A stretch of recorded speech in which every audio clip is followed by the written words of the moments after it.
And so the market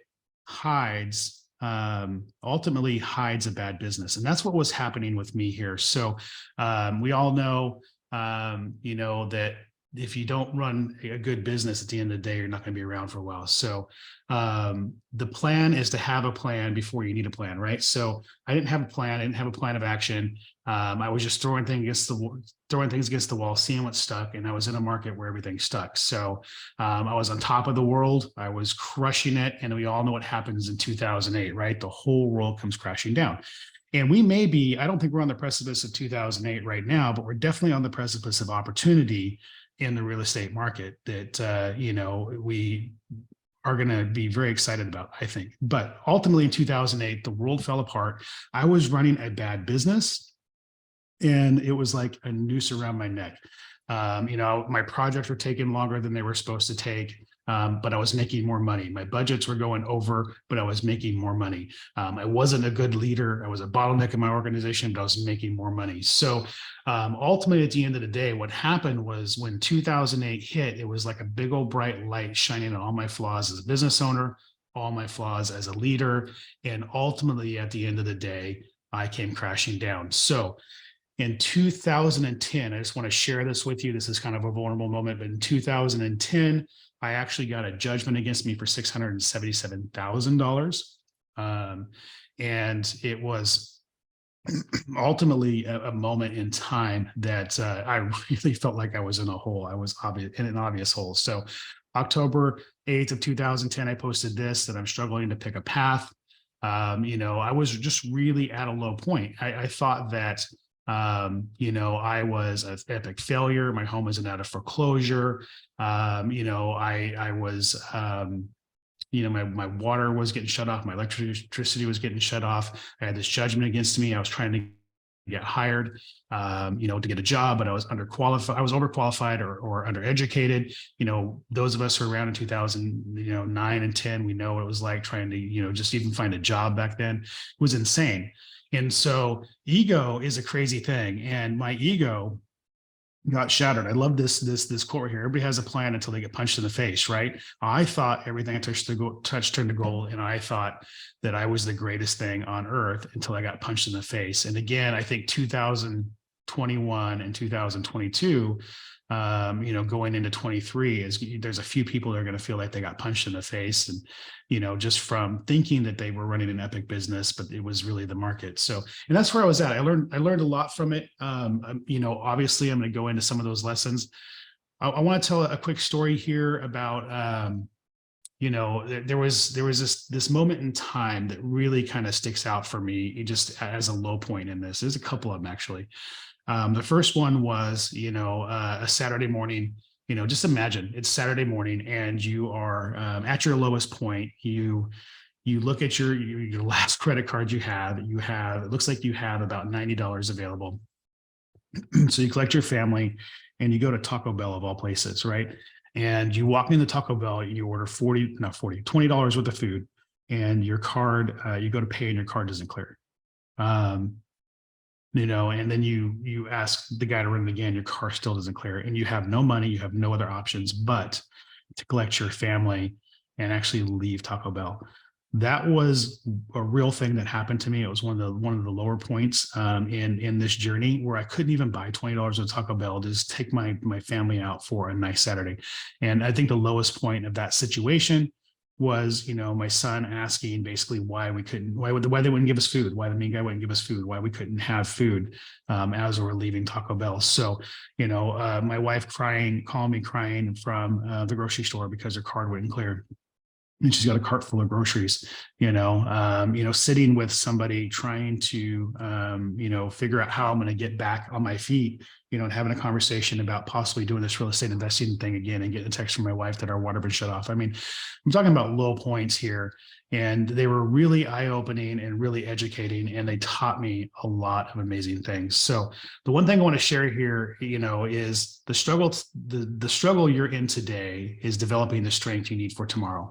And at the time I was going through it, and going back to the conversation about my daughter about, basically sometimes the things we want to avoid in life and the things we don't want end up being the biggest blessings, is going through that struggle really formed me as a business person. It formed me as an individual that just saw the world through a different lens, right? I was able to start to think outside the box. I was able to start to do things differently.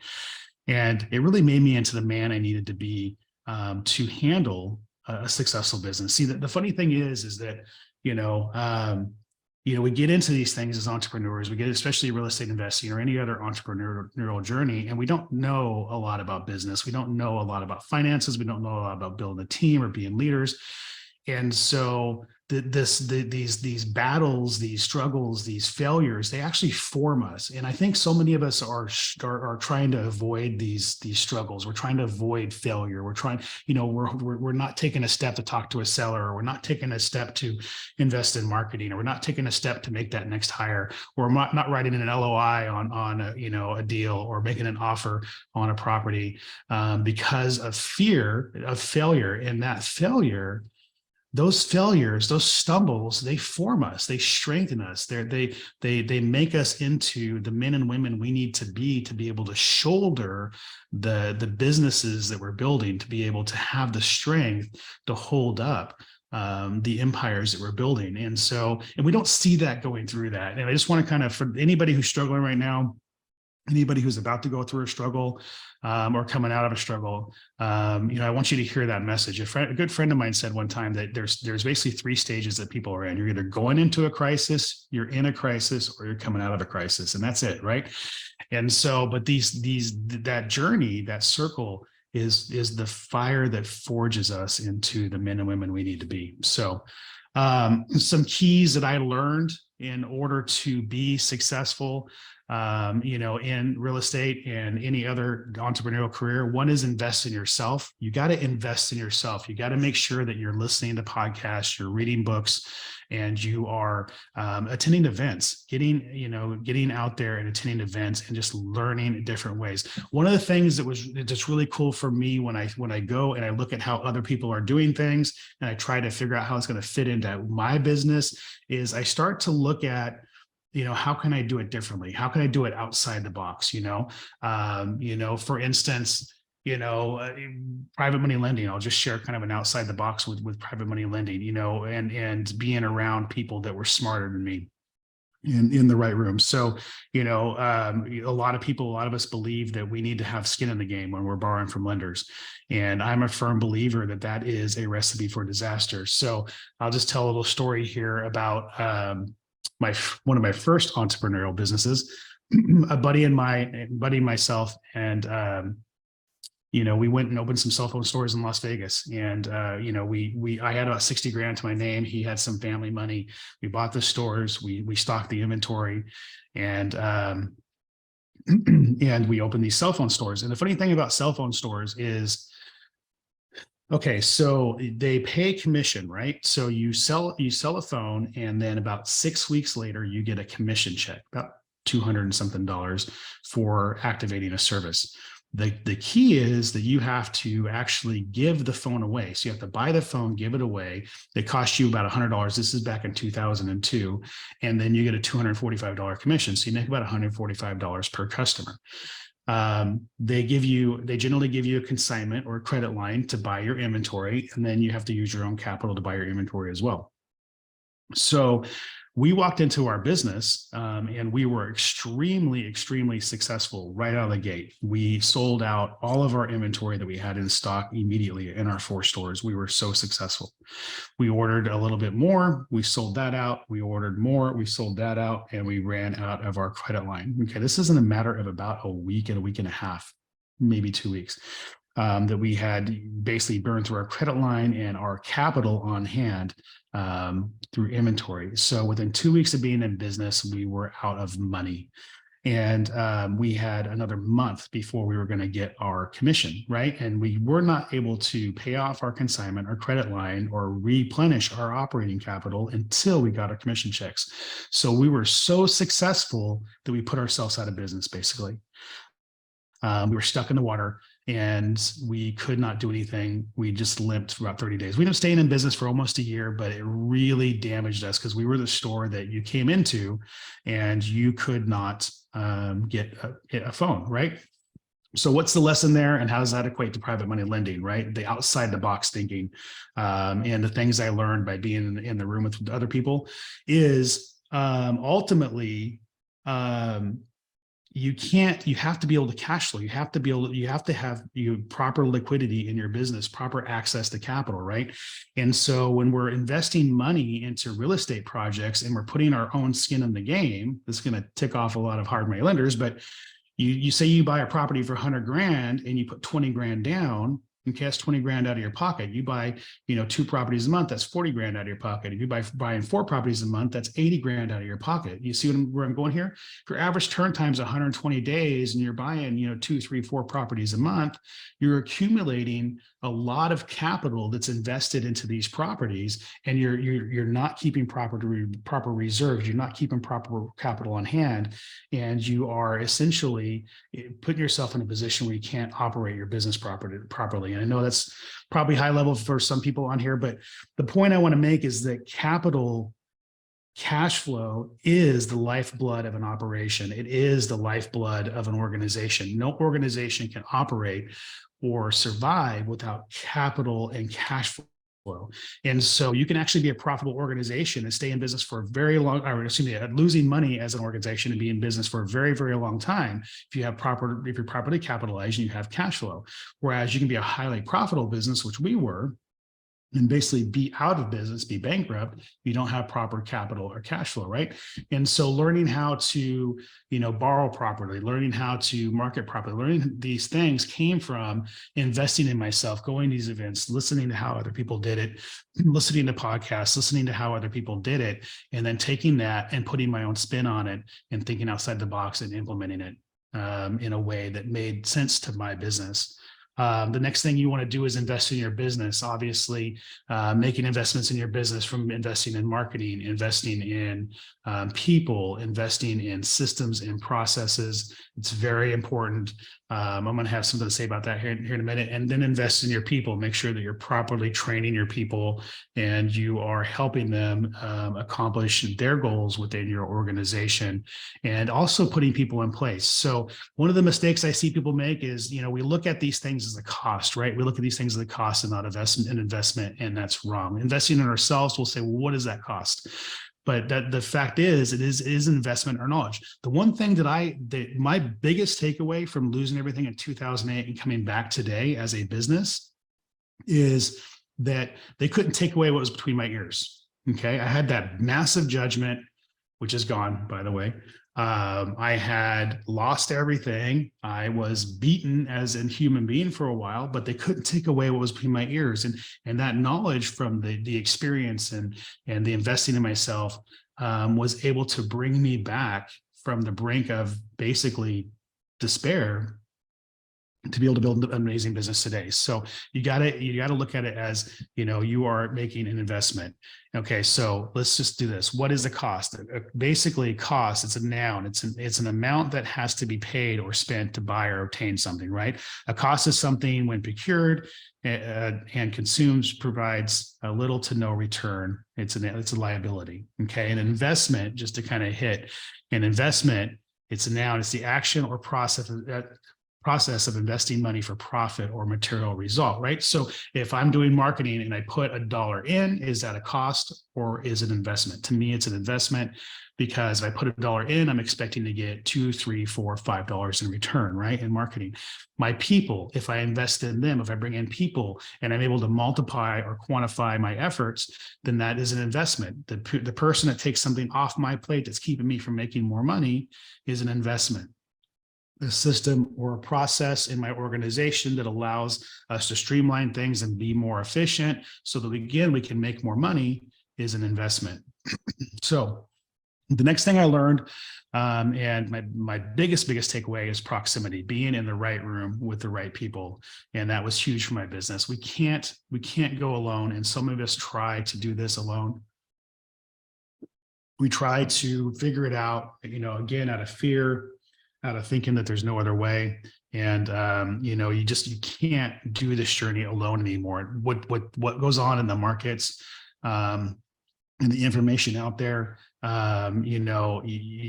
really just having the access to the right people who you can get the right advice from is huge, and it really exponentially shoots your business like a rocket ship, like nothing else will. So ask yourself, are the people that you are spending the most time with helping you grow or take your business or life to the next level? And that's, they talk about, basically the 5 people you hang around, are the ones that are really going to define like where you're going to go in life, where you're going to go in your business, right? Your network is your net worth.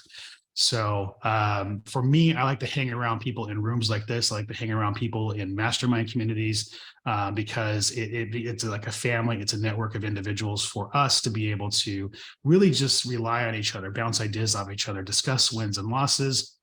We just had one of our mastermind meetings in Dallas about 2 weeks ago. I attended another mastermind a week ago. Literally 2 weekends in a row, I was in mastermind rooms, and the fire that I got coming back, to my business to really rock things, the knowledge that was shared, swapping training ideas, swapping training videos, swapping marketing tactics, talking about some of the struggles that people are doing that weren't working is huge, because then I can come back from being in my little isolated box in my office in Fresno, California with my team with fresh ideas, fresh inspiration and new direction. And that really is something that just totally takes my business to another level every single time I do it. So what is a mastermind? According to Napoleon Hill, basically, one of the most famous books in the world, obviously.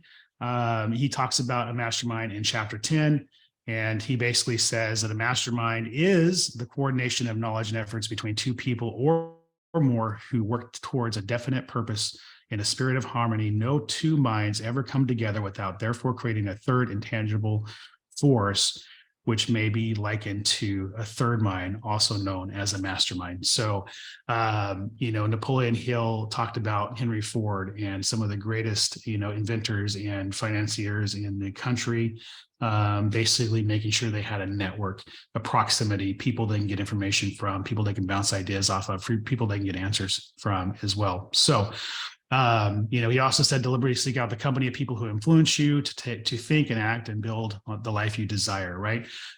You want to make sure you surround yourself with people that have a common goal, that are looking for a common lifestyle. And, the more you're around them, the more you become like them, the more it drives you to become better. So, and he also said, if you find yourself weak and persistent, surround yourself with a mastermind group. So again, you go through your business and you are basically depleted, kicked in the butt, and you are feeling down, and you walk into a room with your family, your mastermind community, your people, and you are able to get new life, new energy, new inspiration, and a renewed purpose in what you do. And that's really the power of a community. Not staying on an island is very, very important. And what ultimately destroyed me in 2008 was staying on an island. I didn't seek the proximity of others. I didn't try to collaborate. I was very, what's the word? Scarcity mindset. Back in 2008, I didn't want to share it. It was all mine, right? I didn't want to give it up to anybody. But ultimately, that is part of what destroyed me. Abundance is contagious. And that's one of the things that, the more abundant you are, the more abundant people are with you, the more you create community and collaboration, the more you're going to grow in your business. So if you look at people in your circle and you don't get inspired, you don't have a circle, you have a cage. I got this off a Facebook post, but it's actually a pretty famous quote. And again, it's, a lot of us, we sit, I think, especially right now, we're listening to the news and we're surrounded by family who hasn't had the same type of goals that we've had. We sit in this circle that we care about them. They're our friends, they're our family. We love them, but they're not going where we're going. We're not inspired by them. So it's important to find people who inspire you and go the same direction you're going. So I'm just going to share a little bit about what we do over here at the Inner Circle Elite, because again, it's extremely, extremely impactful for me every time I go. So this kid right here, Sean Callie, he's 26 years old, and he did $750,000 in 1 quarter. Now, granted, he's in the Bay Area, California, but this guy is a beast. He now runs a VA company. He has a real estate investing company. He's doing STRs, buy and holds. wholesaling, flipping. He's just doing amazing things at 26 years old. I got to watch him make his first check, which again, California Bay Area, I got to disclose that, was around 300 grand a handful of years ago, and just completely blew me away. And he did it, just to kind of share, he did it by Googling for dollars. If you've never heard that term, I'm sure you've heard driving for dollars, but he actually was doing Google Street View. And whenever he's calling on a property, he would look at the properties around that property and he'd get addresses, but the ones that looked like they needed some help, they were in disrepair, and he would, skip trace that property and call that property. And so he actually got his first deal Googling for dollars. So just an amazing story. This guy right here, one of my best friends, Gilberto Ramos, he has a $40 million portfolio. He has residential, commercial, multifamily, and he is one of the nicest, most giving guys that I have ever met. And he actually, just like me, lost everything around 2008. He actually lost everything just before 2008. And he tells an amazing story about, driving in a car that, he was behind on payments on, wearing, basically, $1,000 shoes that had holes in the bottom, trying to get back on his feet, trying to create the image that he had not lost everything, and was wanting to, basically get his ball rolling again. Today, he has about a $40 million portfolio. Him and his business partner have done some amazing things. He is a genius when it comes to stacking a portfolio, stacking properties in a portfolio based on performance and equity to get lenders to lend on them. And just like I said, super giving guy. So, and then other amazing people that I get to hang out on a regular basis with. So ultimately, the thing that helps kind of cure the confusion, right? Victorious warriors win first, and then they go to war, while defeated warriors go to war first and then seek the win. So ultimately, the whole way you want to win this journey is to be in an amazing room with amazing people, to do amazing things, and to learn, what obstacles and different things that you want to avoid. Obstacles that you want to not, holes that you want to not step in. And ultimately, at the end of the day, avoid the mistakes that even I've made as an entrepreneur so that you can get to success and win the war. So how do you do that? You do that through proximity, obviously, being around the right people, and at the end of the day, being in the right rooms. So I have basically somewhat of a give to this community here. We're doing our next accelerator mastermind. This is for newer individuals, newbies, and people who are doing a few deals here and there. It's in San Diego in January 2023. And you can go to this link and book a call, or go to the website and book a call and have a conversation about how you can join us in January 2023. And that is for newer individuals. And then obviously, we have our Inner Circle Elite, which is our higher level community, in the same January 2023. The link is the same. You can go there and book a call as well, and get more information. So I don't know if there's any questions about anything right now. I can definitely go on and talk some more if there's any questions, but I want to stop here and just make sure there's no questions from anything that I've already said in the chat here. So folks, now is the time to ask your questions. If you have any questions for Don, please go ahead and put them in the chat. So, and just again, to give some background, for questions, I want to do a Q&A, on this particular part of it, more so not about what I just talked about, but anything that you want to talk about. So I've been doing this since 2003. I have rehabbed upwards of 140 houses in 1 year, and wholesale 60 the same year, about 190 transactions. My business is wholesale and rehab. I do some buy and hold transactions. In 2018 and 2019 combined, I sent out 2 million postcards. So 2018, I sent out 1.6 million or 1.2 million postcards by itself, and about $560,000 in postcard spend. We learned some amazing things from that I'll share with you here. And one is, you have to track everything. For those of you who are going into your marketing, or you're trying to figure out whether your marketing works, You have to track everything. When it comes to your marketing, you have to be tracking, especially with postcards, what list are you mailing to should have its own phone number, right? What quarter it's mailed in should have its own phone number. And I know for those of you who are new, that seems like a lot, but if you're starting to get in the habit of doing that, you start to see patterns in your marketing. If you're doing cold calling, if you're doing different lists, driving for dollars list versus maybe a non-owner occupied list, you want to have tracking mechanisms in place to know the results of each list so that you know where your marketing dollars are really working. Those are some things that I can really break down for all of you here if you have some questions. Understanding that everything in marketing works, but what happens after the phone rings is usually where marketing is broken. We can, definitely, I can answer some questions there as well. So ultimately, at the end of the day, I will tell you that once the phone rings and how you dispo that call, how you handle that call, how you have a conversation, whether or not you're building rapport, whether or not you're recognizing opportunity, is 9 times out of 10 when marketing is broken. So there are a number of different directions I can go with questions if anybody has any.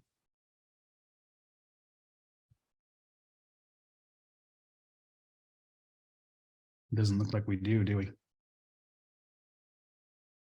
At this moment, we don't have any questions. If you would like to go ahead and continue, Dawn, I'm sure we'll come up with some other questions shortly. Okay. Let me do this here then. I am going to pop up another PowerPoint here. So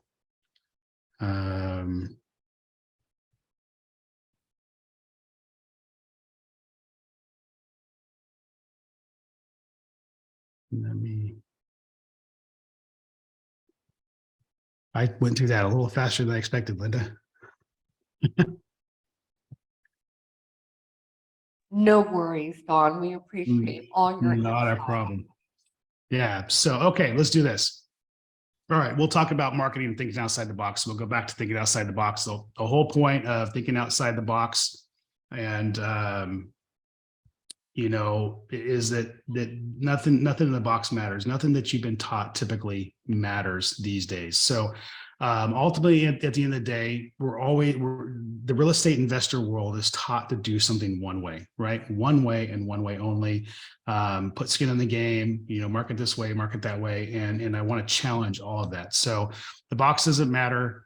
Let me just jump through some of these things here. I'm about finding path of least resistance. And just to kind of like I talked about my experience, I take this and turn it into this.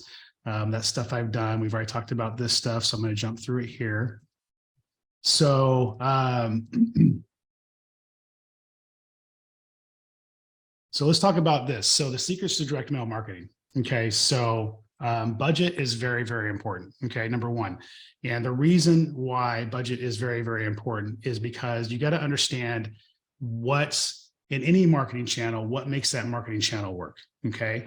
So there is this little hockey stick effect in any marketing channel and any effort that you do in your business. And why I say budget's important here is not just because I think you need to have a big budget, but it's understanding like there's a point below that hockey stick effect that your budget doesn't work, that your efforts don't work. And so understanding how to get across that line in a marketing channel is very important. And we'll go into some of that.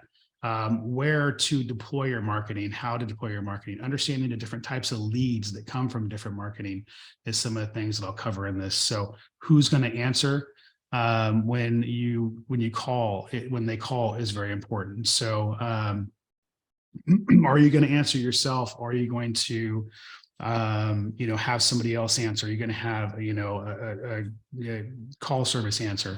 Is also something that you need to consider when marketing. So let's just kind of jump back here. So for most marketing channels, your budget needs to be based on the average cost per deal in your market. So for instance, in some markets, direct mail may be $1,500 a deal. In some markets, direct mail may be $3,500 a deal.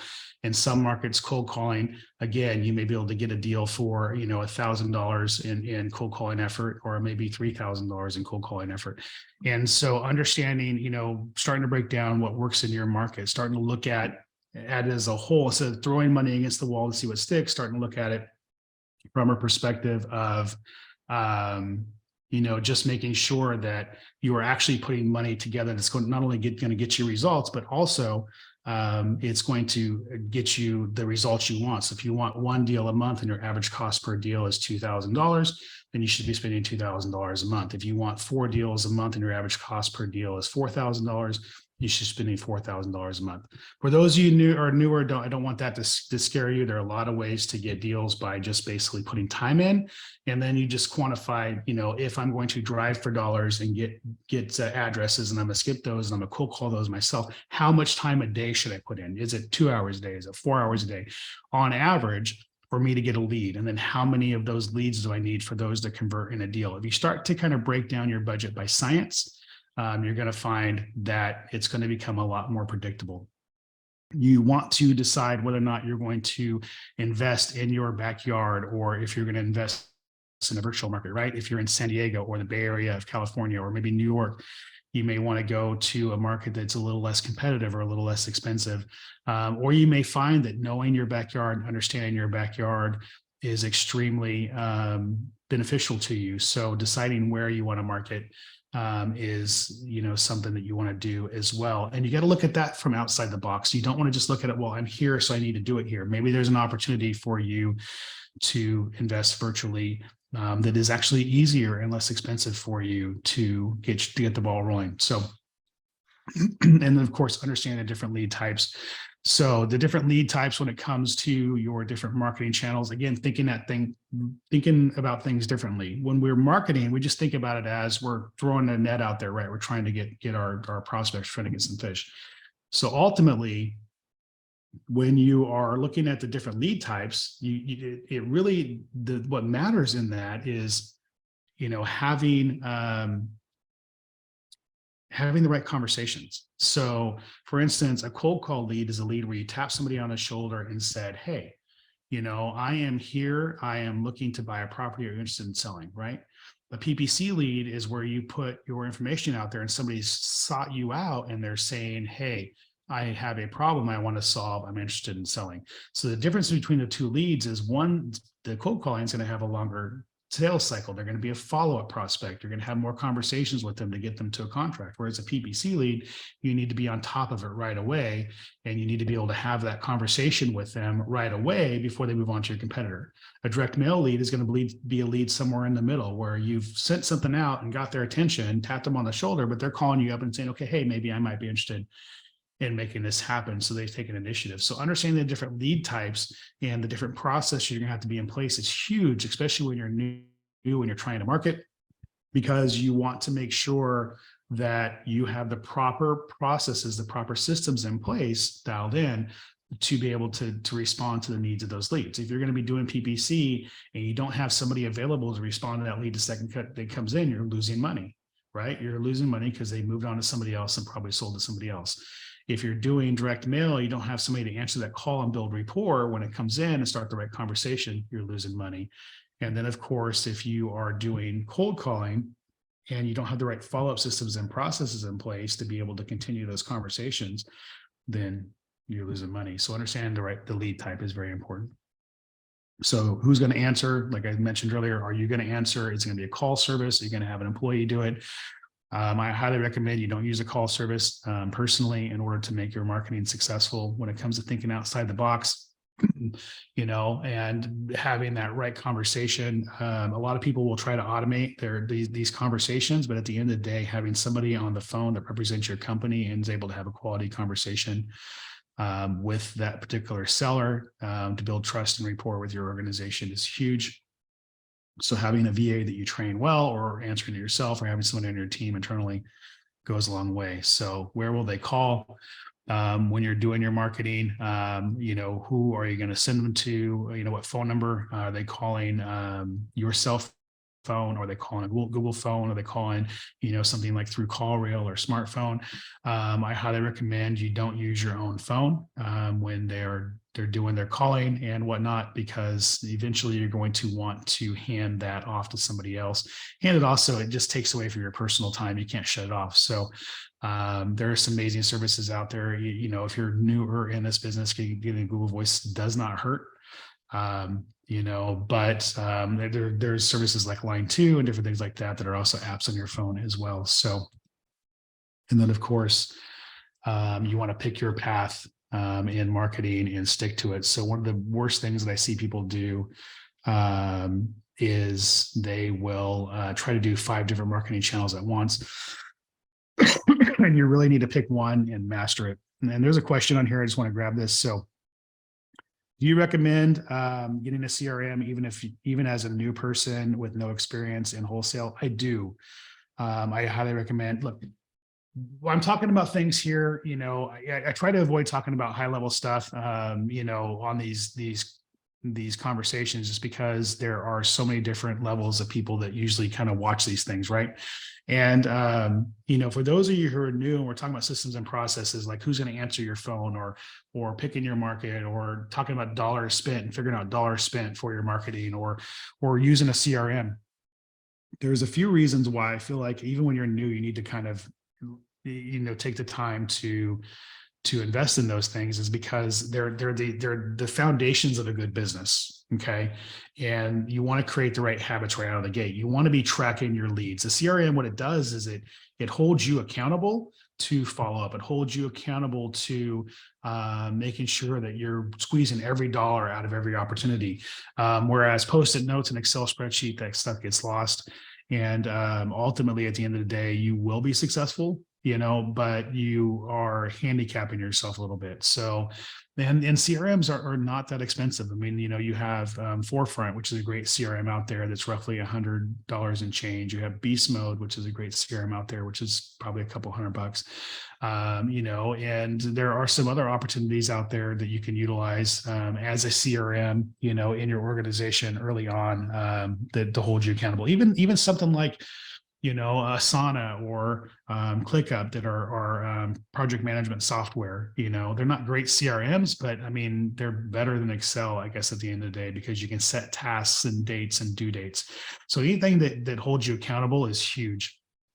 Anything that helps you get in the habit of, doing things the right way is huge. It's a lot easier to build things the right way from the beginning than it is to ultimately try to clean up a mess. So I highly suggest you do this. Now, do I feel like you need to, as a newer person, do I feel like you need to have all these things in place before you take action? I don't. I want to stress that. Like, I don't think you need a website, a business card, a business name, or anything to take massive imperfect action, to go out there and start knocking on doors, or start driving for dollars and cold calling, or start going to REAs and having conversations.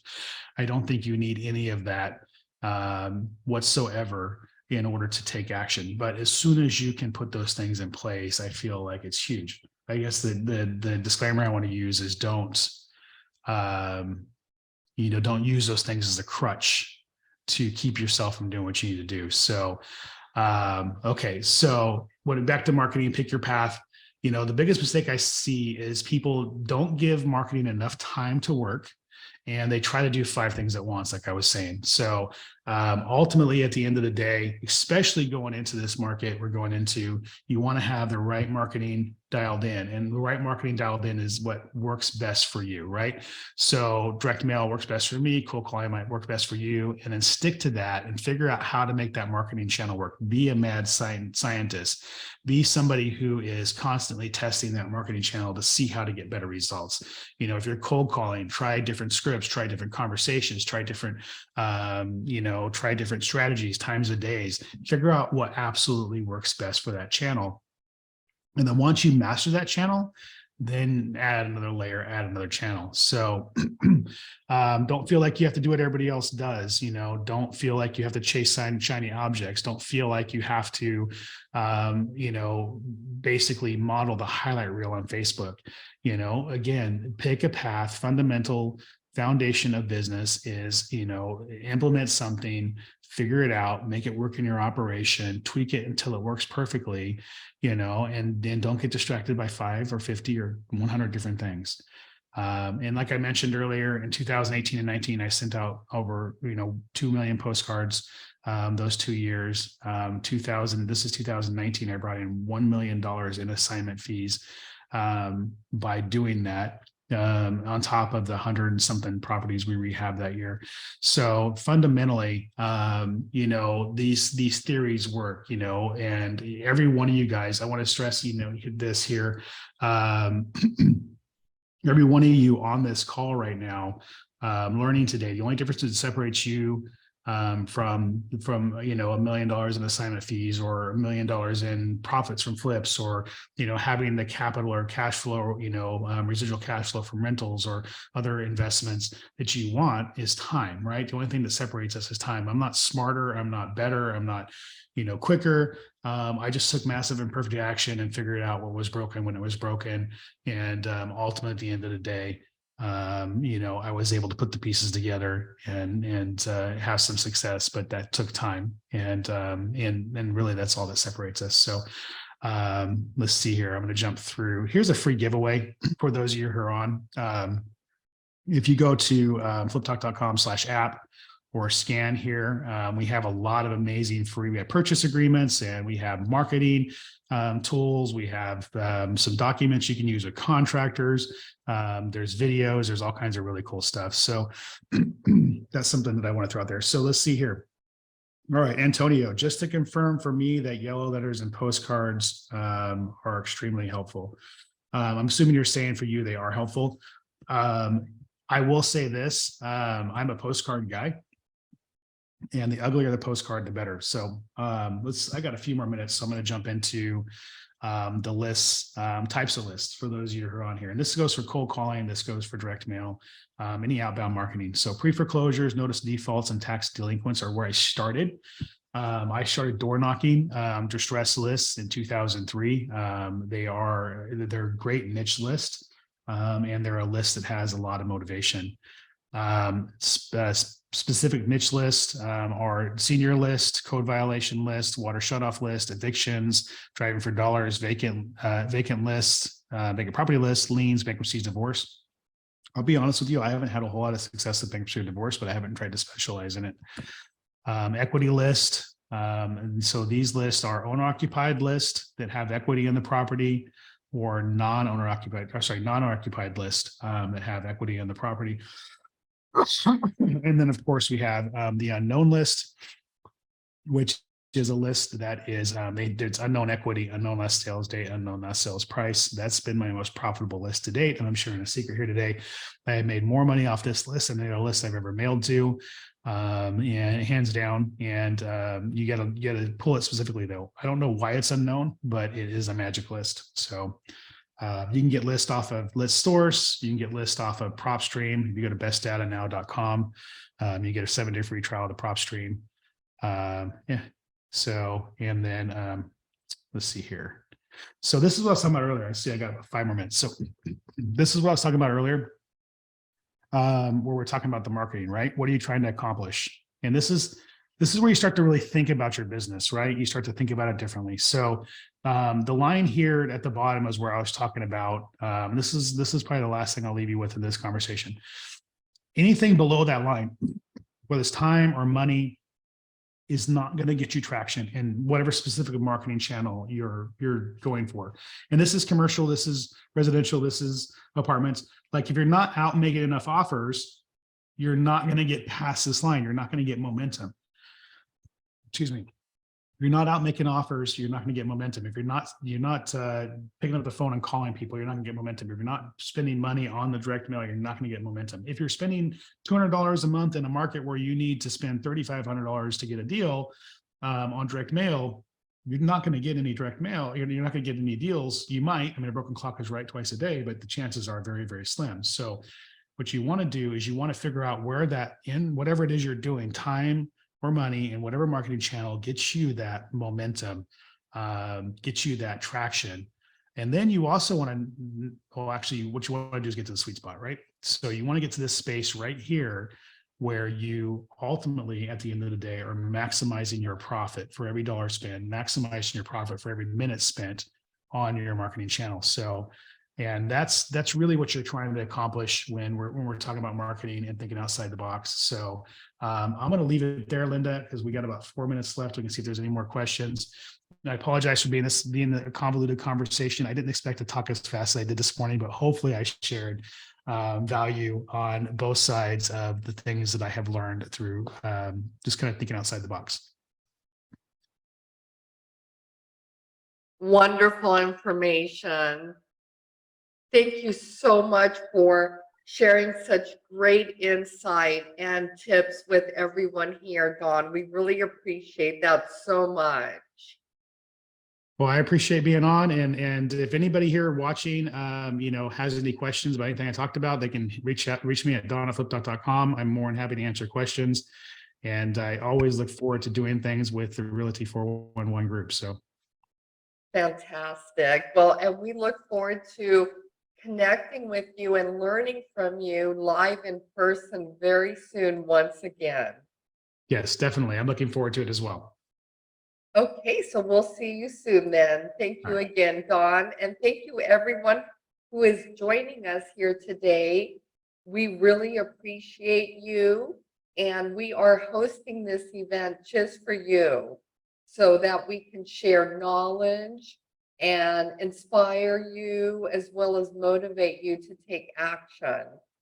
And the next speaker we have is joining us all the way from Connecticut, Dave DeVito. How are you, Dave? I'm great, Linda. How are you? Oh, I'm doing well, thank you. Great. And I actually met Dave on a new platform called Clubhouse, which was introduced to me by my friend our friend Joseph Scarice with Lending One. So it's a great platform. If anyone has been on it before, I encourage you to listen to the Burr podcast, which happens this Sunday at 6:30 a.m. Pacific time, which is 9:30 Eastern Standard Time. Correct, Dave? That's correct. That's correct. Now, Dave, who I met in Clubhouse, is a realtor with Keller Williams, and his company is called Connecticut Home Buyer. Now, today we're going to be discussing something a little bit different, which is fantastic for the wholesalers in the room. The title of his topic is, Can't We All Just Get Along? Wholesalers and realtors working together. And this is a fantastic topic that I know everyone will find valuable so they can structure their deals perfectly and get the help that they need to get the deals done from realtors on their team. So go ahead, Dave, take it away. Thank you, Linda. I appreciate you having me. I'm really excited about it. Well, happy Friday, everybody. I hope everyone's having a great week. You know, as Linda mentioned, I am both a licensed realtor as well as a wholesaler, which I know is fairly unique. And it's been a great experience, you know, and it's taught me a lot wearing both of those hats, which, you know, largely and historically have kind of been two different sides of the table that have been a little bit combative, and we'll talk about that. But, you know, the big shift is going on right now in the marketplace for everyone. It's a shift, but it's not a crash. And, you know, that's my personal strong opinion that while a lot of the gloom and doom people out there are really, you know, predicting really some tough times, not to say that it won't be a little more challenging, but, you know, there's a lot going on. That shift is an understatement. You know, we've just gone through a good 9 to 12 months, if not more, during COVID, where you know, sellers and sellers agents were enjoying this white hot wave where, you know, sellers were really enjoying life and sellers agents were really enjoying life and cashing in on what many markets have now leveled off. You know, on the flip side, those buyer agents out there didn't necessarily have it as easy. You know, they were basically dealing with buyers and whatnot that couldn't get a deal accepted. You know, it was a knife fight every single time and whatnot. But that shift is really changing that. You know, that white hot seller's market is over. Technically, it's still in most markets is a seller's market, but it's definitely leveled off. And buyers now obviously are wrestling with interest rates, which have skyrocketed and continue to rise, you know, at a rate that I've never seen before in the markets I've never seen before. That's making it a challenge to really afford the same house conventionally. And I say the word conventionally, we'll talk about that later in my talk about that they could a few months ago. And so it's really left real estate professionals being more psychiatrists than ever before. You know, there's that hat you really gotta, you know, put out there. And, you know, that's key about managing your client's mindset, whether you're a realtor or a wholesaler for that matter. So you've got your sellers that are clutching on as tightly as possible as they can to that mindset that is still 9 to 12 months ago. And they should be getting 25 offers, 20% of asking price within an hour of listing their home. But conversely, on the flip side, we now have buyers that are expecting, you know, due to those high interest rate increases, that those seller prices should be dropping much more dramatically than interest rates are rising. But while the pendulum is definitely closing in more towards the middle than it was, like I said a moment ago, it's still technically a seller's market. And, you know, we really need to start educating our clients on both sides of the table to the full story to, again, help them consider the entire reality of this mindset. And so for sellers, you know, rates are expected to predictably continue to rise a little bit, you know, depending on what the Fed does in the coming months.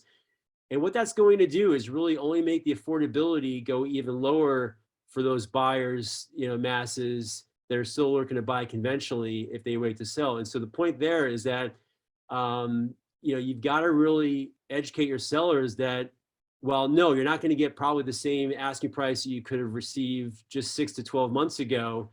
You know, putting your market, you know, putting your house in the market right now is probably going to be better than if you wait 2 or 3 months in that regard. You know, on the flip side, you know, with buyers, yes, obviously interest rates are, you know, affecting the affordability in the traditional sense.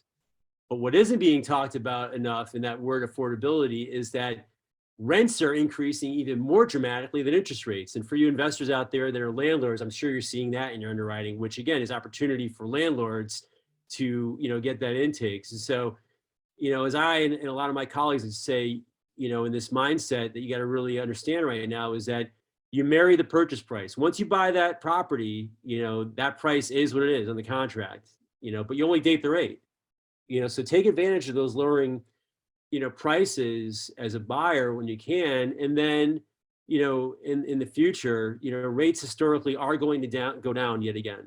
You know, you're not going to have these prices go up there. I mean, so these rates go up there, there. So, so with this said, I think the real estate professionals, both realtors as well as wholesalers that really understand, you know, how to take advantage of the shift, in my opinion, I'm excited. You know, it's going to be a challenge, but I think, believe it or not, I think the upcoming shift presents a huge opportunity. But again, only for those that are willing to adapt their game to take advantage and present their clients with the education that I just kind of mentioned a little bit, the tip of, and also the unique options. You know, Gary Keller is calling this, you know, shift that we're going through, the demand. It's going to demand a what he calls a skills-based mindset.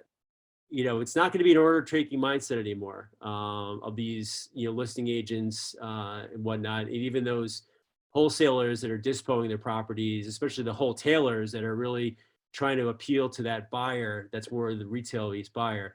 You know, you're going to have to work not only harder but smarter for your business. You know, none of us, you know, can continue to do business the same way we were the last 6 to 12 months. You know, as they say, the definition of insanity is doing the same thing over and over again and expecting a different result. I'll put a little bit of tweak in that. Doing things exactly the same way as you did for the last 12 months is going to drive you insane, in my opinion. But you know, there's a mantra that I've lived by for years, even well before the shift that we're going through.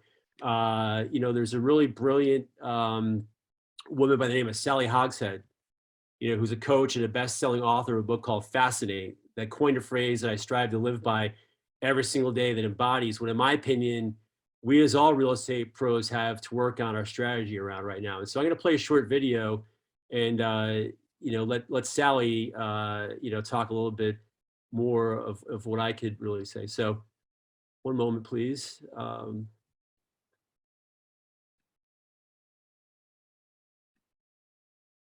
So here's Sally.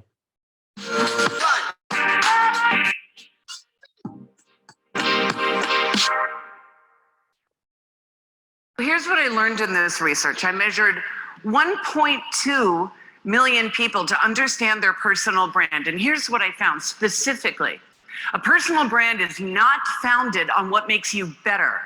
Better is tied to strengths, and the opposite of strengths, as we know, is. So if you are measured on strengths versus weaknesses, then it is incumbent upon you to fix those problems. And so we invest all of our energy. This is what happens in school.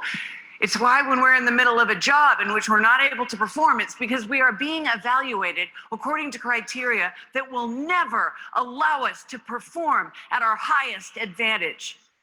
Clients don't hire you because you are balanced. They hire you because you're extraordinary. They don't want you because you're balanced. If you're balanced, you're a commodity. You're like commercial real estate that has absolutely no differentiating feature.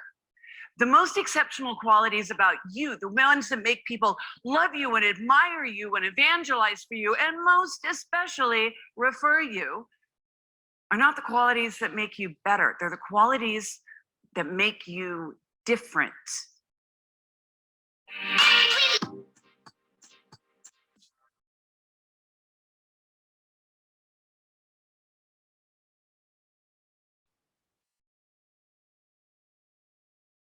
So pretty powerful stuff, you know, and I encourage you to go out there and find and read Sally's book. She's got a great website out there to really help you go. But that's a mantra that, as I mentioned, is something that I've tried to live by, you know, for many years. And in my background before real estate, I was in the advertising industry for 25 years in New York City, running a lot of sales teams. And so the marketing has really changed my mind shift. And so whenever there's a shift like the one we're going through right now, this, in my opinion, is arguably one of the most vital mindsets that any professional, whether it's real estate or anything else, just has to have. And so that's one of the things I think is going to present a huge opportunity for a lot of real estate professionals, regardless of which side of the table, which role you have, because what most people, you know, don't possess is that willingness to take on that differentiation mindset.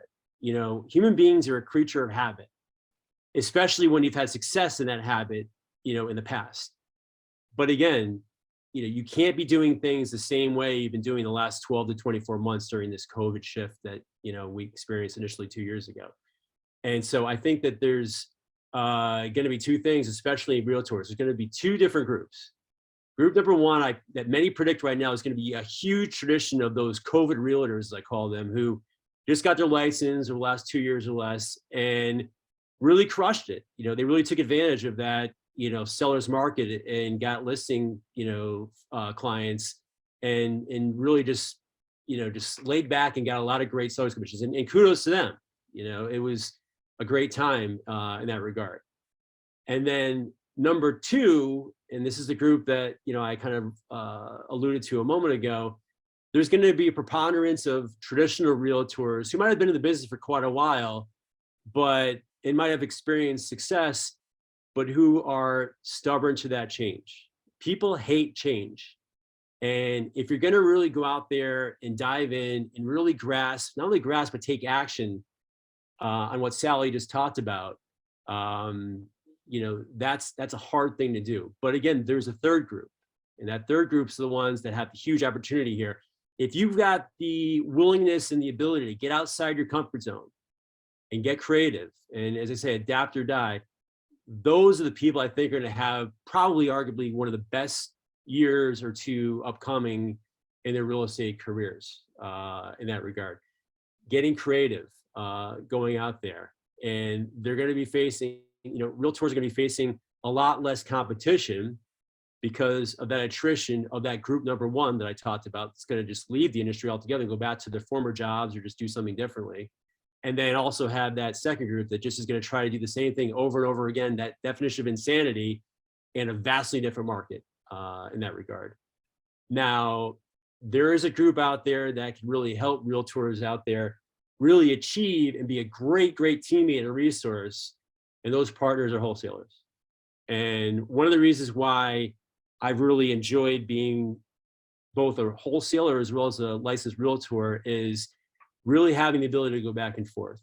You know, now historically, realtors either A, don't even know what wholesaling is, and there's a lot of those, or B, might know a little bit about what wholesalers are, but hate them with a passion and blacklist them from their conversations because whether they deem them unfair competition or deem that they lack the knowledge, savvy, or aren't, knowledgeable enough because they don't have to be licensed.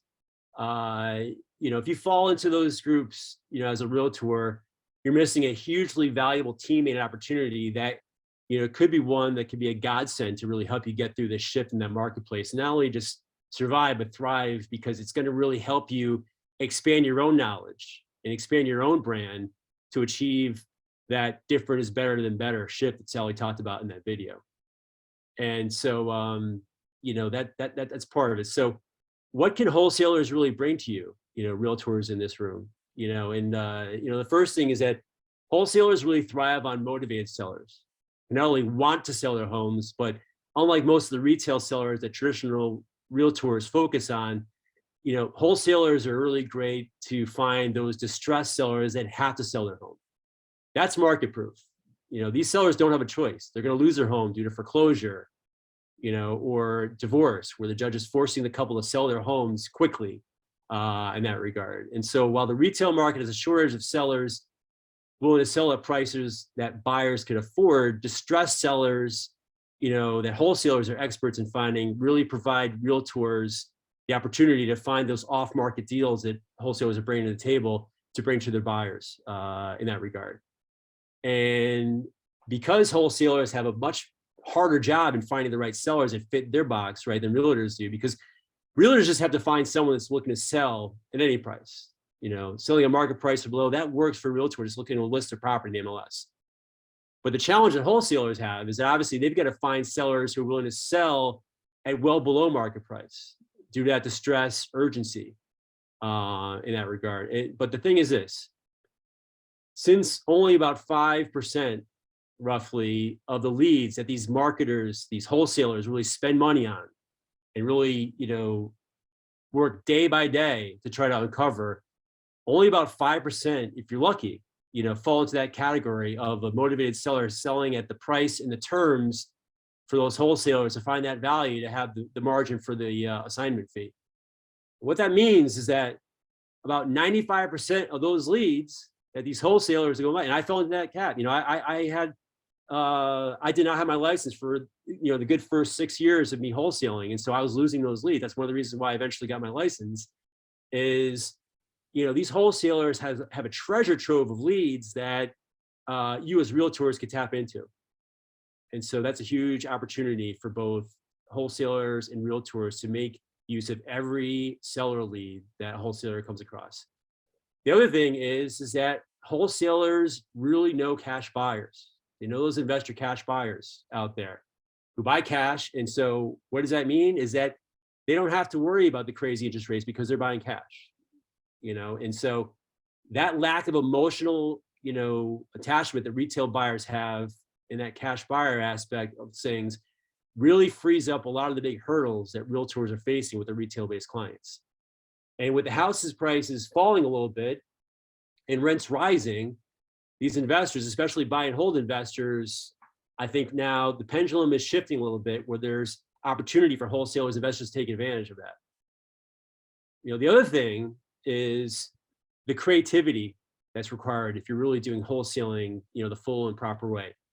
Creative terms is really something that I love to really negotiate because in my opinion, terms are arguably even more powerful than price. Not that price isn't important, but you got to be able to really negotiate terms creatively. And so it's funny when I ask most of my realtor colleagues about things about, what creative finance is, they go straight to a conventional 3-2-1 rate buy down, which don't get me wrong, is very powerful and something that, realtors and retail-based buyers should definitely, work with their lenders on to try to explore and learn about and incorporate into their offers, for their homes. That's just the tip of the iceberg. What wholesalers that are experienced really have done a good job of educating themselves is really becoming experts on true extensive seller financing. And there's a lot of different forms of that, whether they be traditional seller financing, whether it's subject to lease options, many different novations are very hot right now.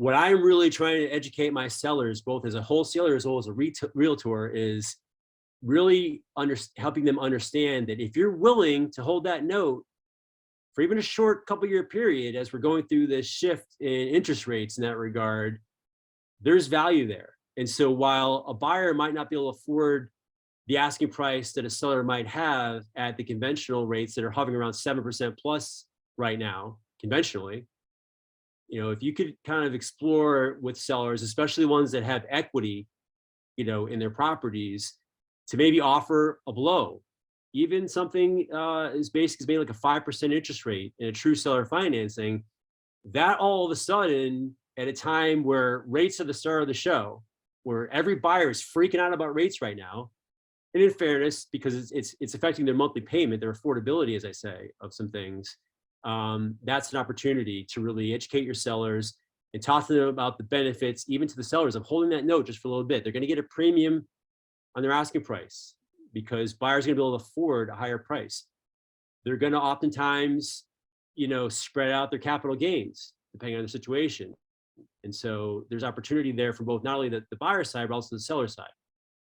So these are just some of the different things. And so, as the title of the talk that Linda mentioned earlier about kind of how can we all get along and work together, there's many for the smart realtors and wholesalers that kind of, again, play nice in the sandbox and really help each other out during this big shift. And so for realtors, the first thing is that don't lump all wholesalers in together, because admittedly there are a lot of, low integrity, unscrupulous wholesalers out there in the marketplace. So I get maybe some of the hesitation, but that's not all of us.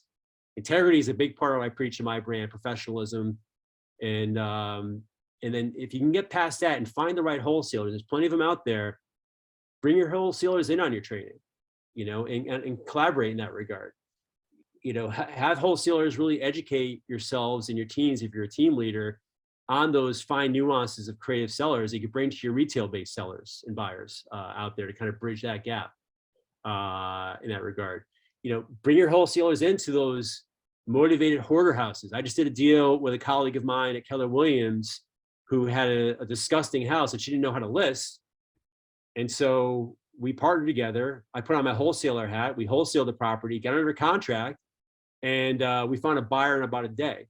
And so I shared part of my wholesale fee, a bird dog fee in that regard. But what I also did is that in my negotiations with my buyer, who's a rehabber who I've known for years, I got that rehabber to allow, my colleague, my bird dog agent, to list that property after it was rehabbed. So instead of having to list a disgusting property that's going to be very hard to market to the retail-based market, now she's going to have a beautiful, fully rehabbed, brand new house that's going to go very, very quickly. It's in a great town. And she's going to make money both on the front end by sharing in my bird dog fee that I share with her. And I gave her the full listing, that they're working on right now for a lot higher price than she would have. So that's a way to kind of make double money. And even the brokers, like my broker loves that, because they're going to probably make about $300,000, list price on that.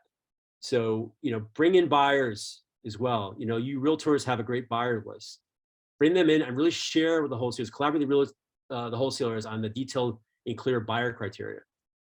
I think lastly, a great opportunity is finding those unlicensed wholesalers who have leads, or any wholesaler that have leads. Again, take advantage of that 95% of those leads that wholesalers can't make use to with their wholesaler hat on, and get those leads, partner with your wholesaler partners to help them go on market for those sellers that need to list at market price and go about that.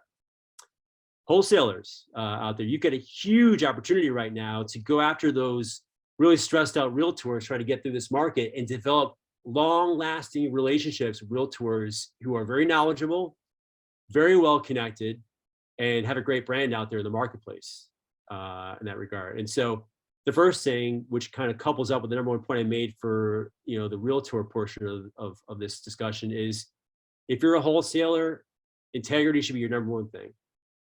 Be better than the rest. Be honest, be high integrity. Don't be that shady wholesaler that has tainted the wholesalers in the eyes of many realtors. In other words, don't tell them you're the end buyer when in actuality you really are just intending to get that property under contract to sign the deal. Be honest. with that realtor and tell them what your role is and talk it out and see, what that realtor of their seller client might have. And make sure, that you have a true end buyer who's going to close, barring anything that's not going to pass muster in the traditional sense. And then last but not least, don't daisy chain a realtor's lesson. I get wholesaler emails all the time that are basically just trying to daisy chain a listing, which is just crazy to me.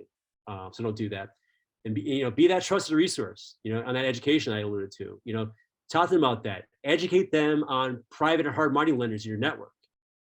Help expand beyond the conventional lenders that are really having a tough time right now. And if you have a wholesale deal of your own and that realtor finds you a buyer, pay him a disposition fee, pay him their commission, make it worth their while. They're working hard in that regard. That's going to buy that equity, that relationship that I talked about. It's going to, pay you over, I assure you, tenfold. And then try when you can, if you're not licensed, to offer realtors that you're working with that are doing right by you, the listing agreement, with your rehabbers on your buyer clients, flips, negotiate the way I did in that, case I just told you about in that regard. Bring your realtors in on your investor buyers and talk about kind of how you can build value there together. And then last but not least, and I'm a case of point there, if you don't have your license, I firmly believe, that, every wholesaler should get their license. It's not just only going to build your credibility, but it also allows you to get, legally that 25% standard referral fee if you refer things to a realtor. If you don't have your license, you can't legally take that. And so there's a lot of money to be made to really monetize, again, those retail-based sellers that you're finding through your marketing in that regard. And so, again, so while, real estate is competitive, and again, while I say there's opportunity here, I'm not saying the shift's not going to be easy, but if you're willing to kind of get outside your own skin and be open-minded and be creative, as Sally Hoggs, had said, and be collaborative and honest and high integrity, help the buyer and seller mindset and shift that motivation, be that psychiatrist with your realtors help and realtors with your wholesalers help to get deals done. You're going to have, in my opinion, what could be one of the best, years of your careers coming up. So any questions?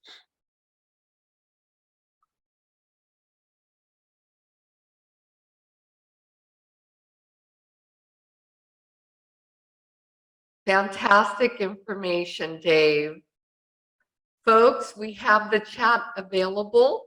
If you're interested in asking Dave questions, now is the time.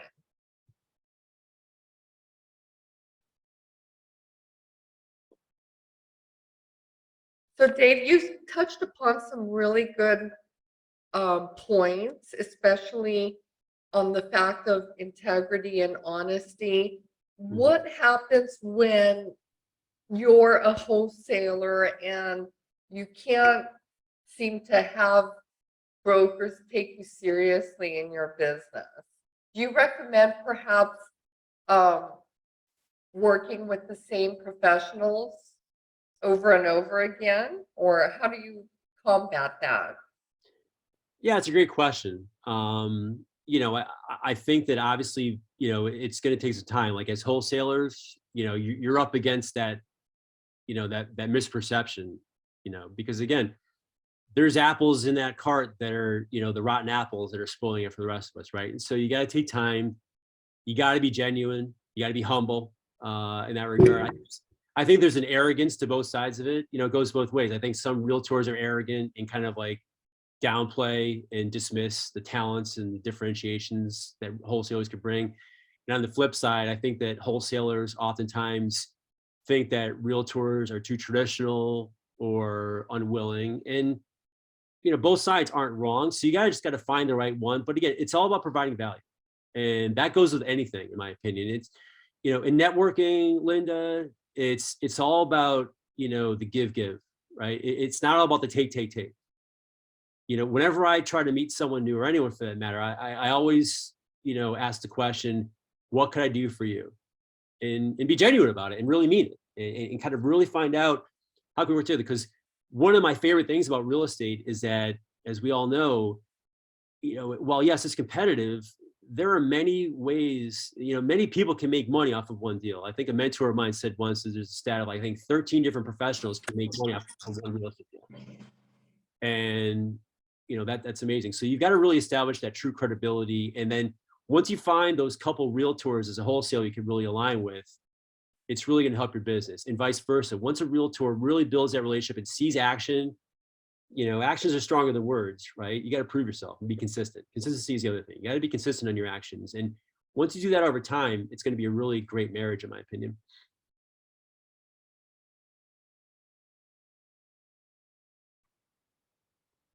Wonderful. One other quick question.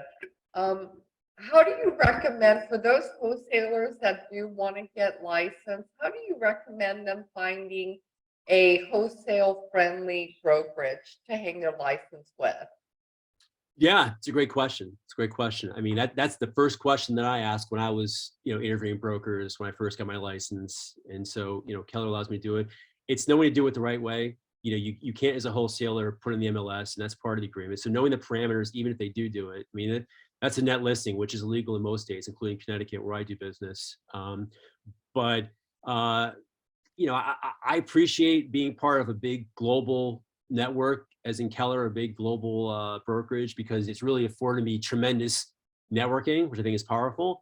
But on the flip side, there's a lot of investors who have the broker's license out there, if you don't care about that global brand and that global networking, that are doing the same thing. And so they'll allow you to kind of hang your license with them and go out there for that niche business model. And so that's the fun part about it too, is really deciding to be your own business. That's the other thing that I like about Keller, is it allows you to kind of do things the agent way, as opposed to a lot of brokerages don't allow you to do that. Wonderful. Yeah. Great, Dave. Well, again, thank you so much for sharing your insight and knowledge. Thank I'm you, going to be bringing up Bruce Dinger, joining us from the Bay Area. Hello, Bruce. Hello, Linda. Always a pleasure to see you. How are you doing? I'm doing well, thank you. And Bruce will be introducing our next presenter, Brandon Cobb. So I want to thank you, Dave, for being with us. And Dave, before you go, can you please put your contact information on the chat so people can engage with you and ask you questions later? I'd be happy to. Awesome, thank you. Thank you. Bruce, go ahead and take it away. All right. Hope everybody's doing well. Having a great event so far.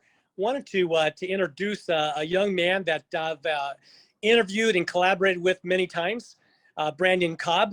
And he's got a great topic about how to really hire A-star rock stars for your real estate investing business. And a lot of people will always ask, how do I get my business off the ground? And now how do I go ahead and expand that business? Well, that's exactly what Brandon is going to talk about. How do you expand that business with the right people that are going to really take this business to another level? So get out your notepads, get out your pens and papers, and listen to what Brandon has to say. Brandon, you're with us, my friend? Long time no see, my brother. How you doing? Oh, it's so good to be here. I appreciate the amazing introduction. And Linda, I appreciate it as well. It's so great to be here with you guys and the audience members today. Can everybody see me, hear me, see my screen? Brother, you look like a rock star, man. All right, rock and roll. And everyone can see my presentation that's pulled up right now? Yep, got the presentation up and ready to go. So take it away at your leisure, brother. Awesome. Well, first, I'm so excited to be here. As I've said, my name's Brandon Cobb. For those who don't know me, I am a real estate developer. I live in Nashville, Tennessee. We manage anywhere between 20 and 25 million of new real estate development annually. And I can honestly say that there's not a whole ton of things that I can pride myself of being really good at in life. I got a 19 on my ACT. I didn't have like great grades in school, but I think what I did do a good job of was I always made sure that I was on the right teams with all the smart people. And to this day, I've followed those exact same principles to allow myself to build a team around me. And that's what I want to share with you today. No matter if you're an army of one and you don't want a big team, but you need a few people, or if you're wanting to grow a big organization, my goal here today is to save you all of the pains, the frustrations, the failures that I've had to go to so that you can expedite your ramp to scaling. So I'm going to talk a little bit about our company, what we do, the exact problem, the real problems that you're facing when it comes to hiring. And you can treat the rest of this presentation as basically a funnel from the top down. We're going to talk about attracting the right type of potential employees. We're going to talk about the phone interview, the in-person interview. We'll talk about how important the ride-along is, the reference check, how to properly hire them. And at the end, we can leave some time. And, if somebody's got some questions, we can go through that. So once upon a time, I was not always a real estate developer. I was actually in medical device sales. So there's an old photo of me back when I used to jump around hospitals. And then today you can see this is one of our townhome developments that we have. I think the roads are going in right now on this thing. And I was in a situation where I actually loved my job. I had a great life. Things weren't going wrong. I don't have this story about how things were just terrible and I just left my job and started this thing. I'm not a natural entrepreneur. Actually, it was my dream to get into medical device sales for a number of years. It took me a long time to break into it. And when I finally did, it was like a dream come true. I got to wear scrubs every single day. I thought that was the coolest thing ever as a young 20-year-old. I got to be in hospitals every single day, working with surgeons in the operating room. I thought that was really cool. And I got to be a part of the patient's transformation. And nothing, I think, made me more excited about working in that industry than being a part of helping somebody get from a state of pain or immobility to a state of just being able to enjoy life again. And I'll never forget, I got sat down one Friday at Starbucks and I was so excited to talk with my boss because I had just had a really successful trial with this new surgeon. It meant new business. And as I sat down, I started talking to him. He quickly changed the subjects and fired me. And I remember being shocked for the first 3-4 hours because I'd never been fired. And I was like, what in the world just happened? I've been super loyal. I'm working, all the time to make this happen. I feel like I'm a great employee. How could this possibly happen to me? And that was when I learned that nobody's going to look out for your financial well-being except you. You can be as loyal as you want to, a company. You can work as many hours as you want. And at the end of the day, that company has to do what's best for the company. And for whatever reason, for me, it was to let me go. So I'm not a natural entrepreneur. I was actually fired from my job. And one of the reasons why I want to show you how to hire a team today is when you take the time to hire the right people, you get to go do all this fun stuff. So now, fast forward 7 years later, I've been able to build a life where I take about 8 weeks off of work every single year. I love to travel. My fiance, Jamie, we go to fun places like Istanbul and see the Hagia Sophia. I've gotten to skydive the Palm Islands over in Dubai. And one of the things that I'm most proud of is actually not my real estate business, but the personal life that I've been able to build around myself and my family. So every single year I do a sibling trip with my brother Blake and my sister Sydney. And every single year we take, 3-4 days, 5 days, and we go do something on somebody's bucket list. And we've been doing this for 11 years now. And I can tell you to date, it is one of the most fun things I look forward to every single year. And they look forward to it as well. And my idea is that when I'm 80 years old, 90 years old, and I'm on my deathbed and I look back and I'm like, do I have any regrets on life? If I can say that I have 50 or 60 bucket list experiences with those close to me, I've won at life. I've won. And so that's my ultimate goal. And I want to show you guys how y'all can do that today. To give you an idea of how we're currently structured and what type of real estate developments we're doing, we've got a fund. And our whole thesis is recession-resistant real estate. That means a lot of different things depending on what the economy is doing. But basically right now, we see a huge opportunity to build affordable new construction housing and build-to-rent projects.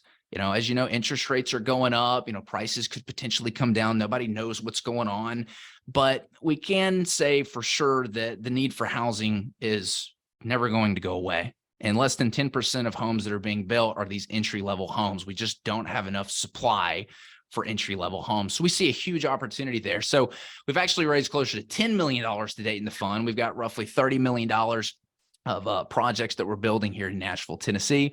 And our whole goal is to assist investors to build their legacy, achieve their dreams, and impact those close to them through unique real estate investments. So let's jump into it. The problem with hiring. So we've all seen this slide that talks about the true cost of turnover. You know, when you lose an employee, you didn't just lose them that day. You probably lost them 3 months ago. It's 3 or 4 times the annual salary that you actually lose, and opportunity cost. It costs a bunch of money basically, and creates a bunch of problems when you have turnover. So how can we reduce the turnover? It's by hiring the right people. The biggest reason why your growth is stagnant, it's not the turnover itself.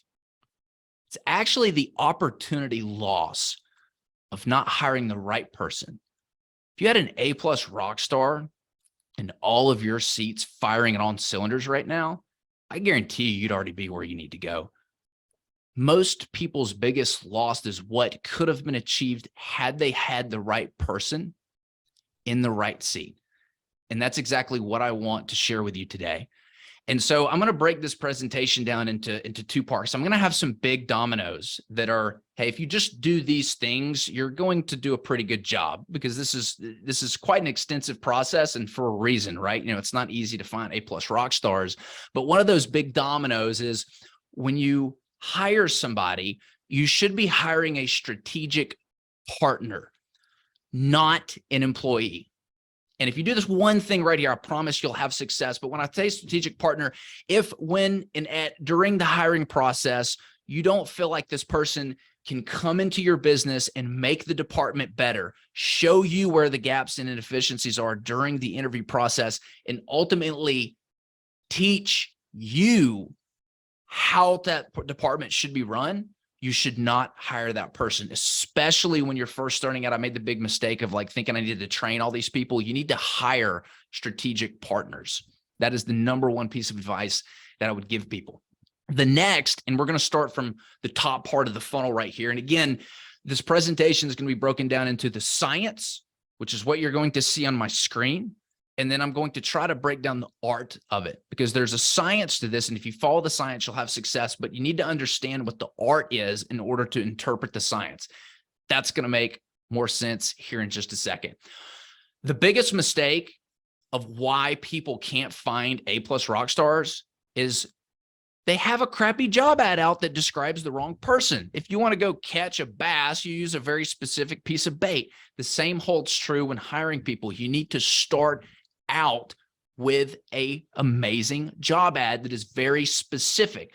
I don't know if I want to read this whole thing on the right. I put it here as an example of what this needs to sound like in a job ad. If you're hiring a sales rep, then it needs to say something along the lines of, this candidate is teachable, is always trying to improve themselves by reading books, podcasts, whatever means necessary. They're a fast learner, and they're able to use their people skills and sales acumen to successfully influence potential customers.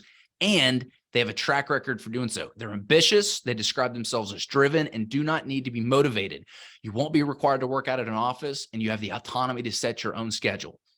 I've been very specific about what I'm looking for there. This should speak to the person that you're trying to hire when you're hiring somebody. If they don't feel a pull to this ad, you're just going to waste your time reviewing and looking at and phone interviewing a bunch of people. Now, the next step, after you've got a really good ad out and a good description of the job, next you want to automate things a bit, because you're going to get a lot of people that come into your funnel because you've got this amazing opportunity, and you don't want to spend 3-4 hours going through 300-400 resumes. So what I recommend here is we use a company called wisehire.com. I love everything they do. They basically go put the job ad across like every single platform you can imagine and then funnel all the leads into that one website for you to manage. But you want to hire either a VA or have your VA just sort through resumes for experience. And that's really all they're doing. They need to have a minimum of experience in whatever role. If I'm hiring for a sales role, I want to see at least 2 years of sales experience for this role. And they will then send them an email to go sign up on my Calendly, which automatically books them for me and puts it into my calendar to have a 15-minute phone interview. This is going to save you a lot of time and a lot of headache just following that one simple step right there. The next step is the phone interview. And people get lost in the leads on the reason for a phone interview. There's really one main reason for a phone interview. Weed out the people that you don't need to be talking to or spending a lot of time on. And so what I've done is I've put questions down here, but in white, I've highlighted what you're actually looking for. So again, the science is asking questions. The art is interpreting the answers. So when I ask, and this is the first thing I always ask on my phone interviews, what stood out most about the company and the opportunity to you? I had one guy one time answer this question talking about how great Parkside builders were and how he'd done the homework on the company and he loved the mission statement and the value. I mean, he went on for like 5 minutes about how great this company was. And at the end, I had to tell him that we were not Parkside builders and he had us confused with somebody else. He did not prepare for the interview. I'm looking for people who are prepared, because if you're not going to prepare for an interview and do a quick little bit of research, you're not going to do a good job in the role. I'm sorry. You know, I always ask why you're looking for something new.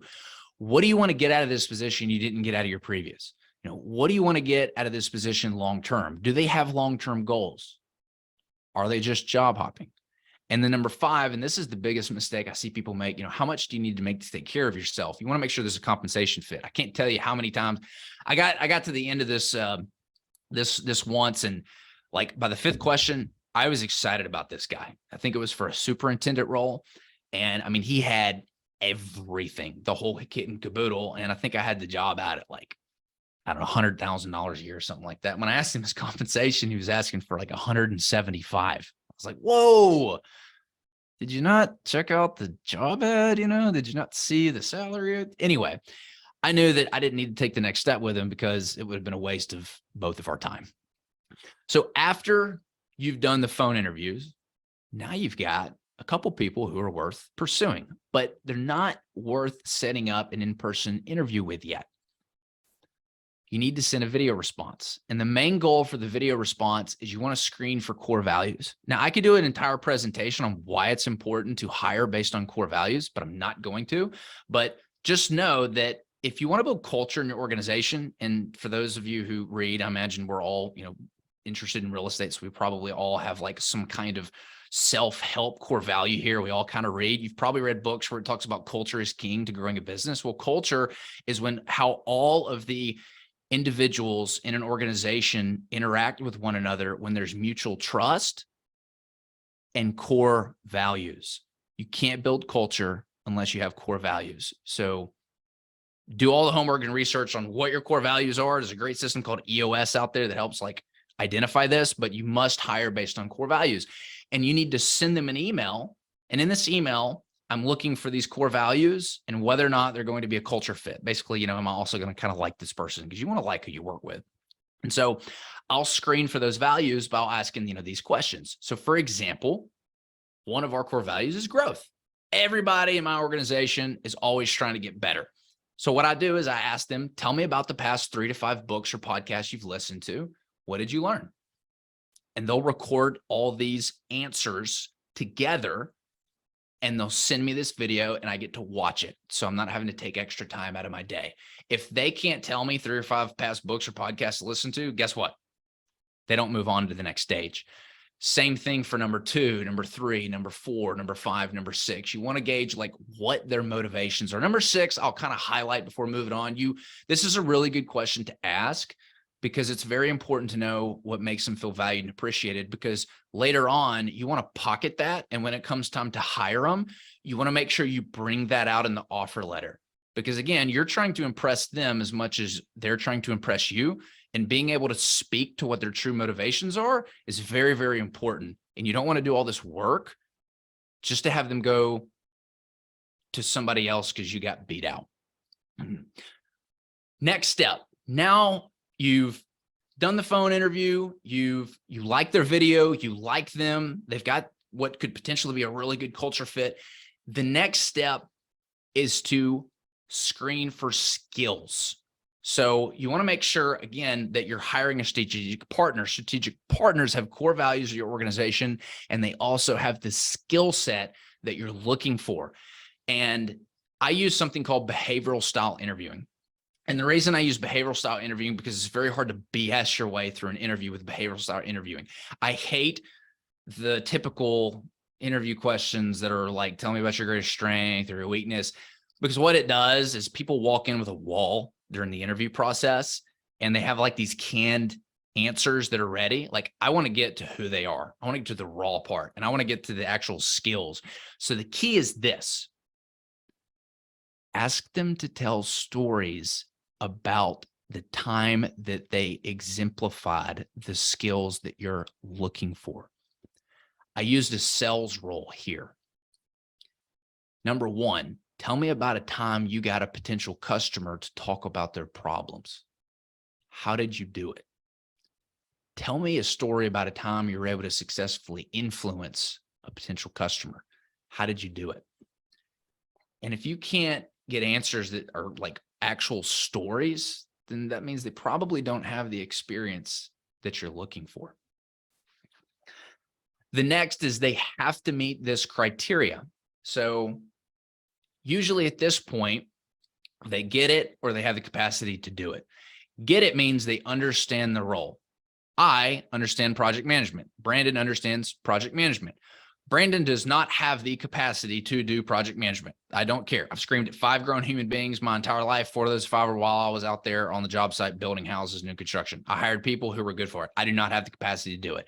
They must get it. They must want it and have the capacity to do it. Here's the want it piece. And I have had amazing people come through our funnel that do not get jobs because they do not send thank you emails and they do not follow up.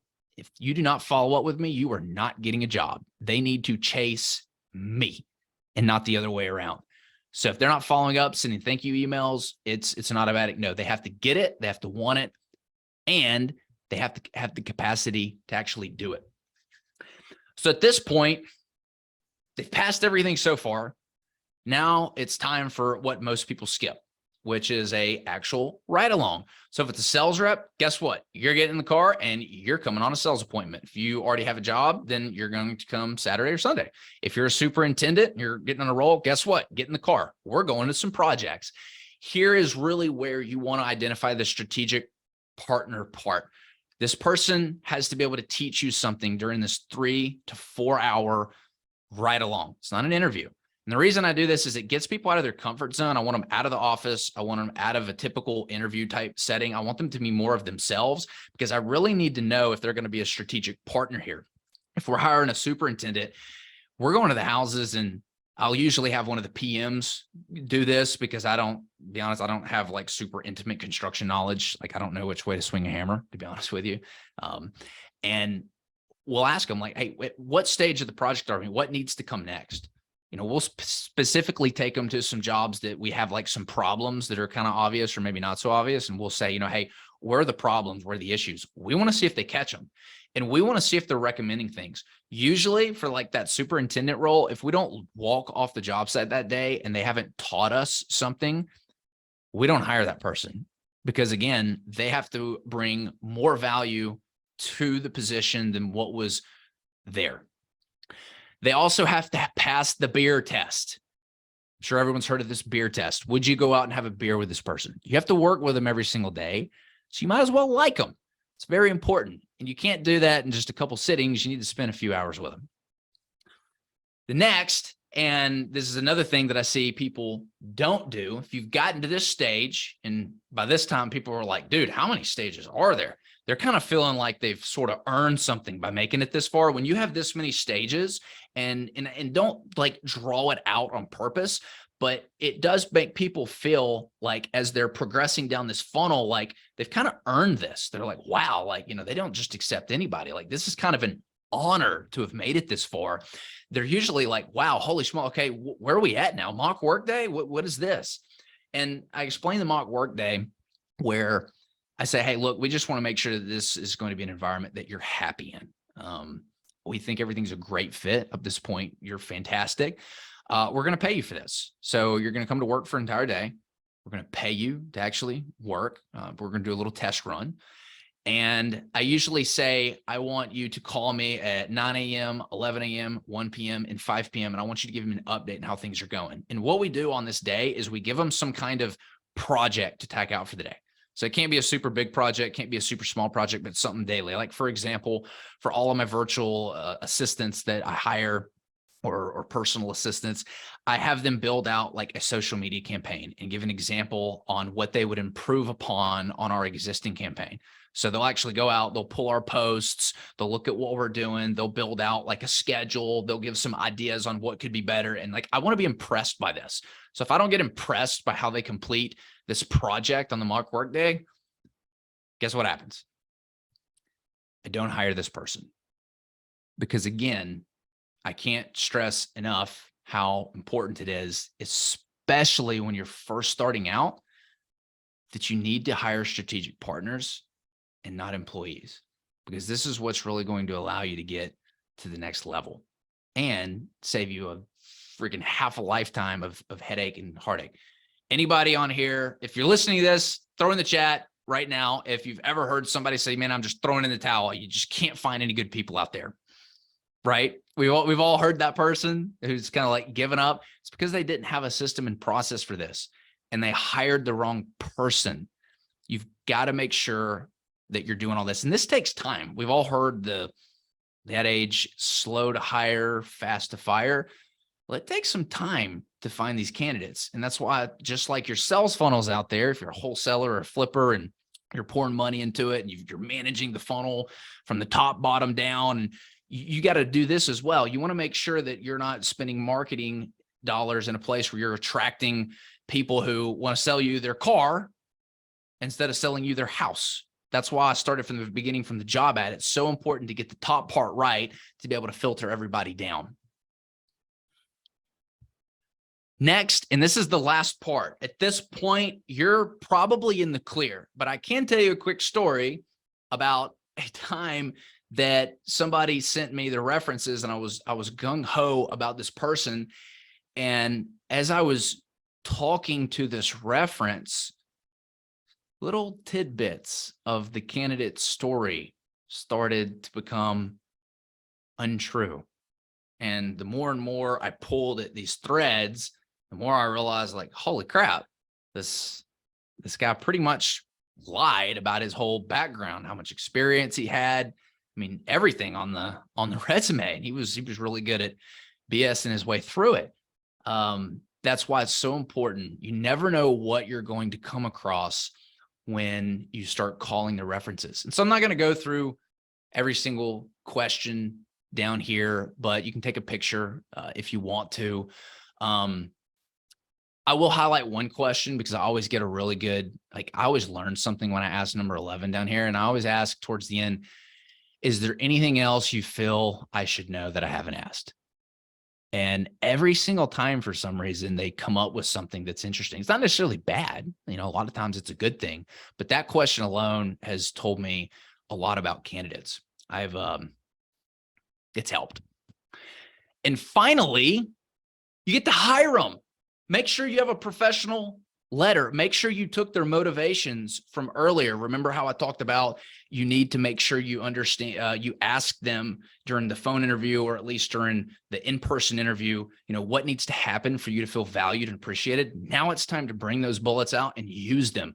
Write down exactly what impressed you most about them. Get them excited about you. Get them pumped up. Be as detailed as possible about the compensation and how it works. My fiance is going through a little snafu right now because the company hired her and hasn't been paying her the commission that they promised them. Nothing's going to kill a fire in your employees faster than not honoring what you did. And it might not be that, you know, maybe you've got, you know, some big machine and things fall through the cracks. It doesn't matter. It's your responsibility as an owner to make sure they're getting paid. Because even if it's an accident, you know, you've just planted a seed in that employee's mind forever. And I've seen this problem with big organizations, with Ace Hardware. When I used to work there, I've seen unhappy employees come on board because nobody explained how their pay was going to work or how often they were going to get paid. Don't make that same mistake. Please be as detailed as possible about their compensation, how it works, when they're going to get paid, and follow up with them. Make sure their pay is going really well. I've had a lot of great feedback from people. And I bring number 5 up is because I see it. There's so many people making this mistake. It blows my mind.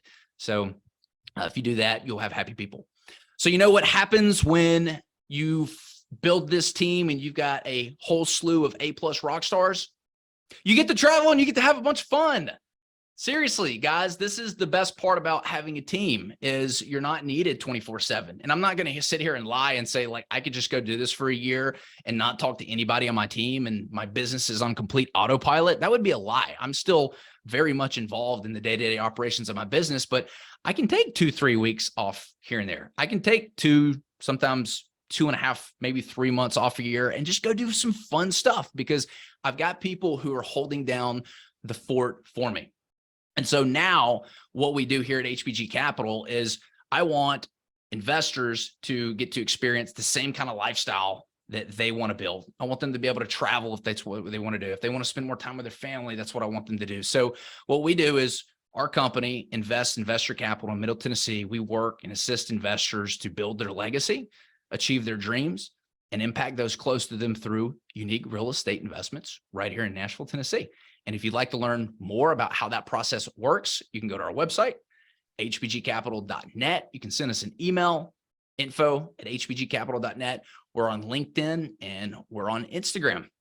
I appreciate everybody's time. Do we have any questions for, I don't know, we got a couple minutes here. I can sit and hang out if need be. Yes, Brandon, thank you so much for that fantastic information. Yeah, that was great, Brandon.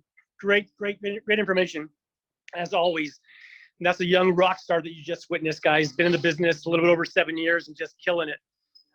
So the next speaker, let me ask you all this that are on the call. You ever ask yourself, what's the state of the market?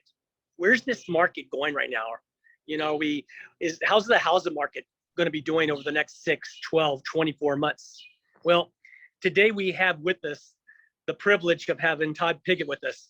And Todd is going to go through just that, market trends. What's the state of the market right now? What is that looking like? And give insight, and specifically, I believe, into California. So Todd, the show is yours, my man. Hey, thank you for joining. Really appreciate you having me on here. Atticus, how do I get this to give me a second here to get my, so they can see you when this is your presentation. Give us 1 minute. We're having a quick technical difficulty. No worries, Todd. We do see your presentation on screen, by the way. There we are. Okay, so thank you very much. I'm Todd Pigott. I am the principal of ZINC Financial. ZINC Financial is one of the largest and longest running rehab lenders in the country. Also the principal of ZINC Income Fund, a mortgage fund with a REIT, Securities and Exchange commissioned REIT here in California, and also the president of ZINC Auto Finance. So today I'm going to spend some time actually on a deep dive into metrics of our housing and our climate as it stands today. So what I do here at ZINC is a couple of things, and we spend thousands and thousands and thousands of dollars on this. We actually pull the data from the GSA, the Government Services Administration. We do not pull our data from tabloids or news channels or the internet. We pull two sources of data: national real estate trends and then national servicing portfolio trends on actual existing mortgages. And we take these two datas and then we map them and do what's called loss curves and extrapolate that data in order to make determinations on where we want to lend or where we want to invest. So we have done nearly $1 billion of lending in fix and flip space, and we've actually fixed and flipped over $100 million ourselves. We've been in business for 20 years fixing and flipping, $100 million to date, and we've actually lent nearly $1 billion. So I have this slide presentation that I'm going to go through you with, and then at the end I'll open it up to a question and answers session. So ZINC, who are we? Just to very briefly over talk this here a little bit. We're one of the largest and longest running rehab lenders in the state. We've been doing this for nearly 20 years. We've done about $1 billion of lending in the fix and flip space. So we're pretty familiar with fix and flip. We're pretty familiar with short-term bridge loans, rental loans, and things of this nature. We're located here in Fresno, California. We are in 10 other states. And we're expanding nationwide here in the near future, actually in January of 23. No sales pitch, nothing to join, just data from one of the top lenders here. So you can just sit back and rest a little bit and hopefully learn a little bit here. Our agenda over the next hour will cover a variety of topics. Again, it's a deep dive into metrics. These are metrics and analytics that we will be reviewing here. This is predominantly focused on the state of California. We're going to talk about the median price of housing and how that has changed over the last several months. We're going to talk about some inventory levels, where they were and where they're going. We're going to talk about days on market, where it's at, what is normalized. We're going to talk about sales velocity. What's it taking to sell a house in today's market? Where is it at today? Where has it been? And where is it going? We're going to talk about sales by region: Northern California, Central California, Southern California. Pending sales. It says we lost our connection. Can you guys still hear me okay? Oh, yes, everything is fine, Todd. Okay. All right, great. I just got an, oh no, you have lost your connection. Let's help you find your connection. That's what just popped up on my screen. So again, you can hear me and see me okay. Is that correct? Yes, everything is fine. Great. We're going to talk about pending sales today. We're going to talk about home sales related to list price. In other words, what is the percentage of home sales to list price? Is it above? Is it under? And then we're going to talk about active listings compared to sales listings. You know, are we getting more active listings compared to sales, or are there more sales compared to active? Where have we been? Where are we? And where are we going? And then kind of listings by region. The final little tidbit of information is going to be on mortgage delinquency. We're going to talk about forbearance requests, mortgage delinquency, foreclosure activity at the nation's top servicers. My data is collected directly from the General Services Administration. They track 78% of the nation's mortgage servicers, and they compile this data. It's about a 160-page report. I think we spend $6,000 to obtain this data, and we chart this out. Why? Because we want to know what the delinquency is like, foreclosure requests at the servicing centers, because that tells us what is going to be coming to market in the way of foreclosures or distressed assets. So it's a number that we spend a lot of time here at ZINC. So we're going to talk about a little bit about the mortgage delinquency rate across the nation, mortgage foreclosure rate across the nation, and mortgage performance and any projected foreclosure activity. So that's kind of where we're going to start today. We're going to go through these things, and hopefully you can get some of this in useful information and use it to chart your course of business, whether you're a fix and flip, a rental operator, or a wholesaler, or whatever your spot is in this industry. Hopefully this information will help you navigate some of the churning waters that we now have out there right now. So here's kind of a snapshot as of September of this year. Housing is down about 31% year over year. Our median cost of housing in California right now is, believe it or not, up. So the median cost of housing, which again, median is not medium, it's median, is defined as 50% of the sales occurred below that number and 50% of the sales occurred above that number. The price for median housing in California right now is hovering just slightly above $800,000. Nationwide, it's about $350,000. Believe it or not, the median cost of housing is actually still increasing. It is not declining, albeit sales are decreasing. So it's an interesting phenomenon that's occurring right now. Unsold inventory index is currently right now at about 3 months. To give you a little flavor for this, it was at 1.8. It is climbing pretty quickly. It was at 1.8 months of inventory. It's now at 2.9. What do I view as healthy?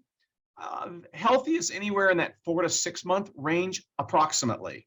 Now, I'm going to define value of a house. The value of property is defined as an able and willing seller and an able and willing buyer meeting to consummate the transaction in a period of 60 to 90 days, unrelated parties. I'm going to define that one more time. The definition of value is an able, willing seller, an able and willing buyer, unrelated, that meet to consummate the transaction in a period of 60 to 90 days. So this next part is the median days on market is 22 days. That is historically still low. Believe it or not, just a few months ago, it was at 8 days. We're now at 22. It is climbing. But we have a ways to go to get back to normalcy. As I just defined for you, the definition of value is somewhere in the 60 to 90 days. If you sold your house in 22 days, chances are you listed it too low. If it takes longer than 90 days, then it's too high.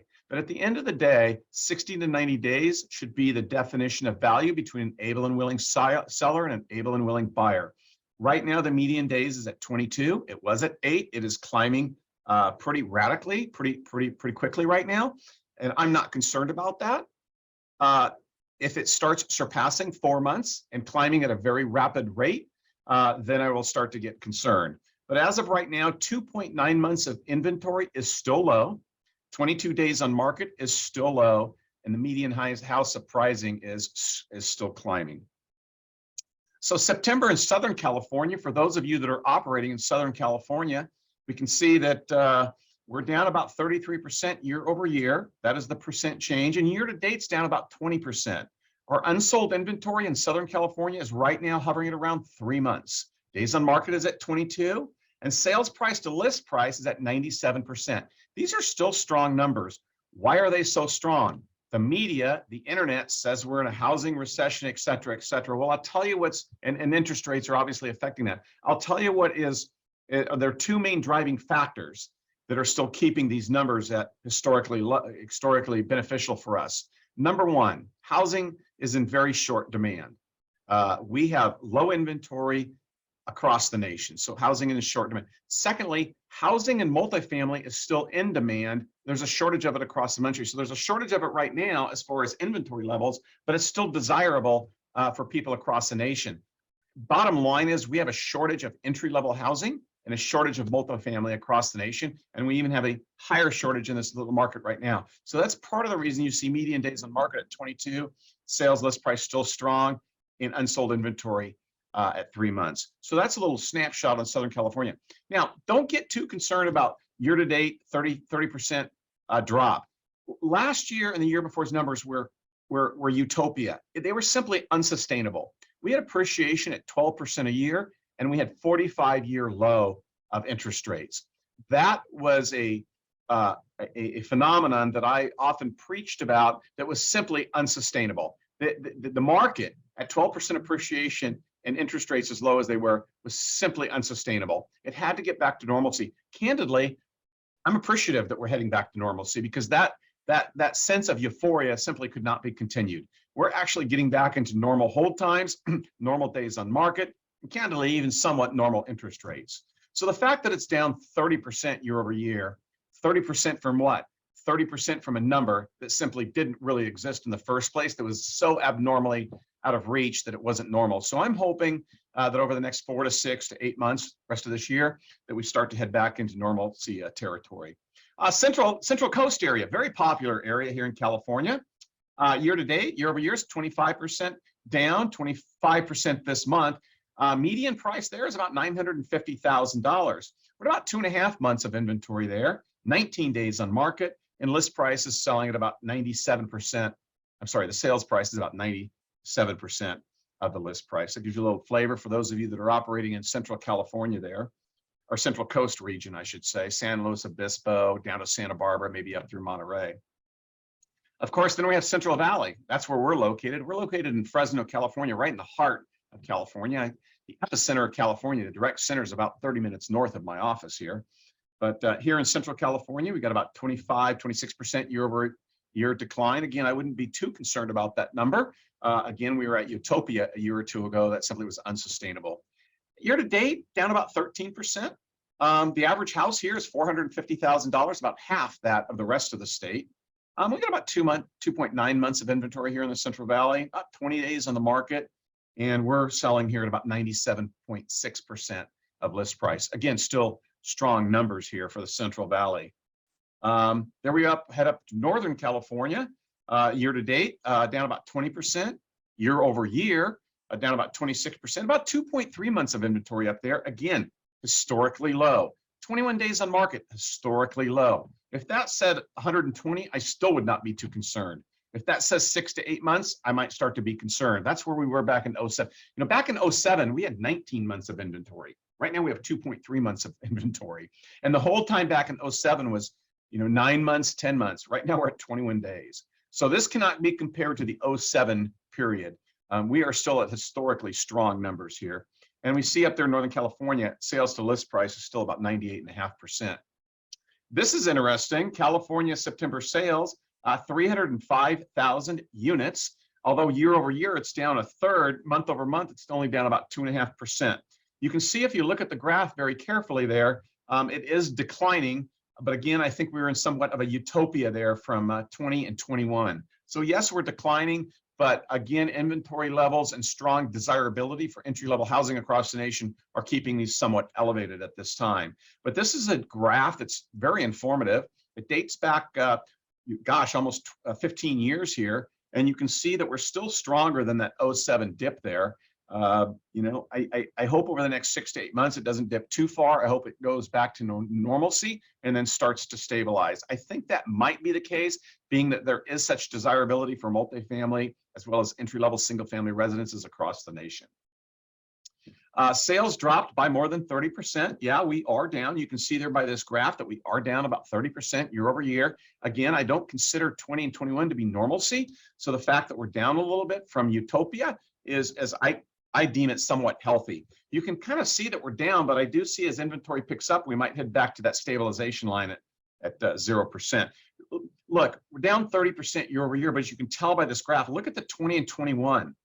Look at that graph. It's up at 40 and 60%. That is simply an unsustainable number. So we're just starting to have a dip, kind of a correction, and then hopefully back to normalcy there. You can see that the 2021 numbers there on the graph are simply unsustainable. That is not something that we can continue with in this type of economic climate. So hopefully we'll head back to normal patterns here and be easier to manage from here forward. Sales by region. Central California, San Francisco Bay Area, Southern California. Southern California has dipped the most. For those of you that are operating in strictly Southern California, down about 33% there. Far north up there by Eureka, believe it or not, is only down about 15 to 18%. They're not near as stressed as Southern California areas, Orange County, LA, San Diego, things of that nature. And you can see the rest of them are hovering at about 25%. But if you remember back to that previous graph, 25 to 30% year over year housing drop. Oh my gosh. But look at that spike in 20 and 21. That was an unsustainable level. So the fact that we're down a third, I consider that, it's not scaring me too much, at least at this point in time. Pending sales fell by more than 40%. That is a somewhat of a correction, mostly to the interest rates. The interest rate or the payment today is about 60% more than it was a year ago. So that is affecting the Fed's tightening of the Fed window to increase the rates in the bond market. That's what starts to happen is obviously slowing housing. Housing is the main contributor to our GDP across the nation. Auto and hospitality falls in a near second. So hospitality is hotels and service industries, restaurants, stuff like that. And auto is up there too. We actually own an auto finance company as well, and we see that as well. So at any rate, pending home sales did fall 40%.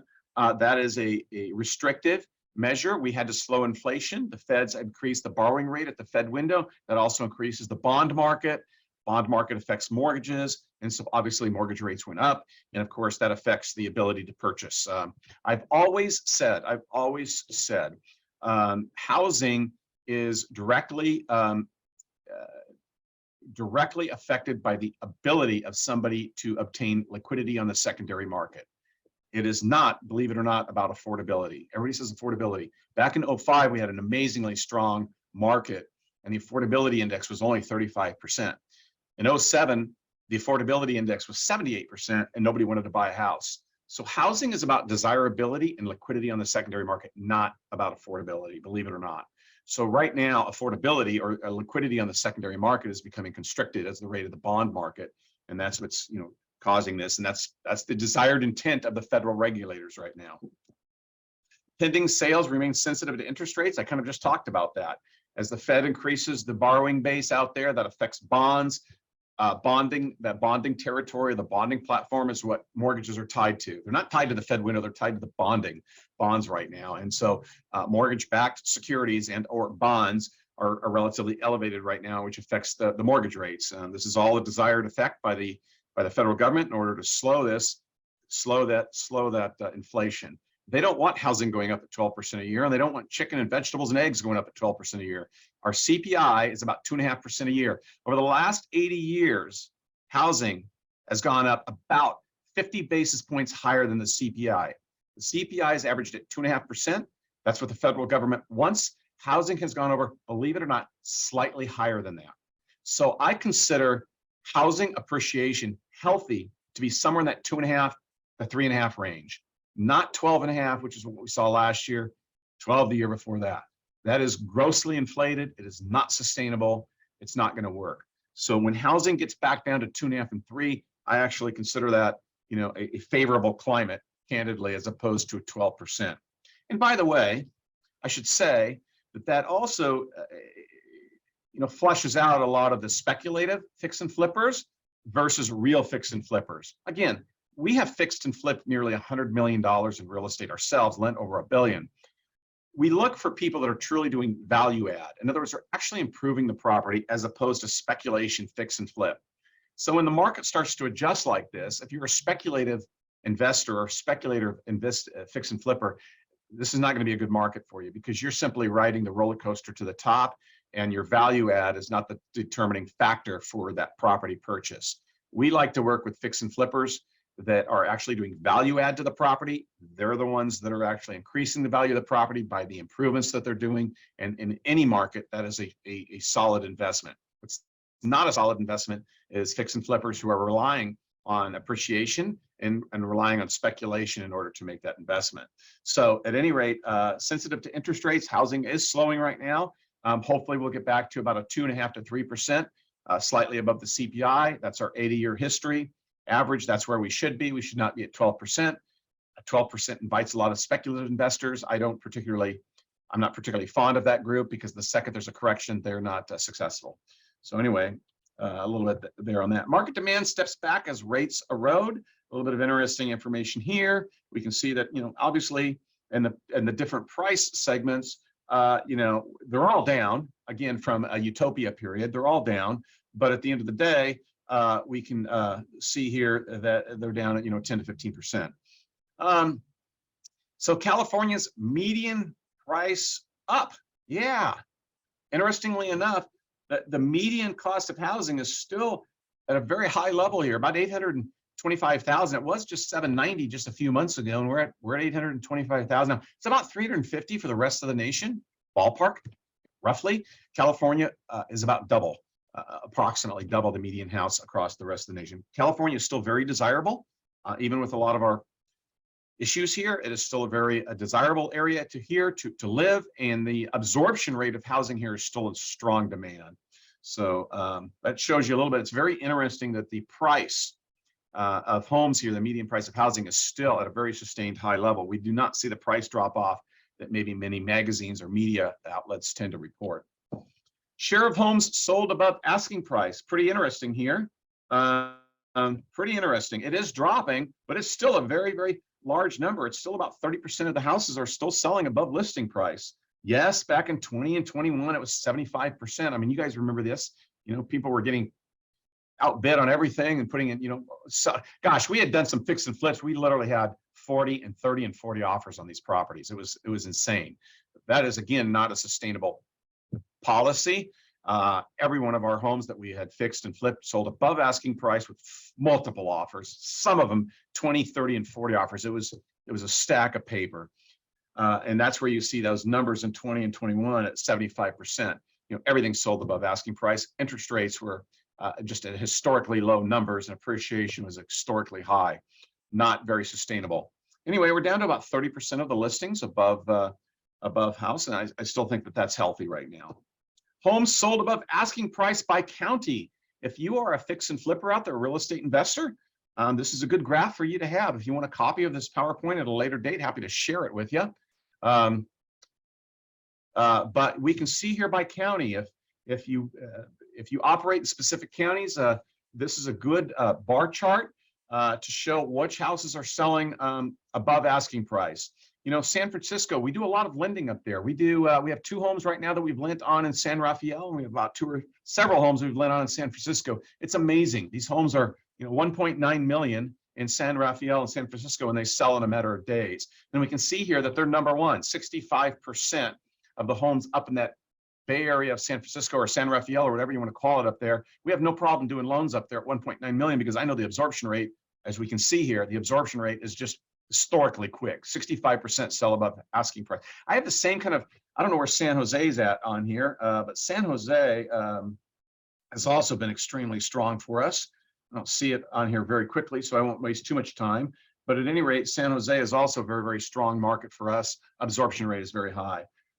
You know, and then you get down to some of these counties here that, you know, Merced, you know, Lake, you know, Mariposa. I'm about an hour from Mariposa. That's at the base of Yosemite.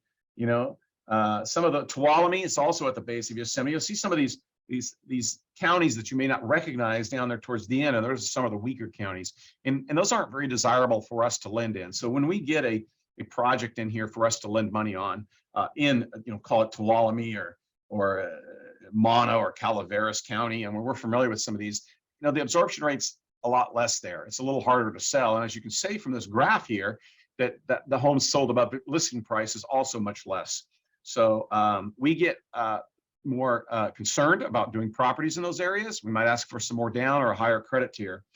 But again, if you're a fixer and flipper, a real estate investor out there, even if you're buying homes to rent, this is a good graph for you to pay attention to, showing the absorption rates of housing in the area for which you're investing. So I think this is very, very important. Inventory slipped slightly, still at pre-pandemic levels. Yes, inventory is right now at 2.9 months. It was at 1.8. It says here 1.9, but it was at 1.8. 2.9 is still, by definition, historically low. You know, 4 to 6 months. Definition of value is 60 to 90 days. So we got a ways to go to click back up. Inventory is coming on. You'll see this in the next slide. Inventory is coming on, eclipsing sales, but not at the enormous rate that some are predicting out there. So, well, here we are. New active listings exceeded sales for the 5th consecutive month. So we can see this graph over here to the far right. We can see that listings are coming on at a higher pace than sales. So we are adding more listings to the inventory every single month. We were at 1.8 months. We're now at 2.9. I expect it to get to 3.9 and 4.9, etc. Where I will start to grow concern as if it starts moving at a high velocity past that 4 to 6 month range. That's when I might be more concerned. See, right now I view this as a correction, not a depression. So I view housing as correcting right now, not as going into full depressionary mode. And so the fact that we have active listings coming on slightly eclipsing sales here by this graph, I think is healthy. We had abnormally low inventory anyway. The fact that we have more inventory coming on, I think is getting back to healthy market and healthy housing. And we can see that we had about 20,000 units coming on last month. We sold 17,000 units. So we have 3 extra thousand units in this last month alone. It is starting to creep up. That's okay for right now. We're still at 2.9 months of inventory, still very, very low. You know, hopefully that'll start to plateau here, and I'm guessing in the next 6 to 9 months. Active listings by region. Again, guys, for those of you who are operating in Southern California, I kind of talked about this earlier. Look at that. California listings, you know, is getting up there quite a bit past the sales number. You can see it more even through the Central Coast, which is a very strong area, and far north is very strong. San Francisco Bay Area, I told you about that. We do a lot of lending, and we do lending all over California. We all over the country actually, but we're very, very strong in California. Two-thirds to 3/4 of our lending is in California. Very strong in the San Francisco, San Rafael area up there, even San Jose. You can see here that listings to sales is almost even. So we know that at 2.9 months of inventory and a 22-day hold time and listings somewhat equaling sales, that in the San Francisco or Bay Area, we look at that as being very favorable for an exit strategy in 9 months when you're done with your flip. Southern California is now the weakest. They have a lot more listings coming on. Their hold time is increasing. That's the weakest market, by the way, in the whole state right now. Active listings improved. This is by county. Active listings are improving overall. We can see here by this graph. I think we only have 3 counties there that are in negative territory. The rest are all growing. Again, I think this is hopefully getting back to normalcy. Getting back to a normal supply of inventory with normal rates and normal absorption rates. Hopefully it doesn't go past that. We won't know that for probably another 9 months. Time on the market extends more than twice from a year ago. Well, again, this is what you hear from CNN, news outlets, and magazines. Time on market's doubled. Oh, well, when you're at 8 days is what we were at. Just I forget when it was. Probably 6 months ago, 7 months ago. 8 days. I mean, I've been in this business since 1996. I've navigated 4 recessions, and I've done a tremendous amount of investing myself, as well as our ZINC entities here, 4 of them. I mean, I run a REIT, and I run a mortgage fund, and we run a lending company. And we've been doing this business since 1996. I mean, I have never seen a market ever even close to 8 days on market. So the fact that we went from 8 to 16 or even 22 is nothing in my world. 22 days, 30 days is still historically low by standards. Now, back in 07, it was taken 9 months. That's when I start to have a concern. But at 22 days, and we doubled over the last year from 8 to 22, still stupid low numbers. So anyway, you can see back through even 2010 here, we were at 65 days. That's still healthy. The fact that it takes you 2.5 months to sell a house in 2010, fine.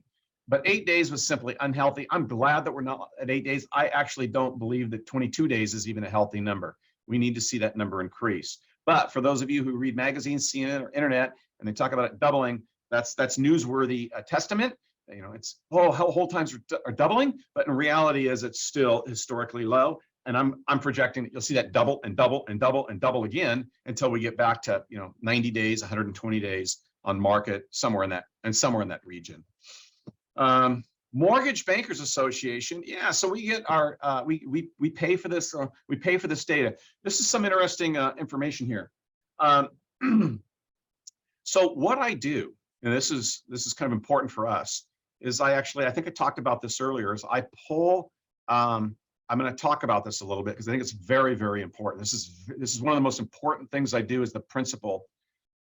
At we have a couple hundred million out in loans to real estate investors, and it's very, very important that we understand the market and where that market's going, both on a geographical level, localized, regional, as well as national. And so one of the things I do, and I spoke at San Diego here about 2 months ago, in front of 400 people on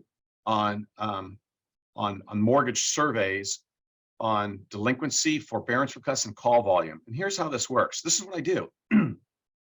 I actually go to the General Services Administration and I buy these reports.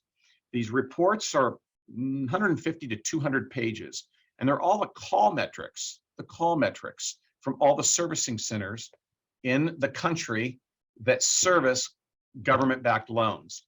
All government-backed loans, call centers for servicing must report every single call to the federal government. The federal government then takes all that call volume and puts it into data, and then they can give it to people like me if we want to, and we pay for it. And so there's a lot of data in this call centers that manage portfolio performance across the country, hold times, number of calls dropped, things like this. I don't care about number of calls dropped or hold time. I don't care about all those things. So what I do is I drill down into this type of data from the GSA. I drill down into forbearance requests, delinquency requests, foreclosure, avoidance, modifications, etc. Here's how this works. The very first sign that an asset is heading into trouble is what? That person is going to pick up the phone and call their servicer and go, I can't make my payment. That's the very first thing that's going to happen. The very first thing that's going to happen to show that housing is heading into a decline or heading into a problem is that borrower is going to call their mortgage servicer and explain to them that I can't make my payment. So I pull the data that deals with that. I look at foreclosure avoidance calls. I look at forbearance request calls. I look at the call volume for skip a payment. I look at these things to chart. Are these loans performing across the nation? Are they performing, or are they starting to deteriorate? If they're starting to deteriorate, that's telling me that I might at some point start to see foreclosure activity rise. And so if foreclosure activity rises, then of course we have depreciation of that asset class that's coming out next. And so I pull this data from the GSA and then I chart it, which into the loss curves or static pool analysis, which is where we're trying to project, losses on certain asset classes. And so hang on 1 minute here, I'm gonna grab something behind me. I gave that report away. I apologize. I had a report here I was going to read to you. So anyway, so what I do is I take that data and I look at it. Right now, mortgage delinquencies decreased to 3.5% in Q3 of 2022. It's down 20% from the previous quarter, down 1.43% year over year. If there is one thing you can remember from this call, remember this: the mortgage delinquency or the mortgage call volume for forbearance requests, for foreclosure avoidance, is at the lowest point since the federal government started tracking this in 1979. We last month, if there's one thing you can remember from this call, we from last month were at the lowest point in the history of this data collection since 1979 for call volume coming in for delinquency, loan modification request, foreclosure avoidance, pick a payment, whatever it is. I call it stress points. Whether you're calling in to avoid foreclosure, you're calling in saying I can't make my payment, calling in to do a loan mod, whatever. I just call that a stress point. I group them all together, call it a stress point. The calls coming in for stress points is at the lowest level since 1979. What this tells me, and I map this for our REIT that I run and our mortgage fund that I run and our lending that I run, is that the housing market across the nation is actually relatively healthy. Why are the loans performing so strong right now? Here is my assessment of that. People move every 8 years. That's the average. And over the last decade, the loans that have been put out there are exclusively 30-year amortized full doc loans with verified income. Almost 91% of the mortgages out there originated are government-backed securities. And the government tracks the servicing centers for those loans. And so what we have out there right now is over the last decade, because people move an average of 8 years, over the last decade, we did not have mortgage-backed securities on the secondary market. They're basically government-backed loans. And the government said after the 2007 crisis, government doesn't have pick-a payment loans. Government doesn't have negative amortization loans. Government doesn't have stated income loans. Government doesn't have stated asset loans, on and on and on. The government doesn't do those loans. 91% of the loans originated out there over the past decade are government-backed. Government-backed loans are 30-year loans, full doc, proof of income, etc. So my assessment is the reason that the performance is so high of these loans across the nation since 1979, it's the low. Last month was the lowest in the history of the record keeping, is because the loan volume out there, or tracked by the GSA, is full doc loans. Now here's where this differs from 05, 06, and 07. That whole crash that everybody wants to talk about, that many of you on this call, I see a lot more of you jumping on right now. Many of you on this call may not even remember because of your age. Back in that 05, 06, 07, 08, 09, crash period, bubble and then crash. What we had back there was pick a payment, negative amortization, stated income, stated asset, and a lot of cash out refi on what I call soft equity. That's what caused a lot of that crash at that period of time. I will tell you that I was the largest purchaser. I was the largest purchaser in Central California of auction homes.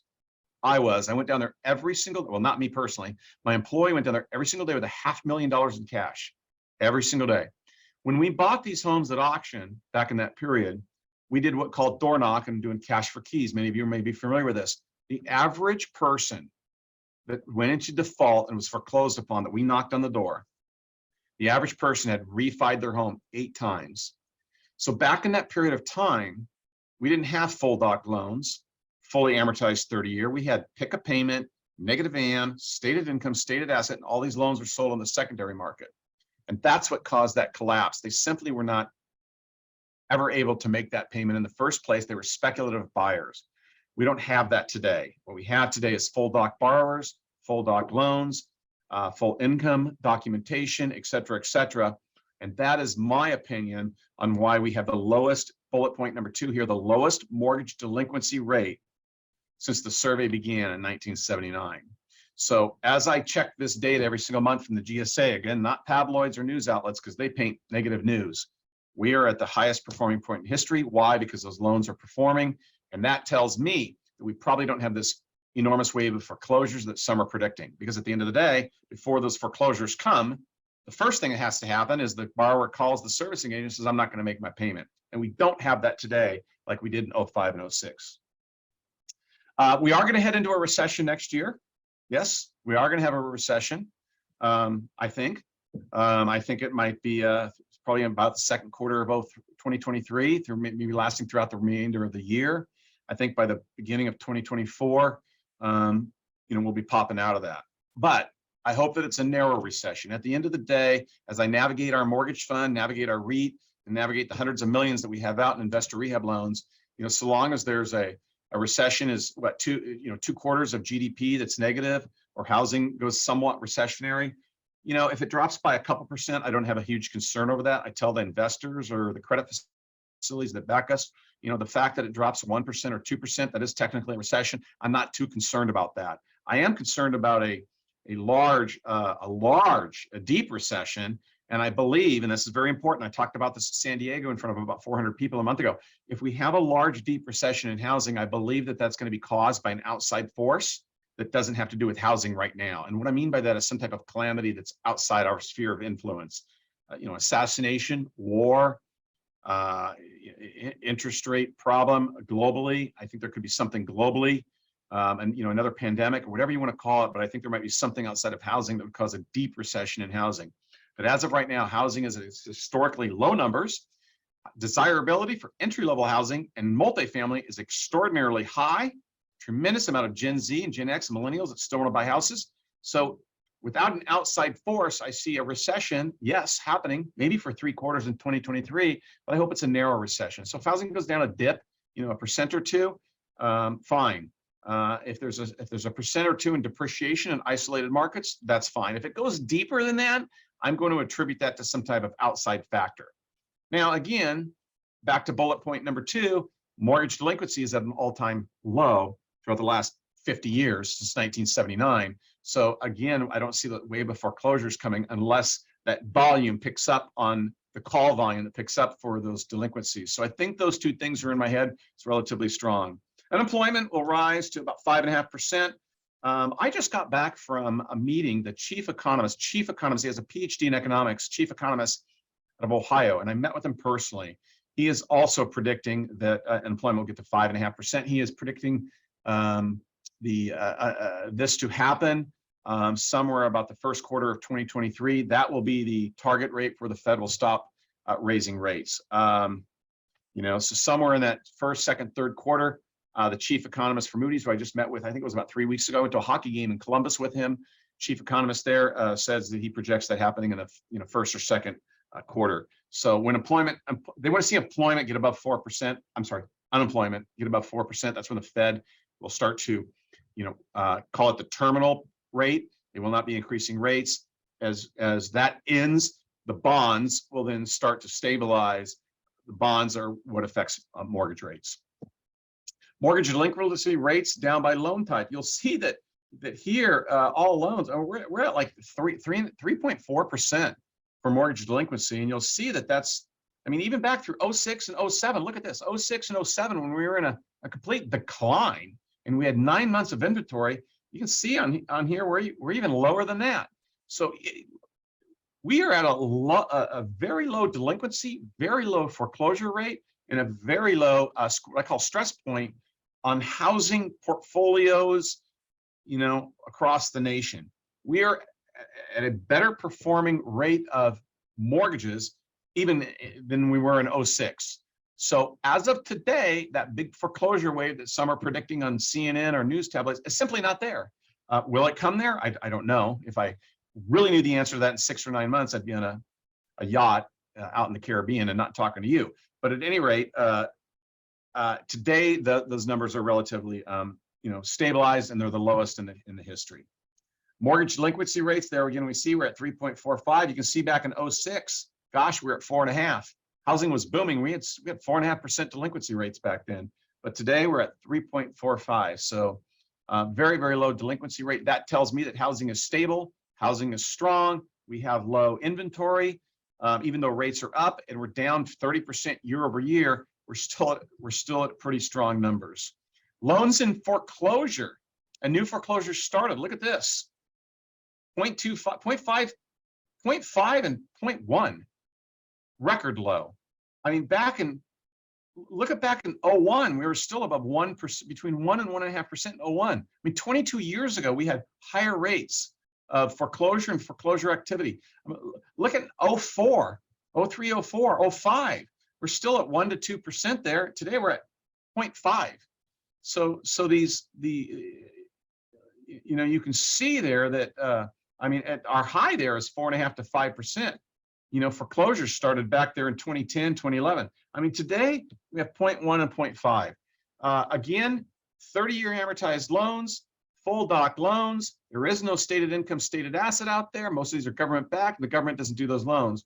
So I attribute that to record high equity and candidly, government backed underwriting, which has produced what I would see is very, very low foreclosure activity. It's interesting. It might, right now we're at 0.5%, which is just ridiculously low. And here's how the media spends this. This is directly from the GSA. I get these numbers directly from the GSA, guys. But if it goes to 0.75, the media, CNN or whatever, will get on there and say, foreclosure activity is up 30%. The world's crashing. It's up 30% from 0.5, from 0.5 to 0.7. I mean, we're still, from 2001, look at this graph, ladies and gentlemen, from 2001 to today, if foreclosure activity increased 30%, we're still, over the last 22 years, at the lowest point in history. So you have to be careful when you hear news outlets or media or radio, present these terms, which are negative in nature, because they can be skewed. We're at 0.5 and 0.1. This is directly from the government. This isn't from a news outlet. And even if it increases 30%, 30% from what? From a 50-year low from 1979. So as I see it, housing performance portfolio is one of the things I watch very carefully, is very strong at this point. Okay, so we got about another 5 minutes here. If we have some questions and answers, I don't know if this worked. Linda, are you there? Do people ask questions and answers on this? Is that possible to do that, or is that not something that we can do on this broadcast? Oh, yes, Todd, we do have a question already on the chat. And the question is, Todd, how has inflation and the Fed hikes affected California real estate, and how do you see California moving forward? Okay, so inflation, I think, is relatively actually good for housing because it's an asset class that is simply going to increase in value. So inflation is bad from an unemployment and an affordability index. So there's a problem there. But as far as, here's my concern. I run a REIT. I run a real estate investment trust. I am the managing member of a REIT. I'm the managing member of ZINC Income Fund, a mortgage fund. And I'm also the president of ZINC Financial. And so one of the things I do, I have quarterly calls with our investment backers, hundreds of millions of dollars out. What's the effect of inflation? At the end of the day, the effect of inflation on real estate, both multifamily and housing, is actually relatively safe. And here's why. In housing, the value of that collateral is going to increase, and the value of those rents will increase. In multifamily, the value of that collateral increases, the cap rate increases, and the value of the rents increase. So from an inflation standpoint of my collateral, I actually think it helps it. From an inflation standpoint of multifamily, I think it helps it. Even rents go up in inflationary periods, and the value of multifamily goes up in inflationary periods, and the SFR goes up as well. So inflation, unfortunately, is a concern from an affordability fact, and a concern because the government is increasing the Fed window, which affects bonds and mortgage rates. So I don't like that part of it, because mortgage payments are now 60% higher than a year ago. So I don't like that. And as I spoke earlier, housing desirability is 100% affected by the availability of liquidity on the secondary market, on the government market. It is not affected by affordability index. As a matter of fact, if you actually pull the graphs, they diverge. Affordability actually has very little to do. Again, affordability in 2007 was 78%. Nobody bought any houses. We had 18 months of inventory. Affordability index in 05 was 30%, 35%. And yet everybody wanted to buy a house in 05. So affordability index is not what drives housing. It's liquidity on the market. That liquidity, when it constricts because the payment goes up 60%, affects that ability to buy the house. So I don't like inflation. I don't like inflation because it affects the liquidity of the borrower being able to get a loan for that house. But I like inflation because my asset value went up both in SFR as well as multifamily as well as rents.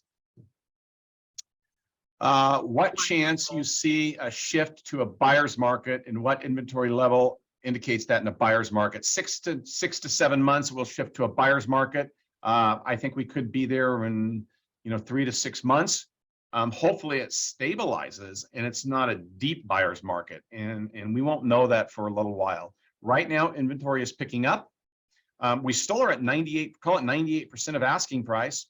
So it was at 103%. We were average at 103% of asking price not that long ago. Right now we're at 98, 97. So at the end of the day, it's not a buyer's market per se, because inventory is still very, very low, and we're still at near asking price for the sales price.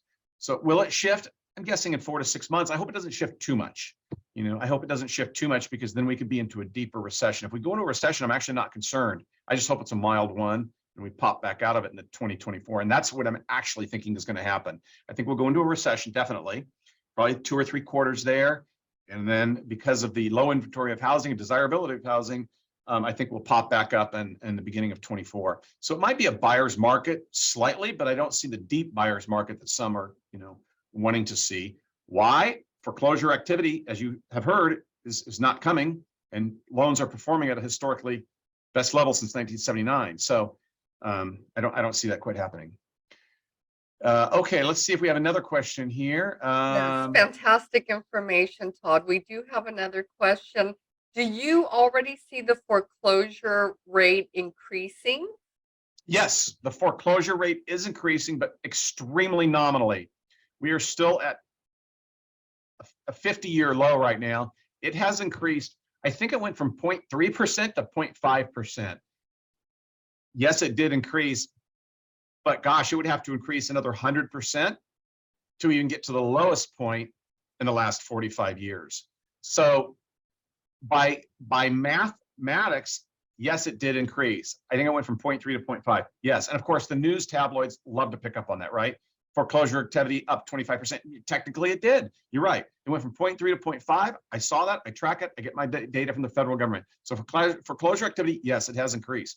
But still, as I showed you in that one graph, we're still at a nearly 40-year low. I mean, it would have to, even if we increased 100% and went from 0.5 to 1, we're still at historical low. If it gets to 2, 3, 4, and 5, then I think we might have a problem, but we're not there. We'd have to increase somewhere in the neighborhood of 400 to 600%. I don't see that happening because most of the loans out there are government-backed loans with full doc. And furthermore, there's a lot of equity out there, which is not something we had in 05, 06, and 07. This is very different, folks. We cannot compare this, not even remotely, to 05 and 06 and 07. If we head into a recession, it is not going to be like the recession of 05, 06, 07. It's not there. Loans have historically high equity. Loans are full doc. We did not have that back then. We just didn't. I wish I could do a whole nother segment on that whole thing and mortgage-backed securities. One of my close family friends was was one of the people that was heavily involved. The Wall Street movie, that's one of our family friends. That's a whole nother webinar, but was involved in that period. And what happened back there is completely different than today. We have a normal recessionary pressures, inflation. I think it'll be adjusted, but I don't think we're going to see what we had in the previous recession. And if we do, it will be an effect of an outside calamity that made it happen, not housing itself. Again, I talked about that: war, assassination, pandemic, some type of spiraling issue on a national level or a world level that will affect, other asset classes, hospitality, credit card debt, consumer unemployment, which would then pop into housing. So that's what would have to happen for us to have a deep recession in housing at this point. It could happen, but it will have to be some exterior factor that causes it, not housing itself. All right, do we have any more questions? Do I see rates coming down fall of next year? Which timeline that another Yes, broker predicted us recently? So another broker predicted that the rates would come down the second quarter of 2023. What's your opinion on that? I think that in I think that they're going to come down later than that. I just met with the chief economist for Moody's in Ohio. Again, he predicts, gosh, this guy was smart, really, really smart gentleman. He predicts that the first, second, third quarter will be tumulus in mortgage as well as auto receivables, which is another business that we own here, auto receivables, that it'll be tumulus in that period. Rates might come down a little bit, but we don't see real true stabilization until the end of 23, beginning of 24. Will they get back to what we saw? No, I don't see that happening. The bonds would have to get down. The bond market was simply down to nothing when we had those rates at 2 3/4 or 2.5. So I don't see it getting back to that at all. The chief economist that I talked to at Moody's saw it happening later. The previous guy predicted second quarter of 23. I don't know where he's getting his data from, unless it's just a feeling. But my prognosis is it's going to happen later than that. That we'll probably be in a recession at that point. I think that the government will I think we have 2 more 50 basis point increases. That affects the bond market slightly. I think, without getting too technical here, it'll probably be later than that. And it won't be back to what we saw. That will not happen. For it to get back to the rates that we had, the federal government would have to have a massive 180-degree pivot, and they would have to lower the Fed window rate substantially. So something would have to happen, and I don't see that occurring. Something would have to happen for the Fed to pivot and drop the Fed window borrowing rate to a super low level that would affect the bond markets to get back to that. Again, a pandemic, war, something crazy where they go, oh my gosh, we're going to drop 100 basis points off the Fed window. That's the only way to get back to those numbers. I don't see that happening anytime soon. I hope that somewhat clarifies your question. Yes. Any others? Wonderful information. Thank you so much. Can you talk a little bit about the different states where ZINC Financial lends? That's a great question. So we are across the country, and if this is of interest to you, and maybe it's not, or it is, every state is different to us on how and why we lend there, and we judge our views on absorption rate, foreclosure laws. 2/3 of the country is judicial, 1/3 of the country is non-judicial. Non-judicial foreclosure is the act of where there is no judicial action. You simply go to the county recorder, file the notice of default. If the loan is not cured in a period of 90 days, you do a publication in a paper of general circulation for 3 consecutive weeks, and you hold the sale. If nobody bids at the property, it reverts to the beneficiary, which is us. I know that was really complex and quick, but non-judicial states, you don't go to court. 1/3 of the country is non-judicial. That's more favorable for us. So we lend in those states more aggressively. 2/3 of the country is a mortgage state. A mortgage state is where the lien on the property is actually vested with the owner. And then you have to go to court in order to get that property back. And so getting that property back, reverted back to the beneficiary, can take anywhere from 3 months to 2 years. It's 3 years in New York. So how we look at this is a mortgage. See, people don't understand this. It's an interesting topic. In trust deed states, which are non-judicial states, it's about a third of the country. That title in that property does not actually vest with the owner. It's held in trust. That's why it's called a deed of trust. It's a deed of trust that's held in trust. It does not get actually titled to the owner. And so non-judicially states are very favorable for us to lend in, because if we have to go get our collateral, we can get it in 90 days. Mortgage states are where the deed actually transferred. We have to go sue them in order to get the mortgage back.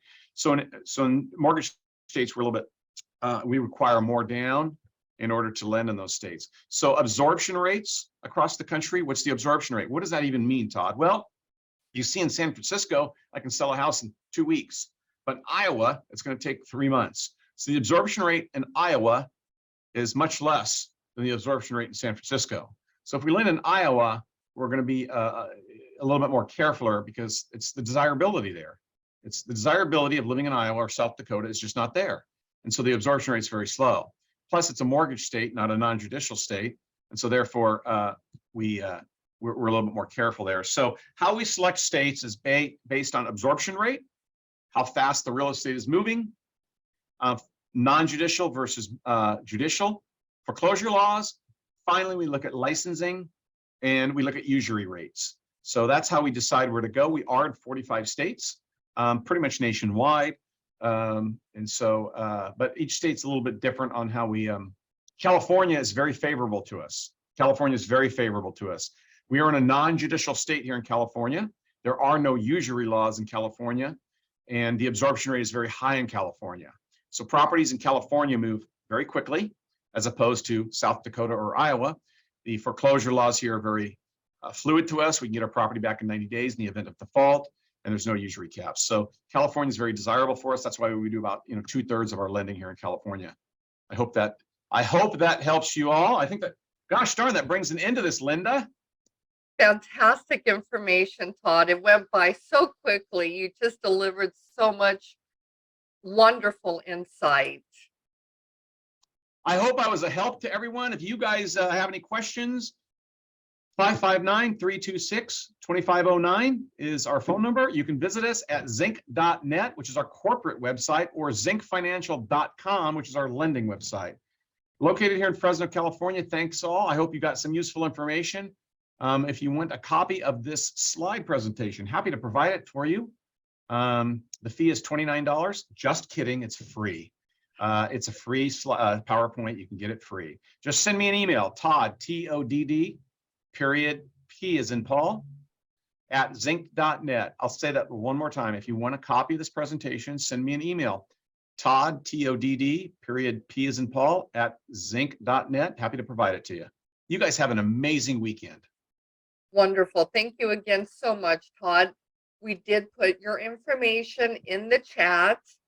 Please be sure to reach out to Todd. He's wonderful at getting back with people, and he's eager to learn about your deals as well. So reach out to him to get your deals funded as well. Thank you again, Todd, for the great information. And Linda, it's great to see you. We go back 10 years. We've done a lot of speaking engagements, a lot of clubs together. It's fantastic to see that you're healthy and happy Thanksgiving to you.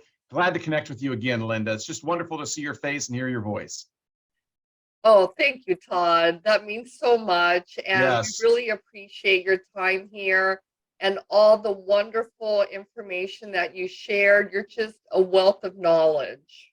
Have an awesome Thanksgiving, Linda. My best to you. And if I can help you any other time, let me know. Okay, sounds great. Take care. Thank you, guys. Bye-bye. Bye-bye. Well, folks, we're going to go ahead and take 30 minutes to go have lunch and get some nourishment, and we'll see you back at exactly 12:30. So go ahead and take a little break. Let me go ahead and put our timer on so we can let you know exactly when we're coming back. One moment. We'll be back here at 12:30 with Paul Finck. Thank you so much, and we'll see you back soon. Bye-bye.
We are coming back live in less than 4 minutes.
Welcome back, everyone.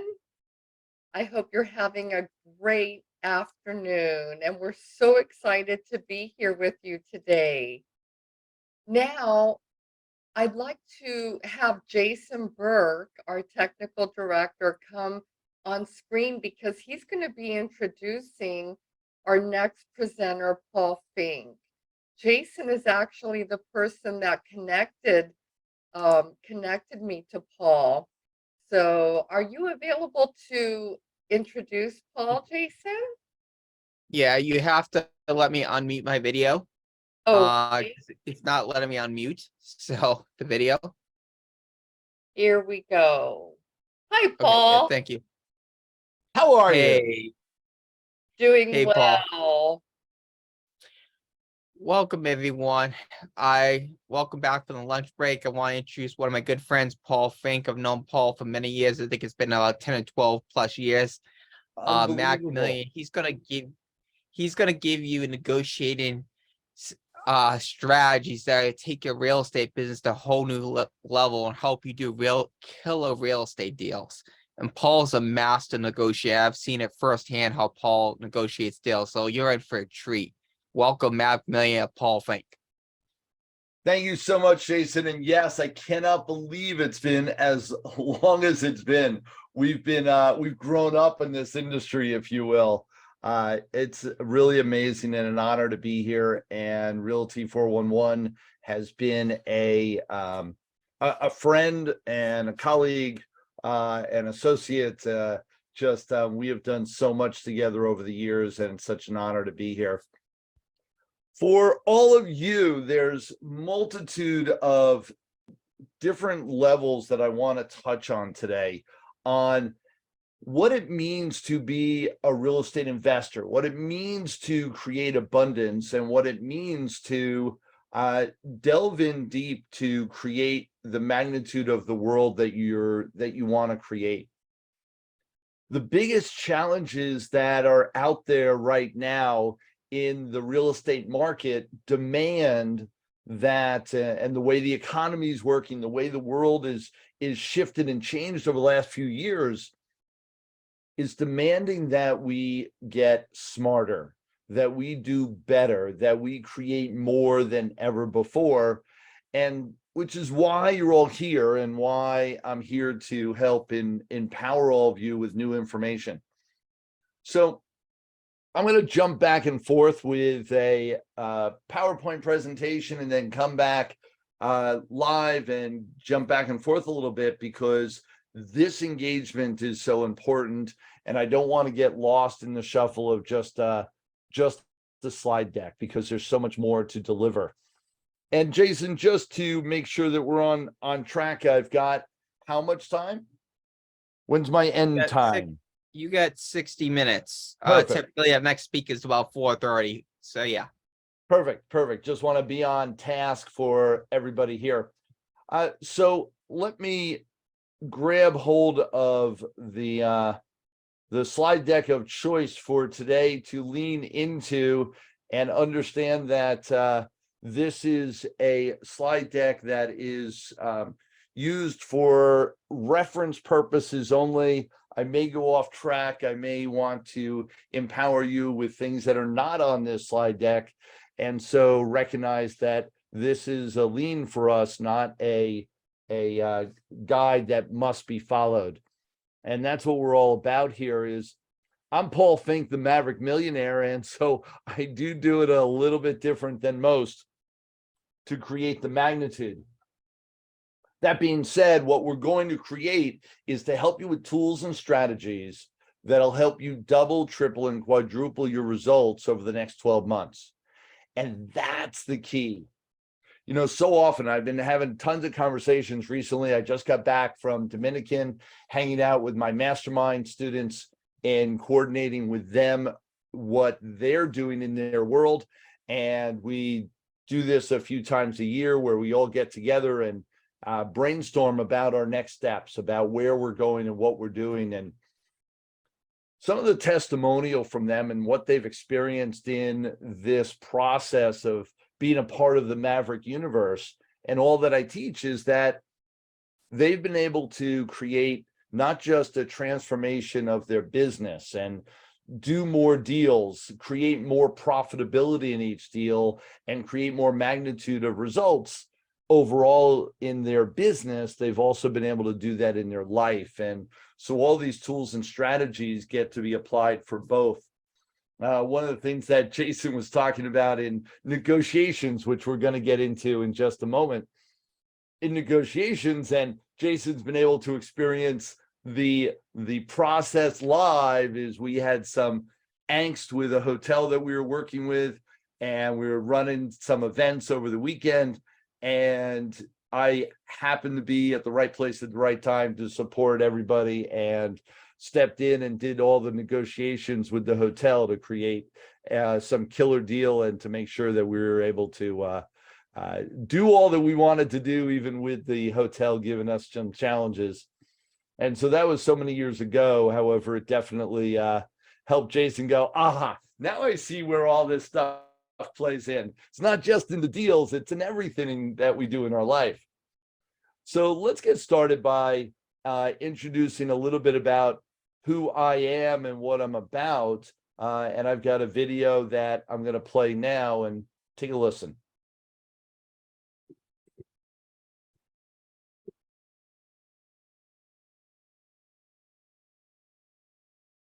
Maverick Universe is about hope.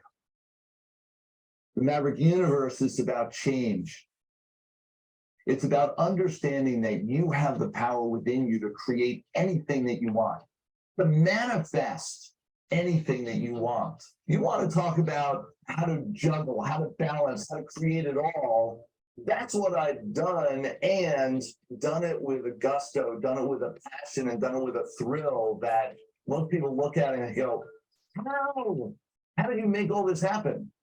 You want to come with excuses? You want to say that you can't for one reason or another? I challenge you to have more excuses why you can't than I do.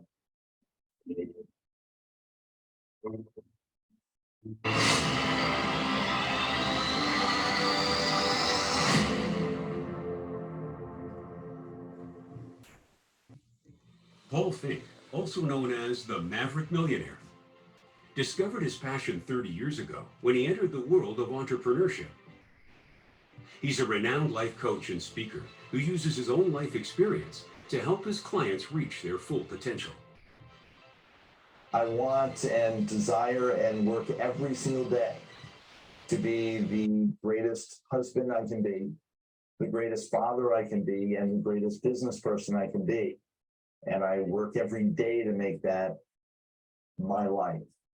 All my approaches are counterintuitive, are different, to create a different result, to create a magnitude of power within you that manifests into a power in your external world where you can change the universe. My mission in life is to get this message out to millions and millions of people all around the world, that for you to be the leader in your community, for you to be the one to deliver this message in your community, in your societies.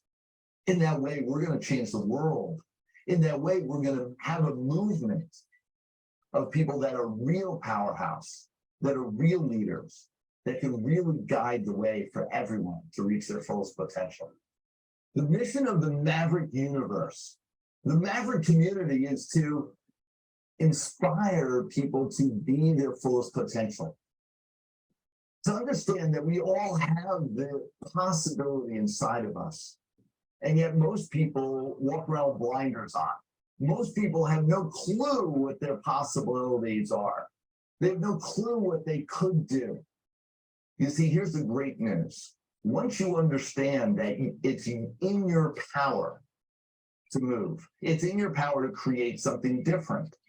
It's in your power to control your destiny.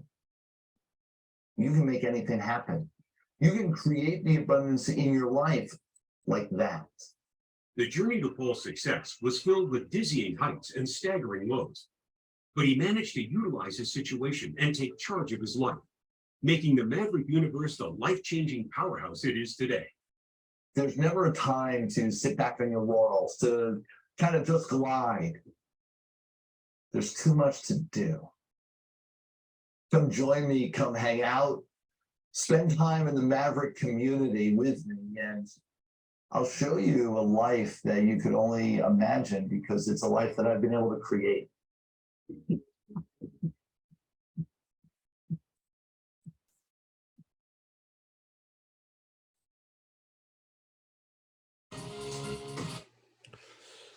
We want to create our dream life, and welcome to the Maverick Universe, because our dream life is our goal. It's the reason why we're doing all that we're doing in the real estate game, at least for most of us. It's how I got started. You saw that I've got 6 children, 3 sets of twins. Well, back 21 years ago when my last set of twins were born, that was my goal. I wanted a dream life, only I knew whatever I was doing at the moment was not going to create it. And although I've been an entrepreneur for 36 years now, at 21 years ago, which was halfway in my journey, if you will, I decided I wanted more. I wanted to create a real life for my family, a real life for my children, a life that was filled with abundance. And that was the key to the focus that I had in real estate. We're going to talk about the 5 keys to creating more leads, deals, and profits guaranteed. And here's some of the bottom line components to it. We want to find, fund, and scale our business, find, fund, and scale our real estate deals. To find the deals, more deals, no, we want more profitable deals. And one of the challenges that I find out there in the world is that as I'm coaching people, they're really focused in on getting a deal, and yet they forget that they actually need to make money. And so often they believe scaling by scaling a whole lot of deals that make next to no money or no money is going to create profits for them. No, every deal should be making you money, and every deal should be making you large amounts of profitability. One of the greatest things that I found as I walked into the real estate game is the focus of how do I create the most amount of profits in this deal to create a magnitude of results. And when you walk in with that, you've got room to negotiate, room to give a little in the deal. When you start off behind the 8 ball and with such thin margins, there's very little place to go. So looking for those profitable deals and those major profitable deals is really the key. So over 20 years, I found that deals are not found, they're actually created, they're made. So one of the ways in which this comes about, I'll talk about later, but the difference between list price and what you actually pay and understanding how to negotiate away from the list price. How do you create deals with quality communication? The quality of our communication, or the quality of our life, is the quality of our communication. And to be a good communicator, let's be an expert communicator, because it comes about in persuasion, influence, sales, and we're going to get right into that now. One of the things that really excited me when I got into real estate was that real estate, you can negotiate on a dozen different terms, a dozen different aspects of the deal. And any one of these could create the deal for you, the profit for you, the magnitude of results, and create thousands. I bring this up. I've had a chance to hang out with just megaton great people. If you don't know who this is Richard Branson. He is the owner of Virgin Records, Virgin Galactica, a billionaire in his own right, self-made. And I got a chance, I've had many chances to hang out with Richard Branson on his island in Necker Island. And this is the island, Necker Island. It's in the Virgin Isles. And we've had the opportunity to talk. And one of the things I asked him about was, well, why did he buy this particular island? Like, what was the point of this island? It's in the middle of nowhere. And he went through a great story on how he basically ended up with the island because he was impressing a girl, which makes a lot of sense to me. And so he was impressing a girl. He went island shopping. She said, I want that island.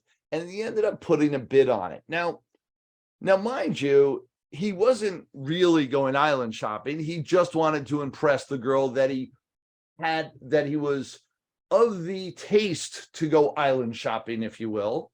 And so now he's going island shopping on his dates with his girl. And as he's there, she says, oh, I want that. And he felt obligated to place a bid. So here we have an island that was listed for $3 million. $3 million was the price tag. Now, mind you, he wasn't the billionaire at the time. He was just getting started, had started his first business. So he was just like most of us when we first started out, had no money in his pocket. All his money was invested in his business. It was Virgin Records. A no-hits record had been established yet. And so all his money was in the business. He had nothing to show, no success yet. And now he's presented with a $3 million list price of an island. What do you place an offer on a $3 million list price? Well, I've surveyed people all across the country who are real estate investors, or at least claim to be real estate investors. And they claim to be real estate investors. And I say, well, $3 million list price of a property, in this case, an island, what would be your offer?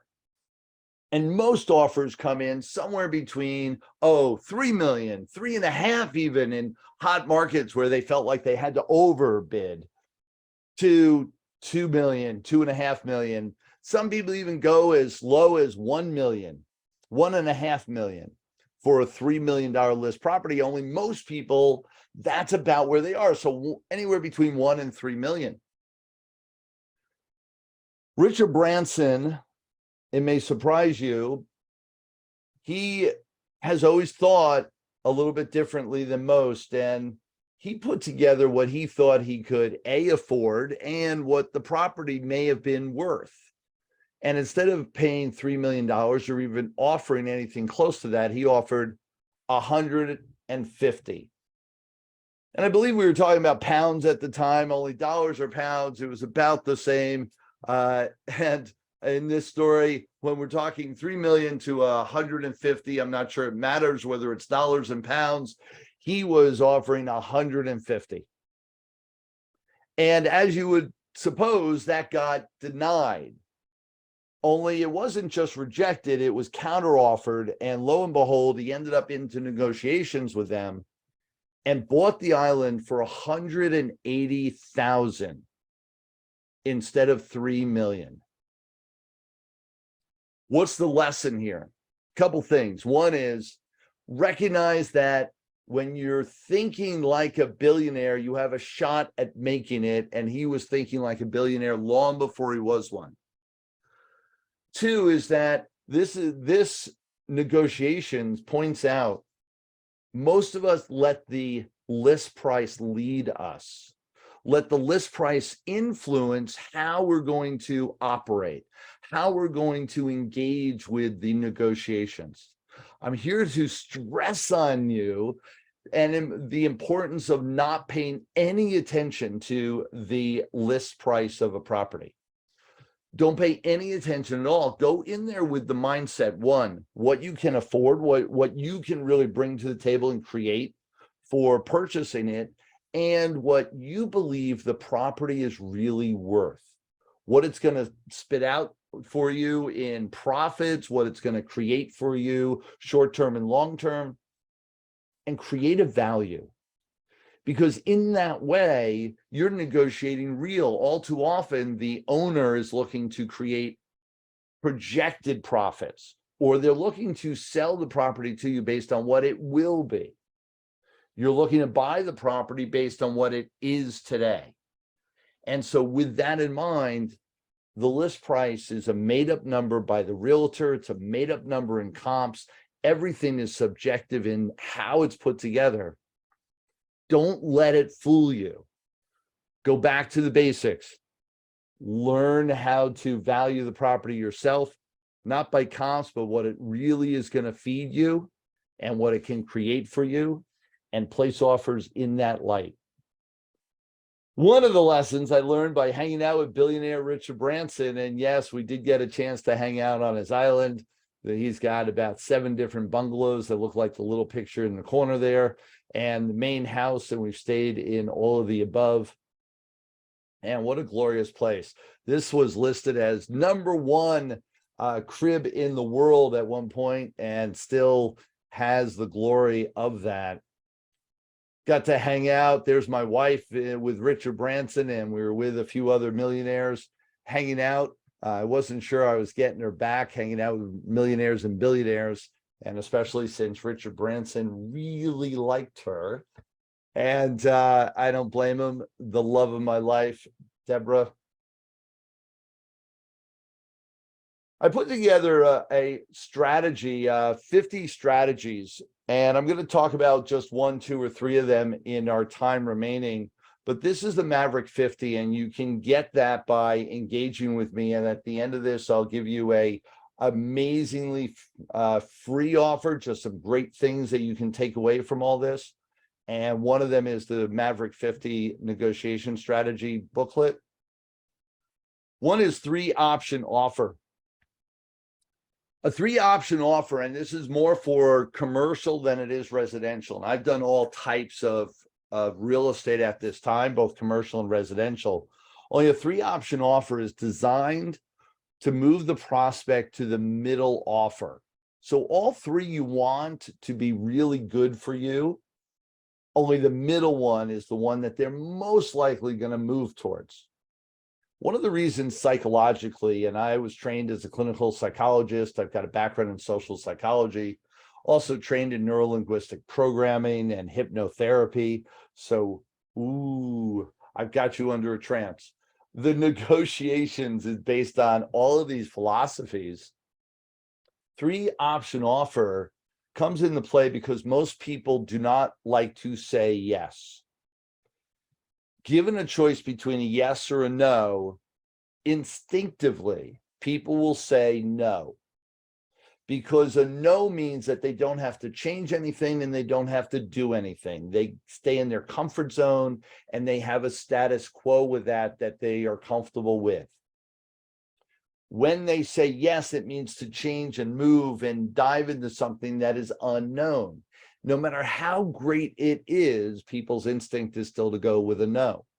A 3-option offer eliminates that as a possibility because now you have 3 different options that give them some flexibility and choice. They see you as more flexible, and so they'll dive into negotiations more readily. One of the properties I did that with, this was a property I negotiated with a few years back. And it was listed for $769,000. Some of you think that's a lot. Some of you think it's no big deal. You must be in California. $769,000 was the list price. This was a strip mall.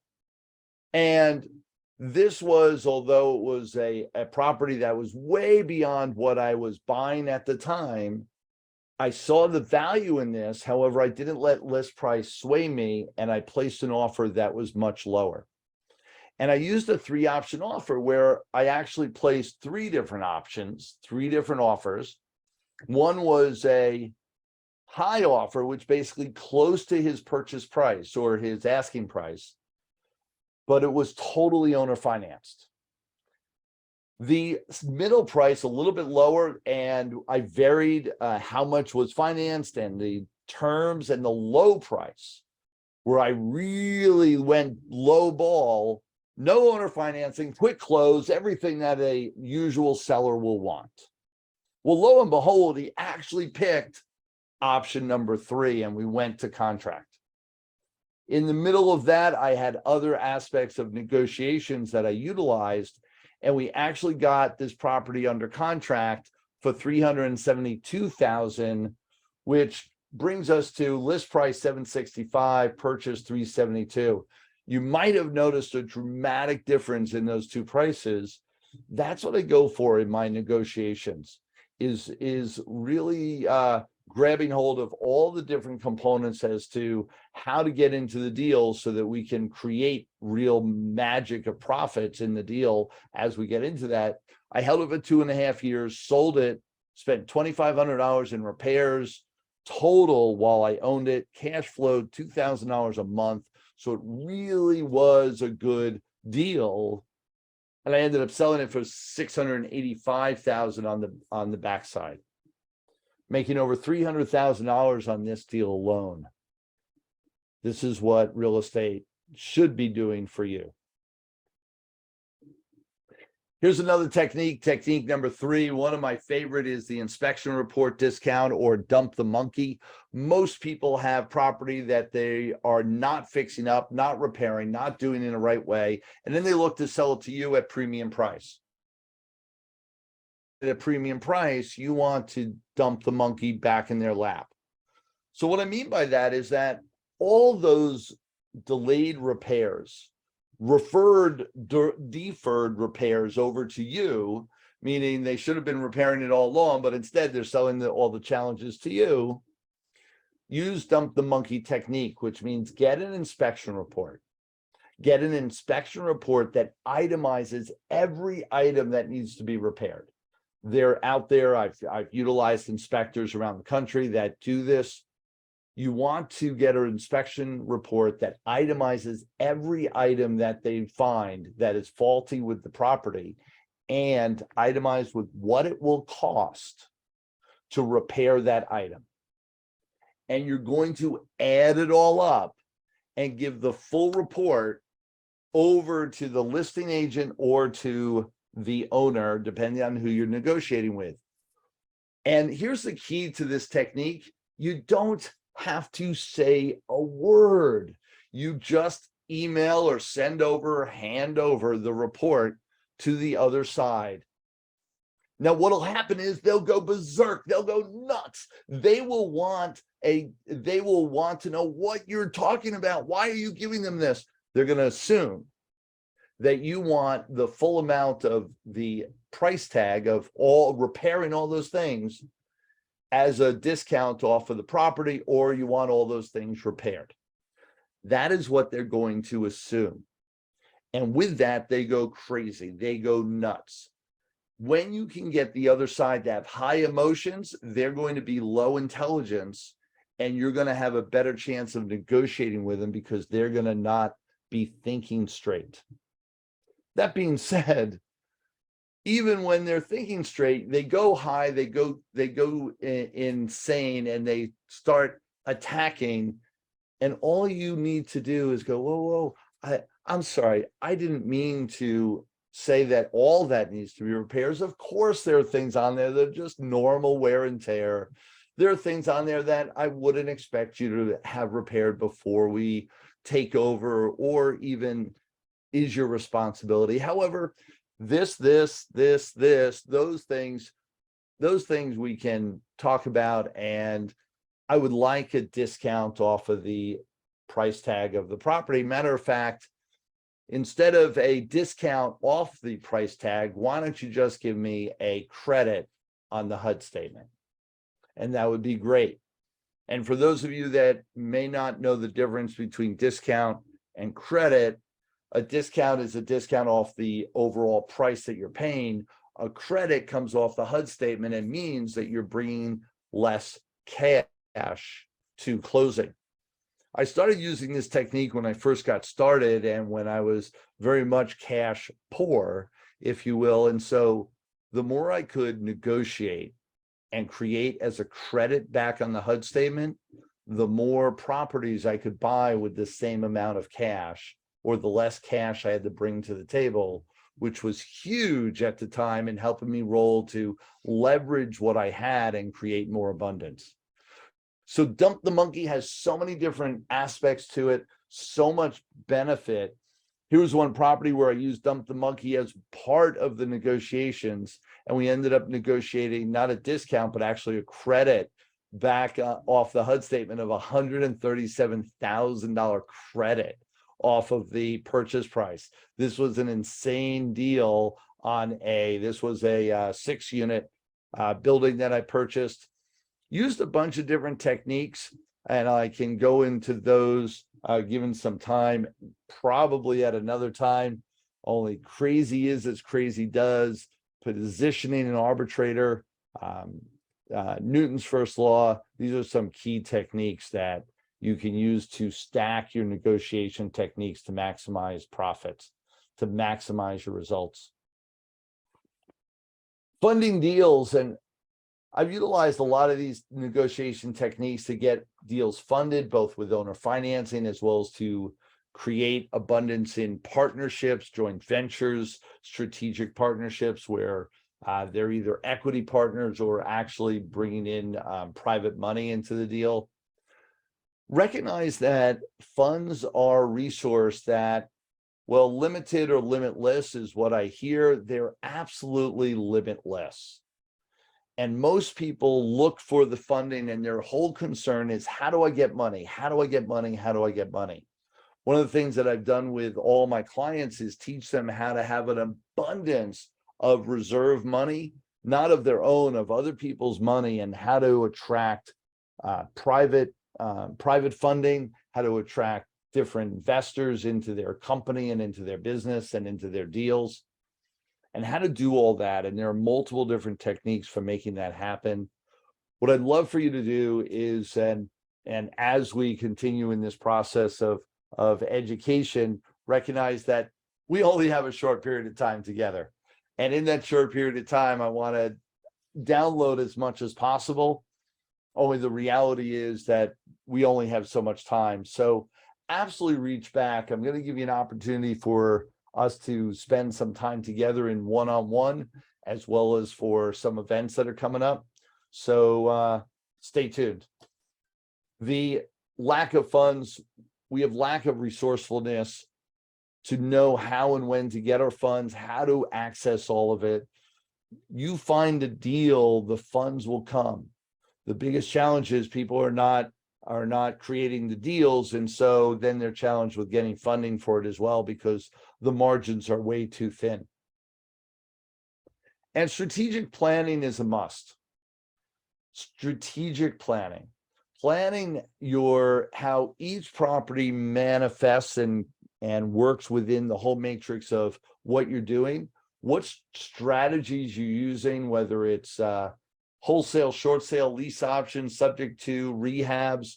What is the strategy of choice that's going to feed into your strategic planning for your business and your life? Do you need cash flow today? Do you need cash flow tomorrow? Are you looking for building net wealth, or are you looking for a sustenance of income? What is it that you're really looking for? And that strategic plan will guide you. Along the way, Barbara and Ken Tomeko are a couple that I've worked with. They've been working with me now for 13 plus years. I can't believe it. I've been coaching at this level for about 16 years now. They were one of my early clients, and they saw a good thing, because every step of the way they came on board with the idea that they were going to do 10 rehab flips in a year. And for most of us, that's a lot. However, I challenged them, and we went through some process on how to set your goals, how to build your team, how to create abundance in funding so that they could do as much as they wanted to.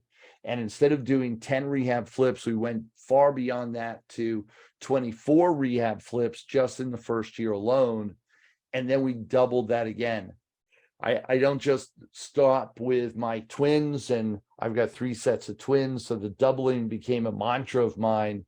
Only now I double, triple, and quadruple people's incomes on a regular basis. So scalability and sustainability has everything to do with your time-money relationship, your value to time, your value to money. Are you understanding that time is the only resource that is non-replaceable, the only resource that you must grab hold of and keep track of, or it'll be lost, stolen, and wasted in your world? That is key. And so learning what your relationship is and how to grab hold of time at a higher level is some of the things that I work with my clients on a regular basis. Oops, somehow that did not work out. Hold please, as my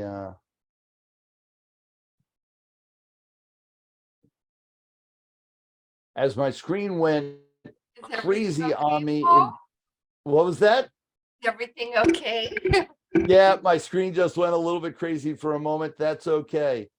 And I'm just going to get back into the presentation, and I don't know why it did that, but hold for a moment. Let me make sure that the presentation is viable. Where did it go? There we go. I don't know why it did that. It's still playing tricks on me. Hold on.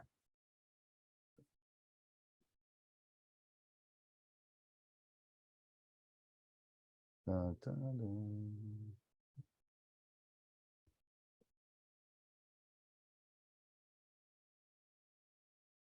Bear with me, guys. Sorry about that. Yeah, that's what I had to do. Someone was saying turn it on and turn it off again. That's exactly right. Because it was just hanging out in Never Land.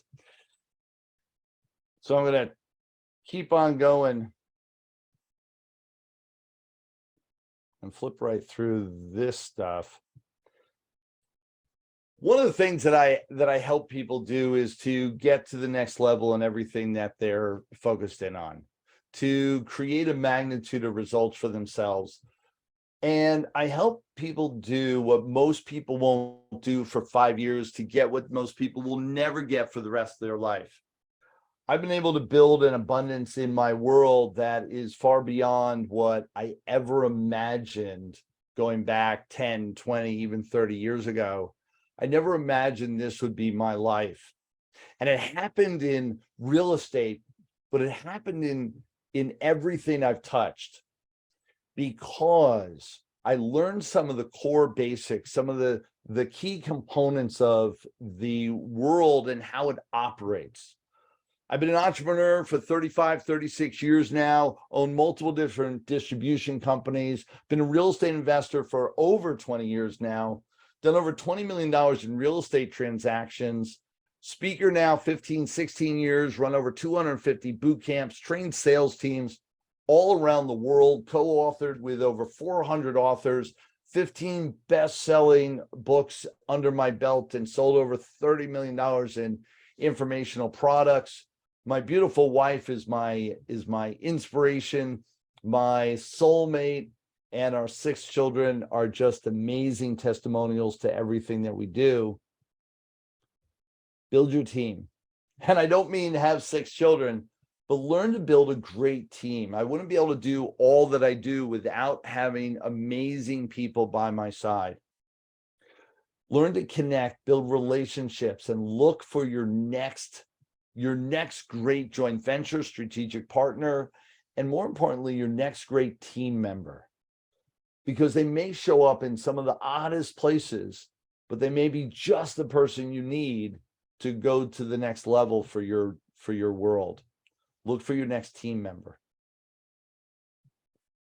With all of this, you must change. Everything you want is in a place you've never been. Everything that you want is beyond your comfort zone.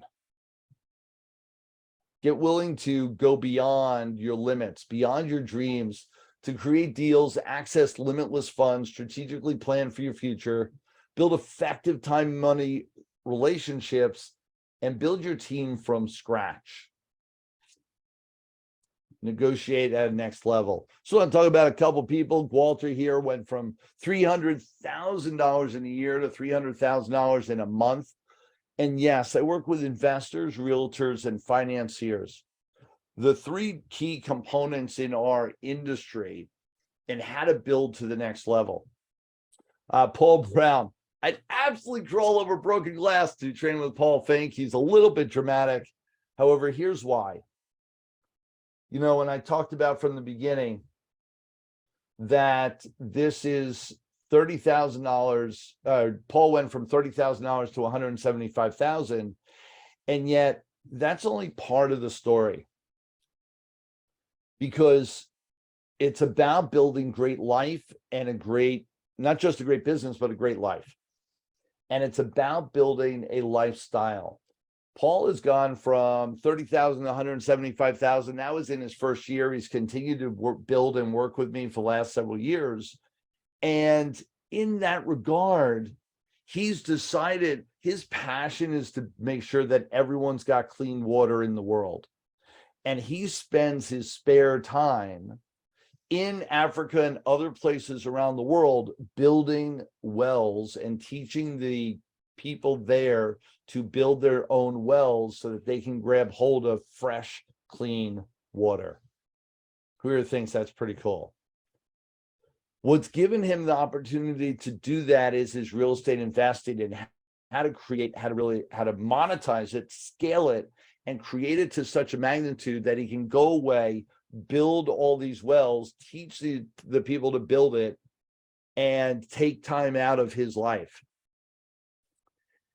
His testimonial now is every time he hangs out with me, his income increases because I teach him how to live life, how to manage his emotions, and how to engage with the world in a way that's different than what most people do. So that as you're learning all the skill sets, all the strategies that we're teaching here today, that the real difference is what you do with them and how you apply them into your world. And his income hasn't stopped at $30,000 a year. Now it's $30,000 a month, and it's actually he's tapped out somewhere around $40,000 in some months, 30 to 35 in others, all passively. This year alone, he spent about 90 to 120 days away from his business, spending time in places like Africa building wells. Who thinks that is just amazing? And as he comes back into his business, it's making more than when he left because he's learned all the techniques and strategies to create it. Again, this is just one session, and the rest of the story is for yours to imagine. Decide to live differently today. Here's what I want to offer you up, and here's a QR code for all of you to get a consult with me, to spend some time where we can get some real-time one-on-one, where you and I can talk and get clear with what is it that you want and how you're going to get it step by step in your world, in your process.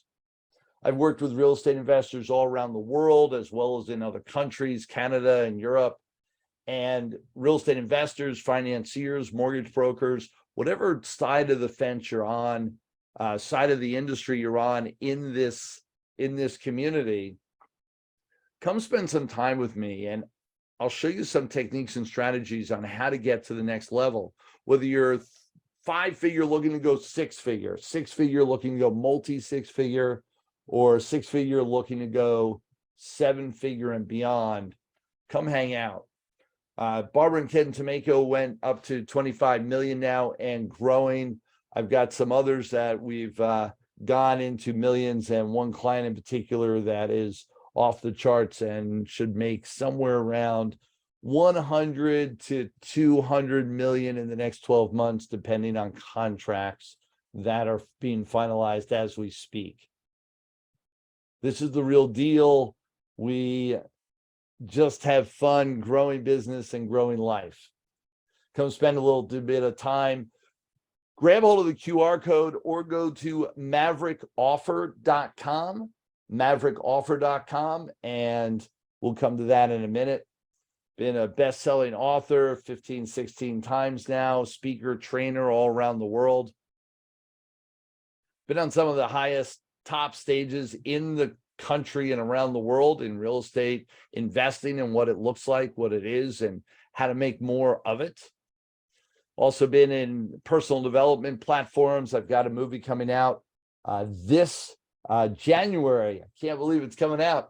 It's coming out this January. It'll be on Amazon Prime, and a bunch of great thought leaders, like some of the people that are here, will be next to me, and we'll be talking about abundance and limitless abundance and how to grab hold of that in your life. So on the mental game, I'm a leader as well. Been able to travel and build a world like none other. You want more leads, more deals, more profits, more opportunity? Come hang out. This is your time to be a maverick. I've got a great event, Maverick Success Live, that's coming up. I've got one in Vegas coming up December 2nd, 3rd, and 4th of December 2022. It's coming up around the corner. Go ahead and grab the QR code. You're interested in that.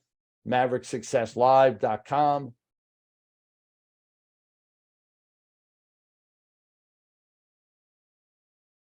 And spend a little time with me. We've been doing this for a while, and a while back, someone asked me, what would I tell my younger self as I've created success, as I've created abundance in my world? And started off in sales, started off in medical sales, went and sold everything there was in the medical field, everything there was in the dental field, and kept growing distribution companies, kept growing ways to move in different industries. And then I found the real estate game over the last 20 years. What's made the difference for me, though, has been my mindset, my perseverance, and my understanding that the world isn't always what it seems. And let's take a closer look at how to engage with it. So people now ask me, all right, what would you tell your younger self? And my first instinct is I wouldn't tell my younger self anything, because I kind of like my life, and any changes that my younger self would make would change the life that we would now have. And I kind of like my life. So I wouldn't want anything to change. However, what would I change? So what would I tell someone that is just starting out now? What would I tell someone that's just getting going, that is in that phase? And whether you're just getting going or maybe you've plateaued, which is very common, if you look back and over the last several years, you've been making the same amount of money or less, that's called a plateau. Be aware.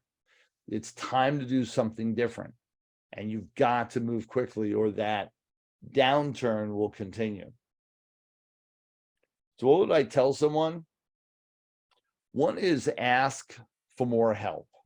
I've given you an opportunity, and if we could put in the chat, MaverickOffer.com, MaverickOffer.com for everyone to grab hold of. And we'll get that over to you in just a second. Matter of fact, I think I've got it right here for you. I do. And I'll put it in the chat. MaverickOffer.com. Go ahead and do that and grab hold of it. MaverickOffer.com will guide you to get a consult with me. You'll be introduced to my schedule and grab hold of a time immediately. It'll also give you some free gifts on how to manage both time as well as negotiation strategies. And you're interested in coming to my 3-day boot camp, go to MaverickSuccessLive.com, MaverickSuccessLive.com, and you will be thrilled by what you see. Why would I guide you to my live event? It's around the corner. It's happening immediately. So you've got to register right away. And it's 3 days of masterminding. It's 3 days of brainstorming to build your abundance. People ask me, what would I say? Ask for more help. You have tons of people here that are some of the best in the industry. Ask for help. You've got the opportunity to talk to me one-on-one. Yes, I will be the one on the other side of the camera. It'll be a Zoom call just like this, so that you'll be able to see me. You'll be able to verify it is actually me, and we'll spend some real time together. Take advantage of it. Ask for more help. It's one of the things when I was younger, I didn't ask for a lot of help. And because of that, I was stymied with my growth. I was stuck and stopped and overwhelmed early on in my career and didn't know how to get out of that space until I got out of myself, got past my ego, and asked for help. Reach out. There's great resources around you. Everything you want is right in front of you. Ask for help. Respect work ethic. All too often, people look to get paid for what they're worth way too early in their career. They won't go through the effort. They won't do they won't pay their dues, in other words. Respect work ethic. Show up. Show up early, stay late. Do what it takes now to build an abundance over time. Do what it takes today and watch what happens tomorrow. Work for the job or the position or the opportunity or the abundance that you want, and it'll come to you. Don't work the job that you have, work for the position and the life that you want. And take bigger risks. Most people nowadays are hunkered down, put a blanket over their head. They don't want to face what's going on. They don't want to just grab hold of life at its fullest. They're afraid of risking what they have. You've got to let go of one trapeze bar to grab hold of the other one. Risk bigger than you ever thought possible. Risk everything. Put it all on the table. When you do, you recognize a couple things. One is that what you're risking is nothing compared to what you could get. And when you risk it over and over again, you create a flow that it's easier to live within than holding too tight to what you already have. Live within the flow of it. Watch what happens in the next level of where you go. Because it's only after you let go of that trapeze that you recognize where the new handlebar that you just grabbed hold of can bring you. Dare to risk more. Go the distance. Create the magnitude of results from that alone. All too many people, and I hear it on the young and the old side. On the young side, they say, no. I have nothing to risk. I was like, yeah, that means risk everything. But I only have so little. How could I risk it all? I said, risk everything. You got nothing to lose. And the people that have gone through the test of time, I got to tell you, most of my clients have created more than they ever earned. Meaning that in the last couple of years, understanding how to play this game effectively, they have created an abundance that they never thought possible. If they had held on too tight, if they hadn't taken some risks, stepped into the power of what they had, understand how to negotiate, how to engage, how to create, they wouldn't have the new abundance that they have now had delivered to them to their front door. Risk it all because you don't recognize what you could be winning. And bottom line, the key to it all is believe in yourself. Believe that you can. Believe that you have the power within you, that you have the power within your community, that you have the power with the resources at your disposal to create anything that you want. That belief will bring you to a new level. All too often, people doubt what they do, doubt where they're going, doubt their future. And with that, their cautiousness keeps them from ever grabbing hold of opportunity. Or their cautiousness causes them to pause for such a length of time that all the opportunity flows right by them. Don't pause. Take action. Be bold. Take the risk. Respect work ethic. Put the work in now. It'll serve you over time, and ask for the help.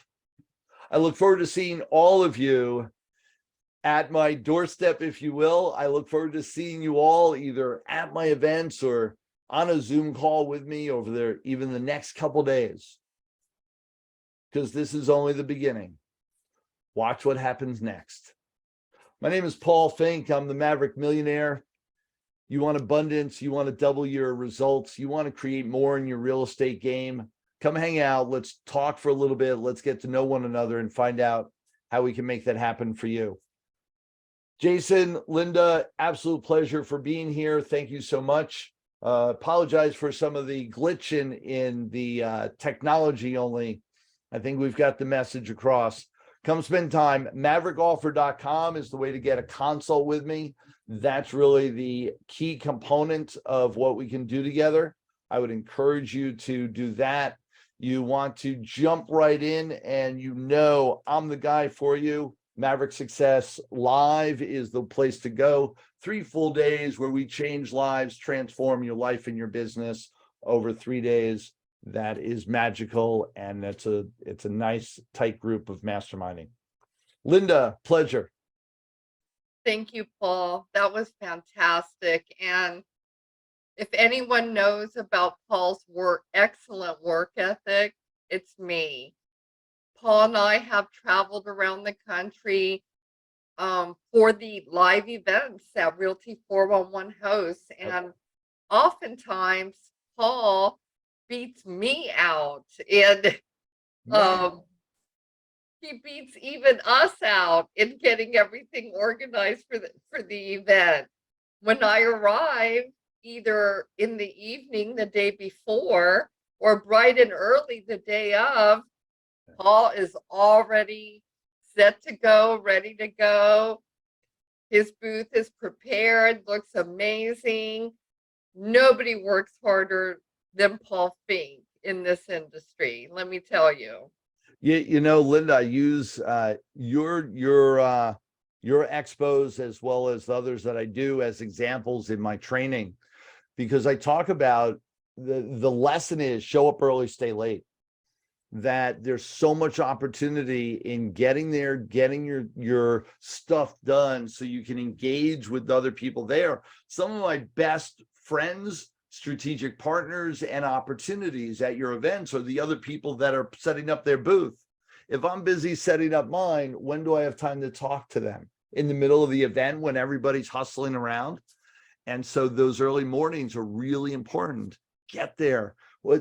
Sleeping in, you can do that anytime, not when you're engaged at this level. And it's a lesson, and I challenge anyone to catch me playing less than 100%. It's the only way. Paul, absolutely. He is the man of his word, let me tell you. So thank you for joining us, Paul. It's always a pleasure. Next, we have Hannah Kessler joining us. Hannah, where are you based out of today? I know you have several places, and you also love to travel in your beautiful new Mercedes-Benz van. Congratulations on that. Well, thank you. And you look beautiful today, Miss Linda. So now I've been on all day, and it's been a wealth of knowledge. So thank you for bringing the community together. And I'm excited to share what we're doing over here with everyone. Wonderful. Well, you do have 90 minutes. So please take your time, Hannah, because this topic, folks, is truly life-changing. That's why we wanted to give Hannah extra time so she doesn't rush through this important, vital information. Now, Hannah is with the Money Multiplier, and today we're going to learn about the Money Multiplier method and how we can grow our money with one simple step. So with that, go ahead and take it away, Hannah. Yeah, no, you got it. And now I will say, and Miss Linda, I didn't answer your question, but I am here in Florida today. So I'm back home in Daytona Beach, Florida. I am noticing my sound might not come through today, but that's okay, as long as everybody can see my screen. So just real quick, thumbs up. Can everybody see my screen? Yes, perfect. Good. Yes, we can, Hannah. Beautiful. So, all right, y'all. Well, yeah, no, so my name's Hannah Kessler, and Linda and I, we've known each other for about a few years now. I don't know, maybe about going on 2.5 years or so. And the name of our company is called The Money Multiplier. And actually, it's my father's company. So Dad and I call him Dad. Y'all can call him Brent Kessler. But Brent and I, we travel all around the country, and we teach this concept, what's called the infinite bank banking concept. So y'all, this is going to be a new idea. I'm going to teach you something new today, because here's one thing that my mentor always has taught me. There's two businesses that you want to be in your life. The first business is the business that you're passionate about. You go out and support your income, it supports your family, and that's how you support your lifestyle. The second business is your banking business, the business that finances everything throughout your life. Because here's the thing, y'all, you guys are really good at making money, but I hate to tell you this, but you're not too good at keeping that money. So I'm going to show you how to keep more of that wealth. So anyways, I'm not here to sell you anything. I am here to honestly teach you something new in your life. And then hopefully, hey, if you like the information, we'll talk later and hopefully you want to do it with me. Okay. So as I mentioned earlier, our company, we're based out of Daytona Beach, Florida, and this is where our home base is and where we reside. So who am I? So my name's Hannah, and actually you see that bald-headed guy up there on the screen? That's my dad. So that's Brent. And I got to tell you a little bit of backstory about how we got into this concept, because actually my family, dad's a chiropractor. You know, my first job, I was actually the front desk lady at one of his chiropractic offices. I was a CA, and dad, he was actually sitting in the audience, just like how y'all are right now, listening to this information. And that was back in 2006. So 2006, dad was sitting out there in the audience and he was hearing this information. And, you know, he was thinking to himself, you know, man, that seems really cool, but it just seems too good to be true. There's no way that this can work. So what dad did is he bought this book called Becoming Your Own Banker. I'll show you here in a second. But he bought the book, he bought the information, and he went home, he put the information on the shelf, and he didn't do anything with it. I know some of y'all people, y'all go to a lot of these events and conferences, you hear all of this knowledge, but you never implement it. That was dad. So then it wasn't until 2 years later, he went back to the same chiropractic conference in 2008. And at that time, there were about 10, 12 of his colleagues coming up to him, hooting and hollering about this banking concept. You know, Brent, this concept, it's really cool, you know, I'm keeping my wealth. I'm able to pay my employees overhead. I'm financing the adjustment tables in my office, and I'm able to keep control of my money. And, you know, so at that time, dad thought to himself, he said, man, you know, that seems, you know, there might be about 2 or 3 of them that could have been lying to me, but not 10 or 12 of them are lying to me. So my family really didn't get into this concept until 2008. And at that time, dad was almost $1 million in debt. And by implementing this concept, he was able to pay that off in 39 months. 3 years and 3 months. He didn't work any harder. He didn't change his cash flow. He didn't take any additional risk or lose control of his dollars. All he did is added and implemented this one additional step. And so we'll go through this. I'll show you resources about how you can find more about dad's story, but that's a little high overview of how my family was introduced to this concept. And you see another gentleman up there, that's R. Nelson Nash. So Nelson, I always have to give thanks and praise to Nelson because he was really the gentleman that brought this concept to the public's eye. So Nelson was our mentor, and God rest his soul. He passed away March in 2019, March 17th to be exact. And so anyways, R. Nelson Nash, he wrote this book, Becoming Your Own Banker. So this book right here, y'all, this is definitely a book you want to add to your wealth building library. Okay, so everything that I go over here today comes from this black book, Becoming Your Own Banker. And so you can go on our website, themoneymultiplier.com. You can go to Amazon, purchase the book. And if you got a little ADD like myself, you can even go online and purchase the audio versions of it because it comes with 2 hours of audio. Okay, but just so you understand and know where this information is coming from. So now, next, just a real quick as well, my dad and Chris Noggle wrote another book, Mapping Out the Millionaire Mystery. So some of y'all may know Chris Noggle. He's very active in the real estate world. He actually had a show on HGTV called Risky Builders. And so Chris and Pops, they wrote this book, Mapping Out the Millionaire Mystery. And actually, if you stick around to the end, I'll give you my email. And if you email me, I'll send you a copy of the ebook of this book.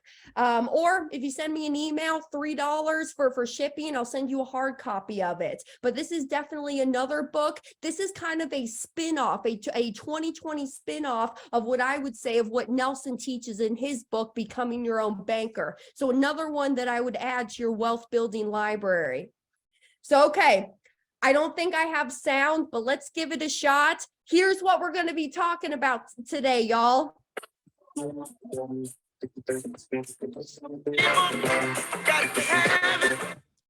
Hopefully it came through. It's the money, money, money song. But anyways, all right, so let's get into it. All right, you see a bicycle here on your screen. You're thinking to yourself, Hannah, why do I see a bicycle up there? I thought we were talking about money here today. Well, so anyways, I'm not going to play this video just because of time today. But if you go to YouTube and you look up the video, it's called The Backwards Bicycle. Backwards Bicycle on YouTube. And this will bring up, it's about a 7.5-minute video. And now this video really gets your mind geared into what we're going to be talking about here today, because what I'm going to teach you, it's the total opposite, unconventional wisdom of how we've been taught to handle our money, our dollars, and our wealth.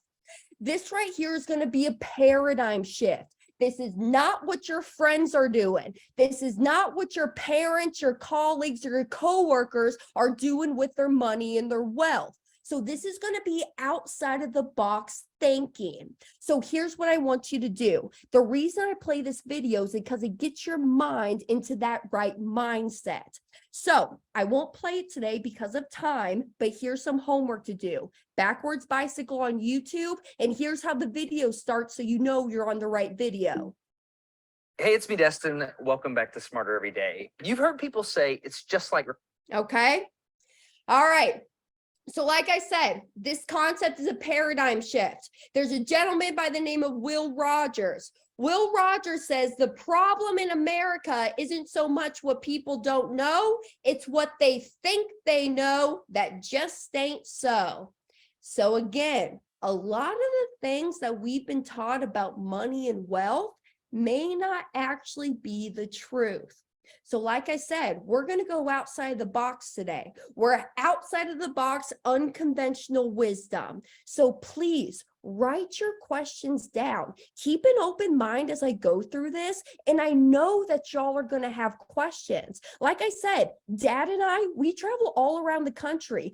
Prior to COVID, Pops and I were speaking at anywhere from 50 to 70 live events a year. I know the questions that y'all are going to have, and most of them I will answer it as I go through this presentation here. But again, write them down because I will give you my cell phone number. You can text me, we'll call me later on, and we can talk about those questions that you have. So write your questions down because Dad has always taught me a short pencil is better than a long memory. Okay, so keep an open mind as I go through this. So what are we going to talk about? We're going to talk about how our money flows and the method to get all of our money back. So actually, before I get done here today with this hour and a half that I have with y'all, I'm going to show you how I buy my cars, how I actually go take my money, go purchase my car, but now I have a system to recycle and recapture all of that money back inside of my pockets. So what I mean by that is I have all the money back for that car, plus I have the car sitting out there in my driveway. So if I do nothing more but just show you how to get back for all the money of the cars you ever buy, drive, and own, I think it's going to be a pretty cool day, is it not? Right? So we're going to talk about that. We're going to talk about the mysteries of money. We're going to talk about the machine, y'all. What is the machine that we're going to be using to build our wealth? We're going to talk about the mission, the marathon. Y'all, this is not a get rich quick kind of deal. This is a marathon. This is an additional step that we're adding to our financial life. We're going to talk about the millionaire and then also the movement. So, all right, let's get into it. Let me get a sip of water here real quick.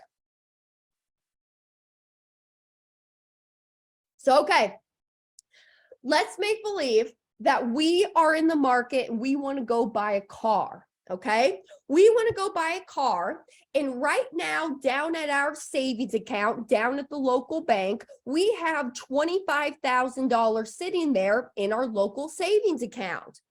And at that bank, now there's a method to my madness here, okay? But at that savings account down at the bank, they are paying you 4% interest for you to leave your money there. Now I know they're not paying you 4% interest, but let's make believe you found a really good bank, okay? So now you're in the market to go buy a car. You got $25,000 sitting down in your savings account earning you 4%. So you walk into the bank, all right? And let's make believe I'm your bank teller. You come up to me and you say, Banker Hannah, I'm in the market to buy a car. I want to take out that $25,000 that's in my savings account, and I want to go pay cash for my car. And y'all kind of bump up your chest like this. You say, I want to go pay cash for my car, right? Because y'all think to yourselves, hey, if I go pay cash for a car, I'm not paying any interest and I don't have to pay any payments. So is it true when you really go pay cash for something, you're not paying any interest? I'll let y'all ponder on that. We'll come back to that topic. So anyways, come back to my example. So you walk into the bank, you come to me, Banker Hannah, I want to take that $25,000 that's sitting in my savings account and I want to go pay cash for my car. And I tell you, I say, no, no, no. Instead, how about this? Let me make you a loan for $25,000 and let's make believe that I'm going to charge you 6% interest. So now, if I take out a loan from a conventional bank for $25,000, how long normally is it going to take me to pay off that loan? 4 years, 5 years, 6 years, right? Let's go with 5 years. 5 years or 60 months, okay? So Hannah, instead, let me make you a loan for $25,000. I'll charge you 6% interest.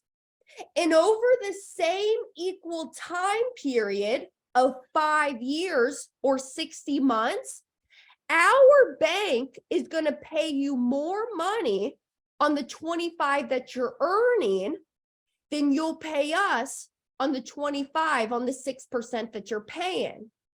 In other words, is it true that we can make more money earning 4% than what we're paying at 6%? You're thinking to yourselves, well, no, Hannah, if I earn 4 and pay 6, I'm losing 2. 4 minus 6 equals -2, right? Well, no. The banker was telling you the truth, and let's walk through it. So if I take out a loan for $25,000 at 6% interest over 60 months, my monthly payment to the bank would be $483.32 a month. $483.32 times the 60 months, that means we paid $28,999 for the car. So 25,000 in principal and about $4,000 in interest. Over the same equal time period over here in my savings account, my 25,000 earning 4% over 60 months, I have 30,525 in my savings account. So here's my question. Is this 30,525? Is this a larger number than the 28,999? Or do y'all do math differently than I do down here in Florida? Right? It's a larger number. Well, why, Hannah? I thought if I earn 4 and pay 6, I'm losing 2. What's going on? And now, again, when we go out and teach this live, we get a lot of good answers in the audience, and please chat them into the chat. I'd love to read your answers, but here's what's going on. Your savings account is on an increasing balance. This thing is going up each and every month. Your payments on your loan, this is going down each and every month. So one's going down, the other one's going up, but our minds aren't programmed to think that way. We just think if that we earn 4 and we pay 6, we're losing 2. But no, we have to understand how money actually works. And with this short, simple exercise, I just wanted to prove to you that we can make money all day long by earning 4 and paying 6. Are y'all following me? So now, there's a method to my madness, like I said. Let's talk about the machine. What is the machine that we're going to be using to build our wealth? Well, the machine that we're using, it's a whole life insurance policy, a specifically engineered whole life policy with a mutual company that pays dividends. Now, and here, excuse me. I didn't tell Miss Linda this, but I'm getting over a little head cold right now. So the machine that we're using is a specifically engineered whole life insurance policy designed for this infinite banking concept. And it's got to be with a mutual insurance company. It can't just be any regular stock company out there. So it's specifically designed for this high cash value banking. And you're thinking to yourselves, before y'all run out of the room, I know exactly what y'all are thinking to yourselves, because here's what you're thinking. Because my father, actually, Dad was a follower of Susie Orman. Dave Ramsey, Susie Orman, Dad would record them every single night when he got home from work at the end of the night. You're thinking to yourselves, Hannah, there's everything I need to know about whole life insurance. I know everything that there is to know about whole life insurance. No, you don't. No, you don't. Or you would know some specific stuff like this. Because let me ask you the question. Why? Why do we want to use whole life insurance is my question. Why? And again, I get a lot of good audience feedback when we're teaching this live. But here's the number one reason as to why. This is what the rich are doing. This is what the elite and the wealthy are doing. The number one purchasers of whole life insurance in the world are conventional banks. Conventional banks own more in whole life insurance than all of their land and their buildings combined. And you're thinking to yourselves, you say, Hannah, I hear you up there flapping your gums. How do I know that's the truth? Well, go Google something called BOLI, B-O-L-I. It stands for bank-owned life insurance. You can look up the big banks that we all know the names of or the small hometown banks, but go out there and see how much life insurance that they are holding in their portfolio. And a matter of fact, since 2013, conventional banks have quadrupled the amount of whole life insurance that they actually own in life insurance. They've quadrupled it. Why? Are they stupid, or are they doing something the rest of us just don't know about? They're probably doing something, right? So here's my question. So now that we know what the machine is a specifically engineered whole life insurance policy. Why is this 4 and 6% important? Well, the 4%, you get a guaranteed growth inside of that policy contract. There's a guaranteed growth inside of that contract. I'm not even going to talk about the dividends. And when you request money, when you want to take a loan or request the equity out of your policy, the largest interest rate the insurance company will ever charge you is 6% interest. So here's my question. Can we make money all day long earning at 4% at the same time we're paying at 6%? Yes, right? Okay, write your questions down. Let's keep moving on. So now that we know what the machine is, let's talk about this. What's the definition of money, y'all? Right? We didn't even talk about this yet. What's the definition of money? Well, money's nothing more than a means of exchange. Would you agree with that? All we do with money all day long is exchange it for the products, services, and goods that we're buying in life. Money for food, food for money, money for car, car for money, money for house, house for money, right? That's all we do with money. Now, what's the purpose of money?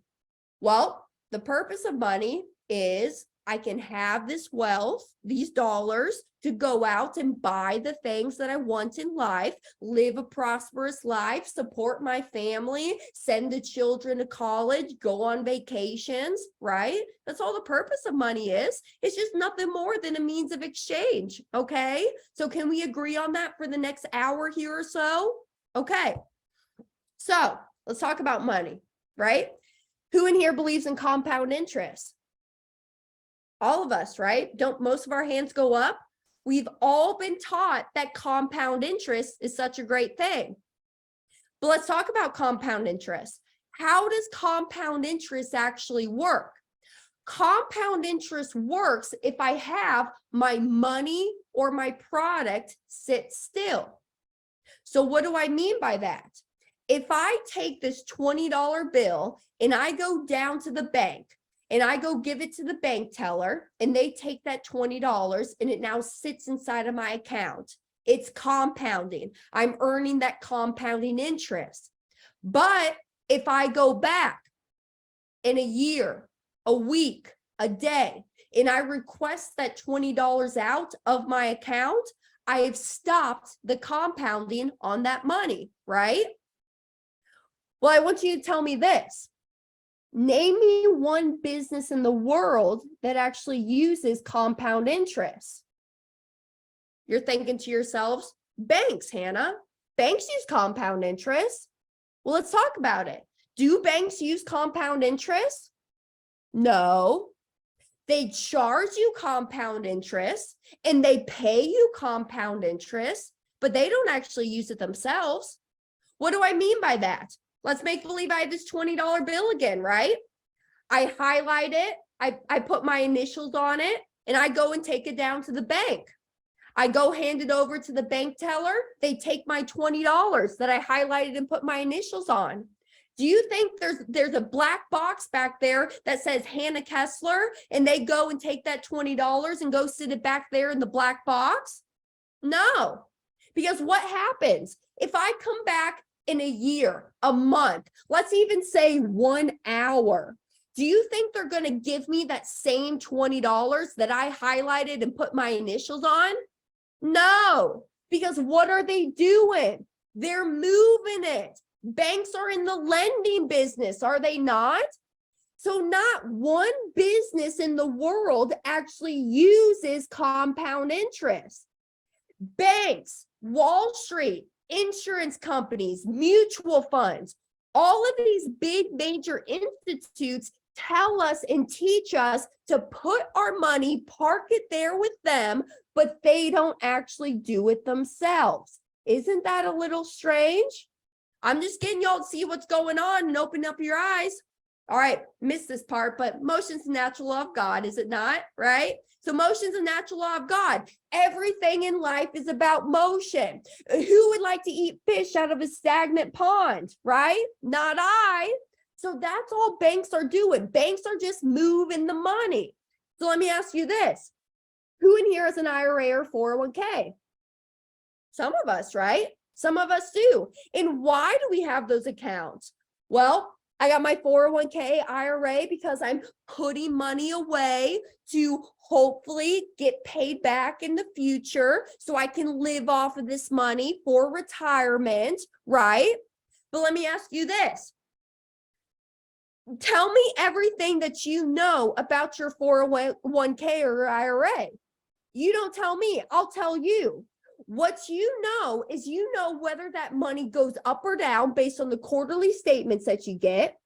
You know whether that money is invested in a low, moderate, or high risk category. But other than that, y'all don't know jack crap about your retirement plans. And here's what y'all are doing. You're taking your good money today, putting it into an account that is going to pay you with weaker dollars in the future. Because let me ask you this, y'all. Are there any guarantees in that 401k or IRA? No. Well, there's one guarantee. It's guaranteed to never go below zero. But how exciting would that be if that actually happened? And on top of that, who controls that account? Is it you or somebody else? It's somebody else, right? And on top of that, like I was saying earlier, are dollars worth more today or in the future?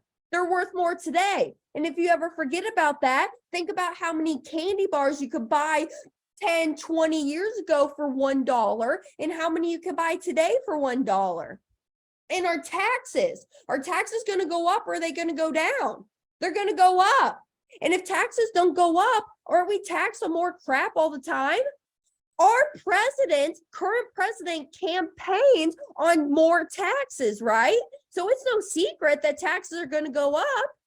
And on top of that, when you go and pay tax, would you rather pay tax on the small amount the seed or the large amount the harvest? I would say the seed, right? Well, I agree with all three of those answers, but you are totally violating them by putting your money in that 401k or that IRA. Because here's what you're doing.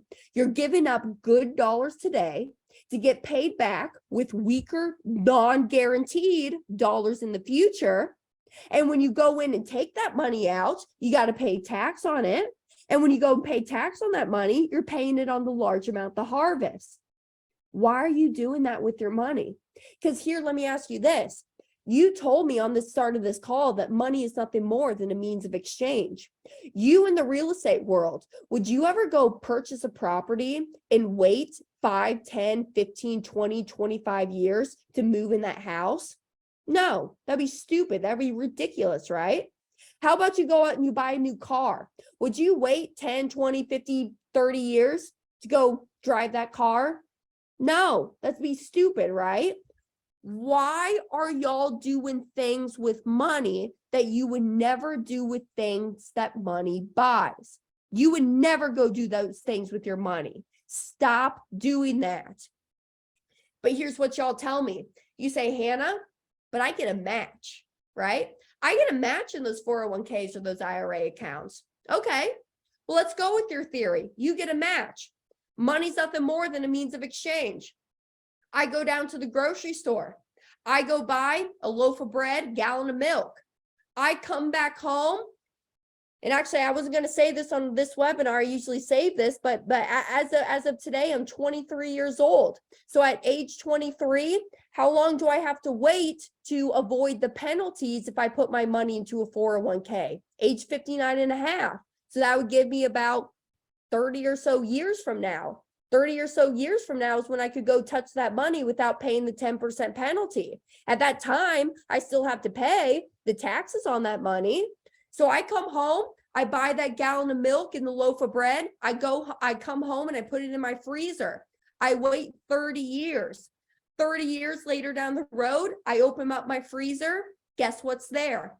There's 2 loaves of bread and 2 gallons of milk.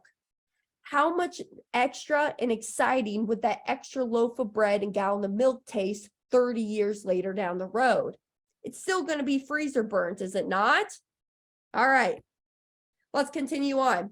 All right, this is one of my favorite ones. Let's talk about how banks work. Excuse me here, hold on.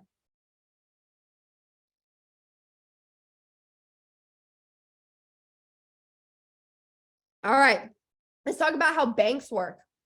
This is how your local bank works. I don't care if you're here in my hometown of Daytona Beach, Florida. You can be in LA, California. You can be up in NYC, New York. I don't care. This is how your conventional bank works. So you, the depositor, you leave money down at the local bank. Let's make believe it's $100,000. Now, don't get hung up in the number amount. I just want you to understand that this is your money. The most important part here is this is your money. It could be a $10, it could be $100, it could be $100 million. I don't care what it is. This is your money. Now, when you leave money down at the local bank, what does that become to the bank? Well, when the bank takes on your money as the deposit, that is now a liability to the bank. Because get this, when you leave money down at the bank, they have to pay you interest on that money. Now, I know in today's environment, it's anywhere less than 1% is really the average, right? Well, let's make believe that you found a really good bank again. And at this bank, they're paying you 4% interest for you to leave your money there. That's a really good bank, is it not? So they're going to pay you 4%. So now the bank takes your money, they have it in their facility. Now your money is now a liability to the bank. So what does the banks do to turn your liability into an asset? They lend it, right? Banks are in the lending business. So what do? They take your money, lend it back out to you or to other people. Who on here besides myself has ever gone out to a bank and went down and got a loan to borrow money for a house, right? Some of us. Let's call that 7%. We go down to the bank. We say, hey, Mr. Banker, I need a mortgage. I want to go buy this house. Bank gives you the loan. They call it 7%. Well, what has to happen? If I take a loan from a bank, I got to pay the bank back and I have to pay them back with interest. And I never skip a beat in doing it. Because if I do, the bank is going to come and foreclose on me, right? So money goes back into the bank. Got to pay the bank back, pay them back with interest. Money goes back into the bank. Who on here besides myself has ever gone down to the bank and requested money to get a car loan, right? Let's call that 8%. We go down to the bank, get a loan for 8% to go buy that car. What has to happen? We have to pay the bank back. Got to pay them back with interest. So money goes back into the bank. Now, how about a home remodel? You folks in the real estate world, how about like a new pool, maybe granite countertops? Actually, get this, right now I'm doing my master bedroom. I got some nice tile going up in my master bedroom. I'm doing a home remodel right now, right? Home remodel, let's call it 9%. Bank lends us money at 9%. We have to pay them back, got to pay them back with interest. Money goes back into the bank. I hope you can see what's going on here. All money does is move in, move out, move in, move out, move in, move out, right? That's all that's going on. Lastly, who uses credit cards? Let's call it a debt consolidation. Let's call it 12%. Bank lends you money at 12%. You go and pay off all those credit cards, got to pay the bank back, and with interest, money goes back to the bank. So now, I know over here on the East Coast time, it's kind of getting late into the evening on a Friday, but we're going to do a little bit of math, okay? And I'm going to make this math very simple, very easy, because here's what I want to know. I want to know how well I did and how well the bankers did. Because remember, I found a really good bank. This bank is paying me 4% on my money, right? So in this first transaction of the home mortgage, in the first transaction, bank made 7, I made 4. 7 minus 4 equals 3. All right, in the car one, car made 8, or excuse me, bank made 8, you made 4. 8 minus 4 equals 4. In the home remodel, bank made 9, you made 4. 9 minus 4 equals 5. And lastly, in the debt consolidation, bank made 12, you made 4. 12 minus 4 equals 8. If we add all of those up together, The bank made 20% and you made 4%. So you made 20, or excuse me, bank made 20, you made 4. So how much more did the bank make than you? You're thinking to yourself, well, Hannah, they made 16%, right? Because 20 minus 4 equals 16%. Well, no. How about 500% more? Because doesn't 4 go into 20 5 times? Banks are making no less than 400 to 1,300% annually on the money that you leave there with them. And go fact check me, y'all. And actually, before I even get to that, it kind of makes sense, does it not? Because I don't care what town you're in. You can be here in Daytona Beach, Florida. We can be out in Orange County or Austin, Texas. I don't care where we're at. You drive into the main intersection in town, and there's 4 corners on that intersection. Tell me one of those buildings that's on one of those 4 corners. It's a bank, right? And are banks on their bad landscaping, rundown property, bad architecture? Not at all, right? Aren't banks usually the nicest buildings in town? And on top of that, even sometimes if you go into a bank, sometimes in those banks, they'll even give you free stuff. Let me tell you something. There's a bank here in Daytona Beach that if you go in there on a certain time of the week, they will give you wine. This bank will actually give you wine if you go in there in a certain time of the week. And actually, that's why my father couldn't be here today presenting, because he's hungover today. I'm just kidding. I'm just kidding. But honestly, y'all, when you really start to peel back the onion, doesn't it make that much freaking sense? So go fact check me. 400 to 1,300% annually. There's no bank making anywhere less than 400% annually on the money that we leave there with them. And I want y'all to go check it out. Go to BauerFinancial.com, BAUER, BauerFinancial.com, and you can look up any bank and you can get their annual report, and go find me a bank that makes less than 400% annually. And if you do, you owe it to me to call me up and tell me, because I'm going to change this presentation. But like I said, we've been teaching this now since 2012, and nobody has come to us yet showing us a bank that makes less than 400% annually. Now, let's move on. That's one of my favorites. I hope you enjoyed that. But let's move on. I'm going to skip this section just because of time today. This is the annual pattern of spending. This is very interesting. This really goes into the depths of how much interest and the volume of interest that we're sending out the door that actually kills us. Because here's the big news, y'all. It's not the rate of interest that's killing y'all. It's the volume of interest you're sending out the door to other people.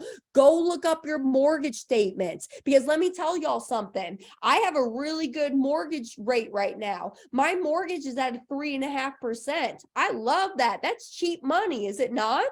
Well, get this. When I get my mortgage bill into me each and every month, when I look at that statement and I see my monthly payment, and then I see that interest section on my monthly payment, is that interest section really 3.5% of my monthly payment, or is it a lot more than that? It's a lot more than that. Is it right?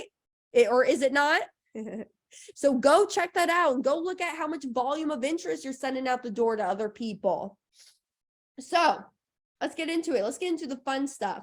Now I'm going to show you how I go buy my cars, how I use this banking system to go out and purchase my cars.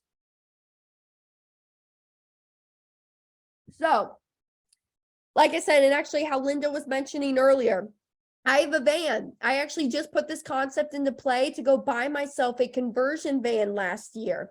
I don't know if y'all know what a conversion van is, but It's those Mercedes Sprinter vans, and you can renovate the back of it to convert it to an RV living style. So me and my kitty cat, we travel around the country, we teach this concept, and we kind of just live on the road and explore nature and explore the open roads out there. But this is how I financed that van purchase. So as we get into it, let's talk about the machine real quick, okay? So recap, what is the machine that we're using to build our wealth? The machine that we're using is a specifically engineered whole life insurance policy designed for this high cash value banking. So it's designed for this concept. This is not just a regular old policy that you can go to your brother-in-law that sells life insurance, because we all have a brother-in-law that sells life insurance. He is not going to know how to design one of these policies. It's specifically designed with a mutual company that allows us to take out our loans immediately from the policy. We'll talk more about it. But right, when we're talking about the policy, there's premiums, premium deposits. Notice how I call them deposits, because a deposit, I call them deposits rather than payments. Because when I put money into an account, and as soon as that money hits my account and I have immediate cash value access to it, isn't that treated more as a deposit rather than a payment? Absolutely. So here's where the mindset shift starts to happen. This is a premium deposit into your banking system. So now we have those premiums. Age and death benefit do not matter. And as you can see here, they're grayed out. Age and death benefit do not matter, and they're grayed out, because what we're talking about is the cash inside of this policy. Now, I have to cover age and death benefit because some of my type A analyticals on the call right now are not going to grasp anything else until I cover age and death benefit. So let's talk about it. Let's make believe that I have 3 individuals, age 20, 40, and 60, all in the same equal health, and they all walk into the grocery store. They all have $20 in their pocket. All have $20 in their pocket, walk into the grocery store. Who between the 20, 40, and 60-year-old is going to be able to buy the most amount of groceries with their $20? All of them, right? All of them can buy the same amount of groceries. Doesn't matter how good you look, how bad you smell, the color of your skin, the language that you speak, right? The same $20 is going to buy you the same amount of groceries. Now, age 20, 40, and 60, we walk across the street to the life insurance store, have the same $20 bill in their pocket. Who between them is going to buy the most amount of death benefit with their $20? The younger one, right? It just makes sense. So when I'm here talking to you about this banking concept and the cash value aspect of it, does age matter? No. And I really want to drive that one home, because I promise you, I get this all the time, y'all. Someone's going to come up to me after this call and they're going to say, Hannah, that concept was really freaking cool. However, I'm just too old to do this. No, you're not. Just because you're in your 60s, 70s, 80s just means that you're going to have a lower death benefit compared to somebody like me in their 20s. But the cash value and the performance of the banking function is going to operate the exact same way. You following me? Okay, I really want to drive that one home. So now that's why they're grayed out. That's why age and death benefit do not matter. Let's get into it. In this policy example, this individual says, Hannah, I want to put $10,000 a year into my whole life insurance policy designed for this banking concept. Now, this is what he chose that he wanted to do. You are always going to tell me the amount of premiums that you want to deposit into your banking system. If 10,000 is too hard to swallow, shave off a zero, do 1,000 a year. If 10,000 is too easy, add a zero, do 100,000 a year. I don't care. You tell me the premium that you want to do. So now he says, Hannah, I want to do 10,000 a year to my banking system. So what he does is he puts in 10,000 a year into his policy. And in year 4 of his policy, he's going to go out and purchase a car. Now, in real life, I would never have you wait until year 4 to use your policy. Right off the bat, in the first year, you have cash value in here that you can start using immediately. My definition of immediately is within 30 days. If he really wanted to, he could go in here, put in his 10,000 deposit and have 5,800 and some change that he could withdraw and access immediately. Now, I'm only doing this for the learning purposes of isolating this car purchase, okay? So now in year 4, he goes in and he's in the market to buy a car. He wants to go and buy a $25,000 car. So what does he do? He takes a loan from his policy and goes and takes out this $25,000. He takes the $25,000 out, goes and hands it to the car salesman. He gets the car and everybody walks away. Now, because he borrowed from himself, do you think it's a good idea that he should pay himself back and pay himself back with interest? Absolutely. Because if he were to go down to any conventional bank and he were to go take a loan from them, he has to pay them back with interest, and he never skips a beat in doing it, or they would come and repo that car right off his lot, would they not? So practice that same principle with you and your money, because if you don't, all you're saying is that your money is not as valuable as the banker's money. And that's simply just not the truth, right? So now we take out that $25,000, and where do we get it from? We get it from the cash value that's sitting inside of his policy. He takes out the $25,000, goes, pays for cash for the car. He gets the car salesman gets the money, everybody walks away. Now we're going to pay ourselves back and with interest, just as he would to a normal bank. So on a $25,000 loan, he says, hey, I'm going to pay myself back $500 a month or $6,000 a year. So what he's going to do is pay himself back $500 a month, $6,000 a year for the next 5 years, for a total of $30,000 for that loan repayment back to himself. So what did he do from year 1 to 8? Year 1 to 8, he's put in a total of $70,000 into his banking policy as those premium deposits.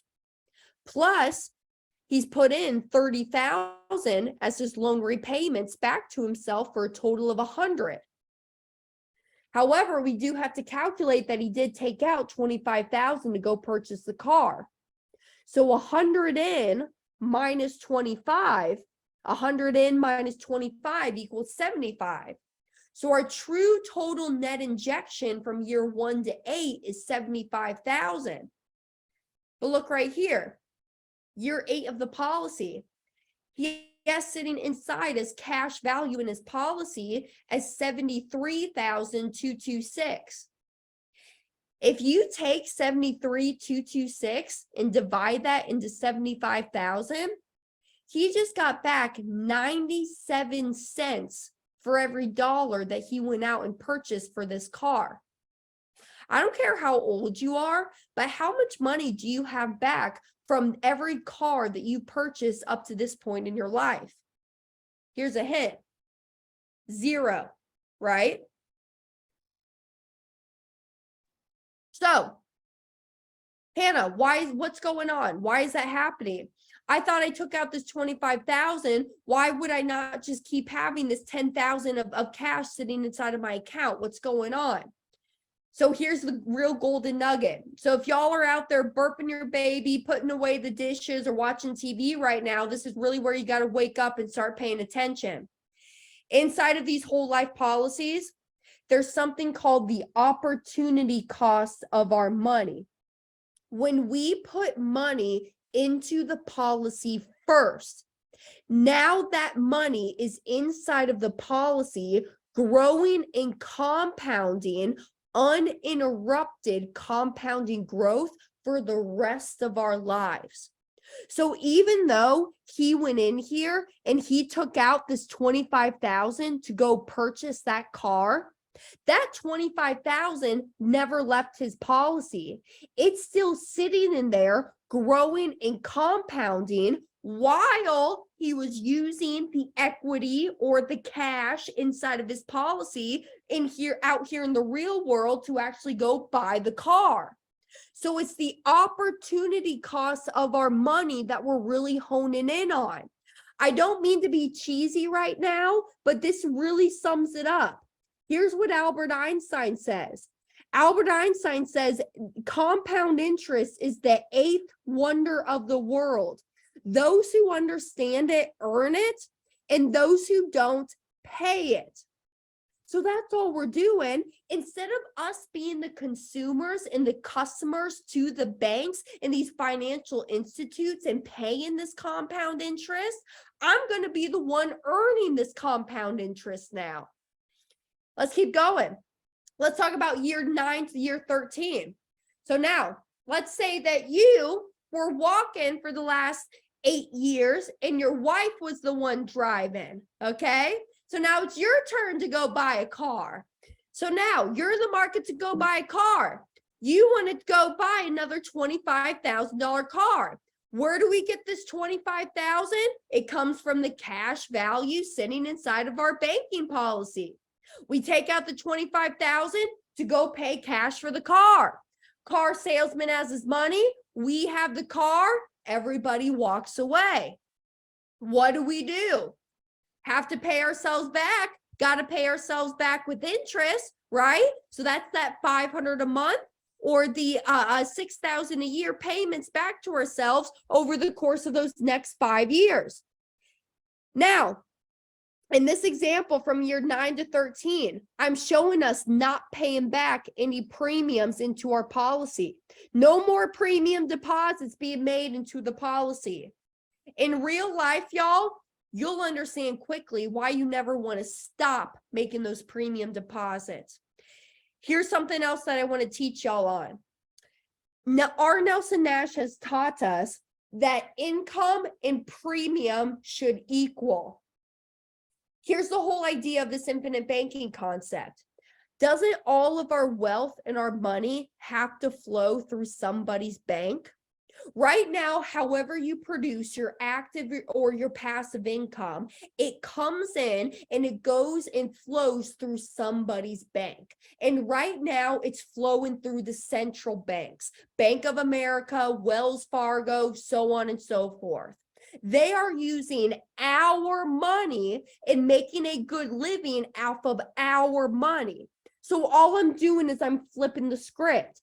I'm going to make deposits into my bank where now I'm the one making the profits, interest, and dividends on myself rather than the bankers making it on me.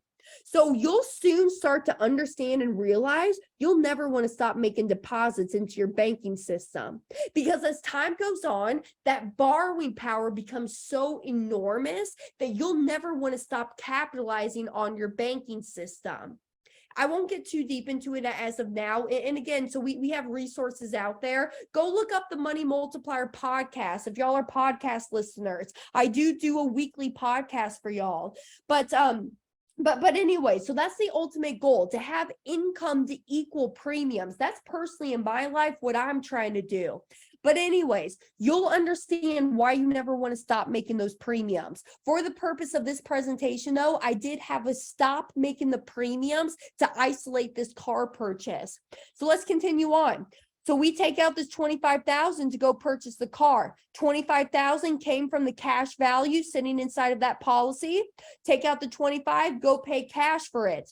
Now we're paying ourselves back $500 a month or $6,000 a year over the course of these next 5 years.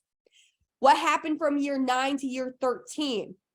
Well, from year 9 to year 13, I put in a total, no more premium deposits, paid myself back $30,000. So $30,000 as my loan repayments, but I've taken out $25,000 to go purchase my car. So my true total net injection from year 9 to year 13 is $5,000. Hannah, I'm sitting here in year 13 with $95,797 sitting inside of the policy. Are you telling me that's the truth? From year 8 to year 13, with a net injection of $5,000, my cash grew over $22,000 here? Absolutely. Because like I said earlier, this is the compounding effect that's happening inside of that policy. And let's be honest, y'all, are we doing anything stupid, ridiculous, or idiotic here? No, man.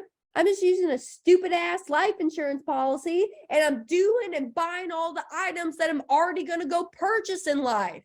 And you're thinking to yourself, Hannah, that's not very nice. Why'd you use the word ass there?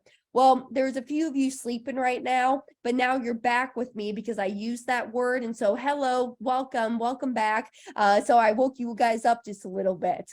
All right, just kidding. But I don't know about y'all, but I think that's cooler than the other side of the freaking pillow here. There's no other financial instrument on this planet that I know with these features and benefits where I'm able to still earn interest on my money while able to still take it out of that account and go use it in the real world over here. Let's talk about this. Let's just see what happened from year 1 to year 13. Let's just see the overall view of what happened. So I put in $70,000 as my premium deposits into this policy. 70 went in, plus my 30,000 for loan repayments. So 70 plus 30 equals 100, plus my other 30 down here. So I put in a total of 130. However, I've taken out 25 for car 1 and 25 for car 2. So 130 minus 50. 130 minus 50 equals 80. So, hold on. So, my true total net injection is 80,000. My true total net injection is 80,000, but I'm sitting here in the 13th year of this policy, and I have 95,797 sitting inside of my account. Plus, I also have 2 working vehicles sitting out there in my driveway, a 10-year-old car and a 5-year-old car. Do I not? So, Hannah, how much did it really cost me to buy, drive, and own these vehicles? I'm thinking to myself, well, nothing. I actually made a little bit of money here, right? If I put in a true net injection of 80,000 over the course of these 13 years, and I have 95 sitting in my side of my policy, I made 15 grand off of all of this. Well, no. I can't sit here and tell you that it costs you nothing to buy, drive, and own these cars because you had to start this policy.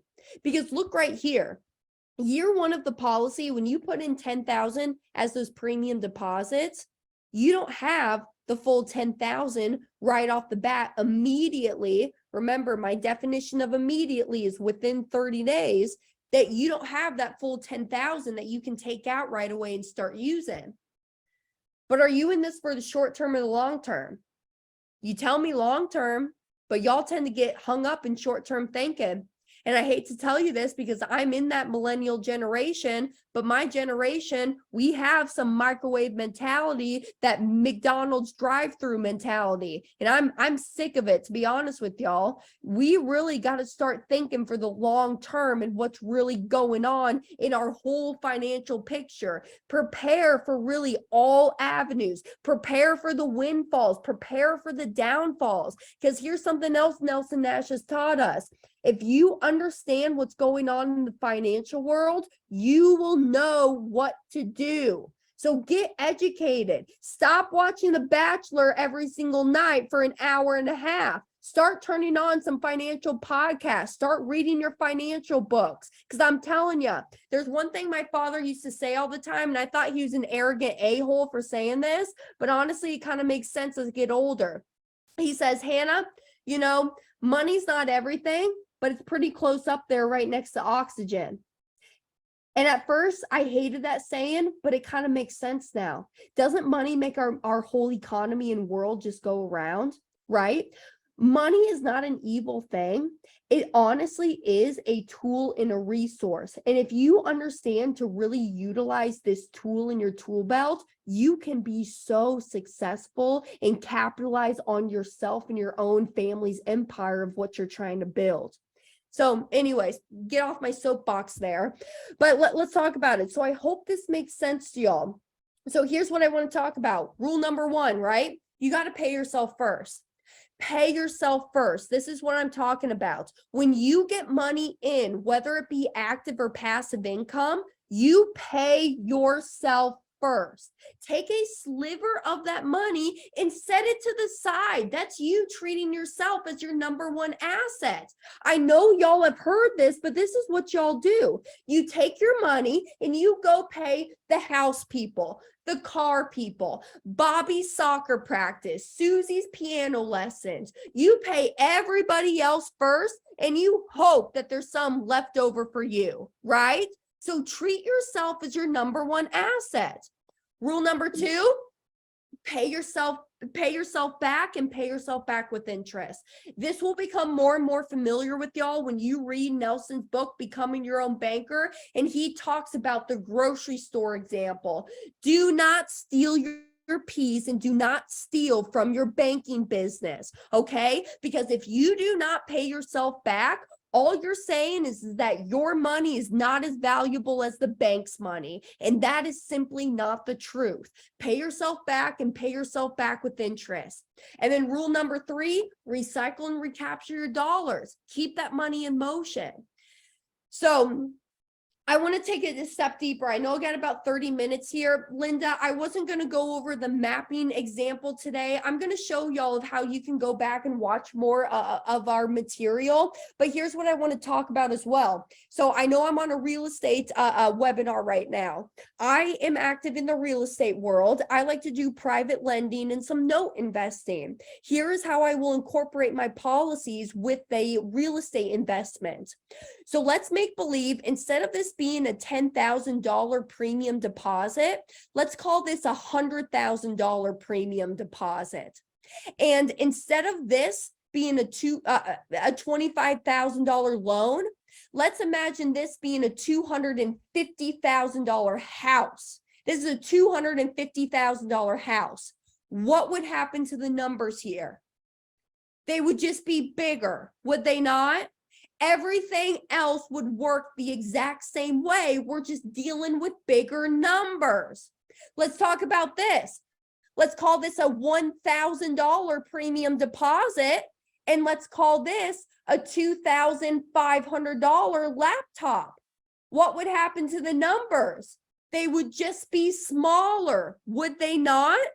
So you can go as fast or as slow with this stuff as you possibly want. So like to take it back to Dad, you know, and when he started this concept, paying off his almost $1 million of debt, Dad was just aggressive with this stuff.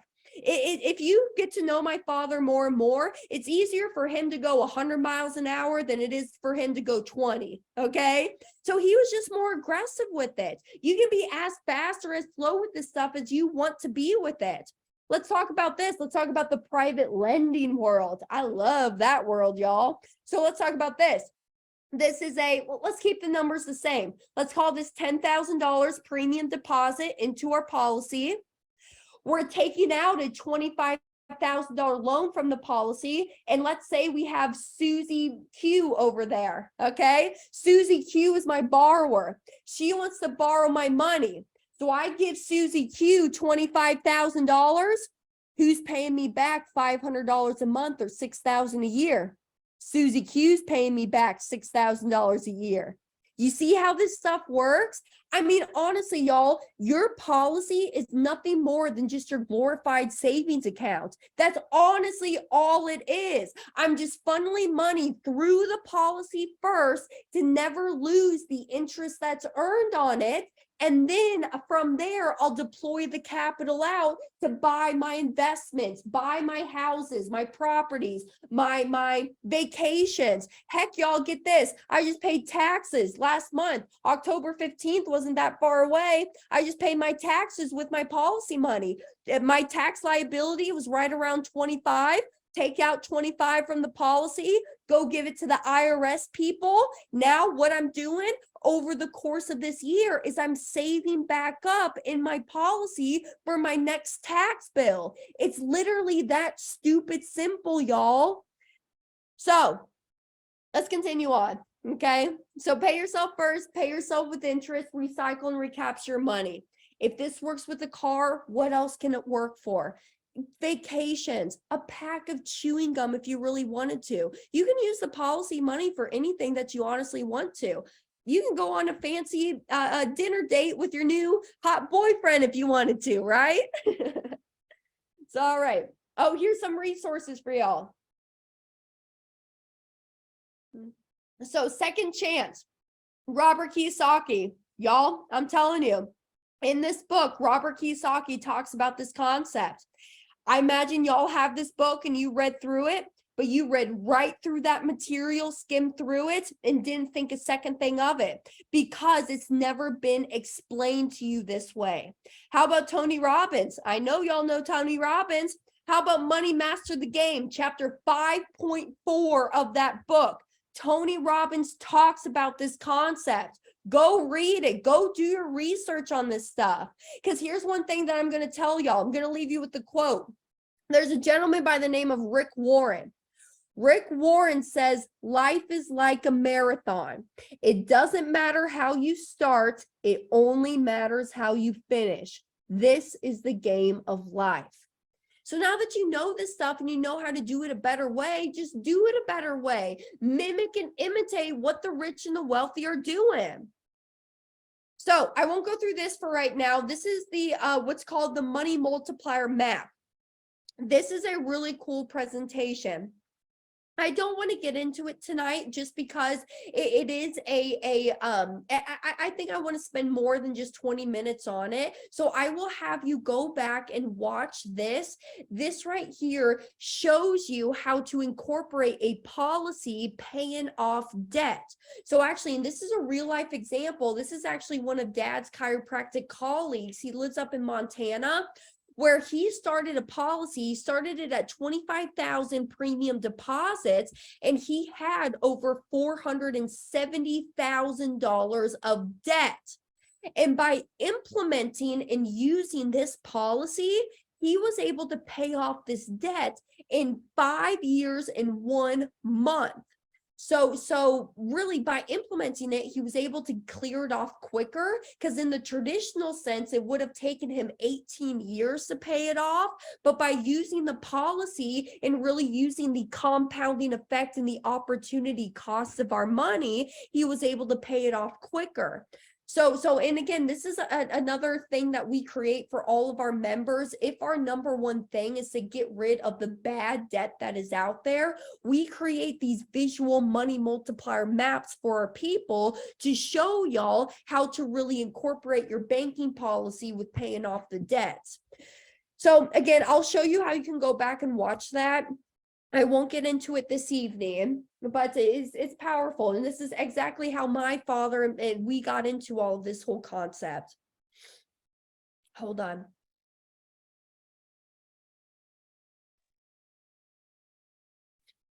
Okay. So now you're thinking to yourself, you're thinking, Hannah, I hear you blabbing your gums up there, but how do I know all this stuff is true? I've never heard about this stuff before. And maybe some of you on the call have heard about this stuff before, and maybe it just hasn't been explained to you in this way. But here's an article that was posted up on ESPN. Dated November 16th, 2016. I actually remember this article very vividly. Dad and I were about to go out and teach in Denver, Colorado. And that's when we added this slide to the presentation. So this article posted up on ESPN. Cash value life insurance makes Harborough College football's top paid coach. Y'all, so the University of Michigan is paying their head football coach from the cash value of his life insurance policy, right? I mean, the University of Michigan is doing this stuff. How about Disneyland? Walt Disney wanted to start Disneyland, but after failing in pursuits of traditional means of financing, Walt decided to provide his own financing. A large portion of this came from collaterally borrowing money from his cash value life insurance. So here's the deal, y'all. Walt went down to the conventional banks, and the conventional bank said, Walt, your idea of Disneyland is just too outlandish, too crazy. We don't want to give you a loan. We just don't believe in you. So he had to go and venture out to his whole life insurance policies to get the loan because the banks wouldn't give it to him. And actually, as I have this extra time, let me tell y'all another little tidbit to take away from you.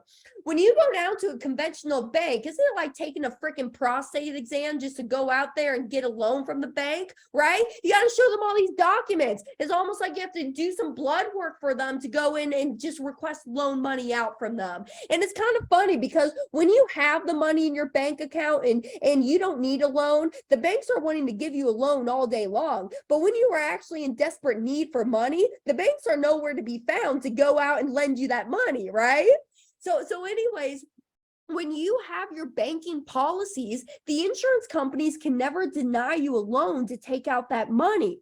You are the owner of that contract, and you have first rights to use that money inside of your insurance contract. So basically what Walt did, Walt called up the insurance company and said, hey, Mr. Insurance Company, I need a loan. And they said, all right, Walt, how much do you need? Or do you need the max that's available? And Walt probably said, man, I need the max that's available. I'm trying to build this amusement park here, right? And so they gave him that loan. That's how Disneyland really started.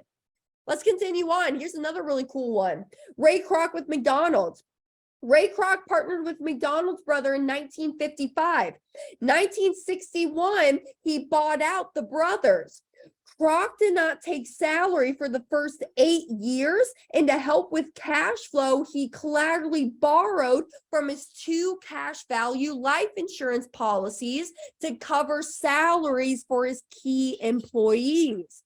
He also used some of the money for the advertising campaign, the mascot that we know of as Mr. Ronald McDonald.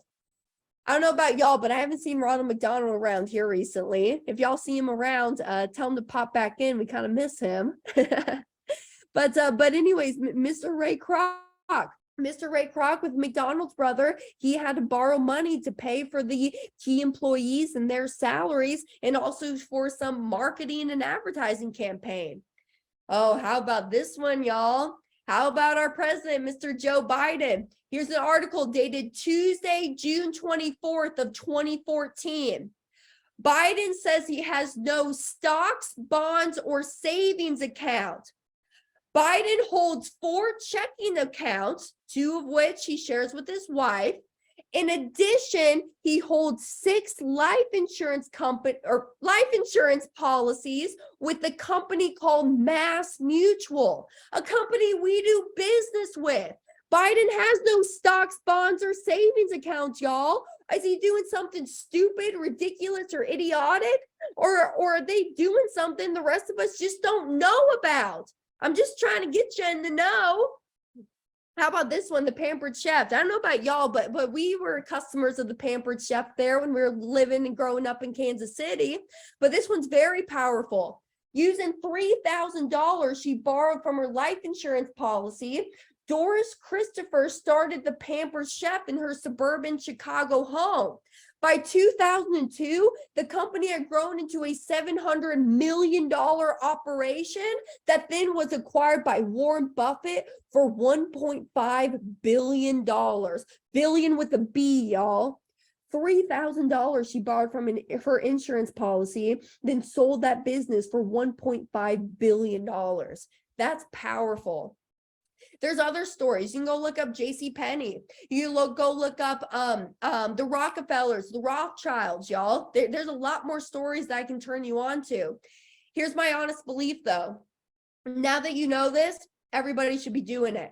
If you don't, you're stealing from yourself, your children, your grandchildren, and future generations to come, because you're letting the money leave the family. You are giving that control back to the government, back to the Fed, and back to the banks.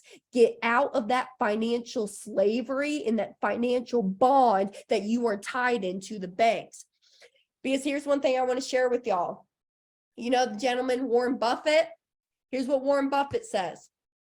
If poor people would just start doing what rich people do, they wouldn't be poor anymore. How much sense does that make?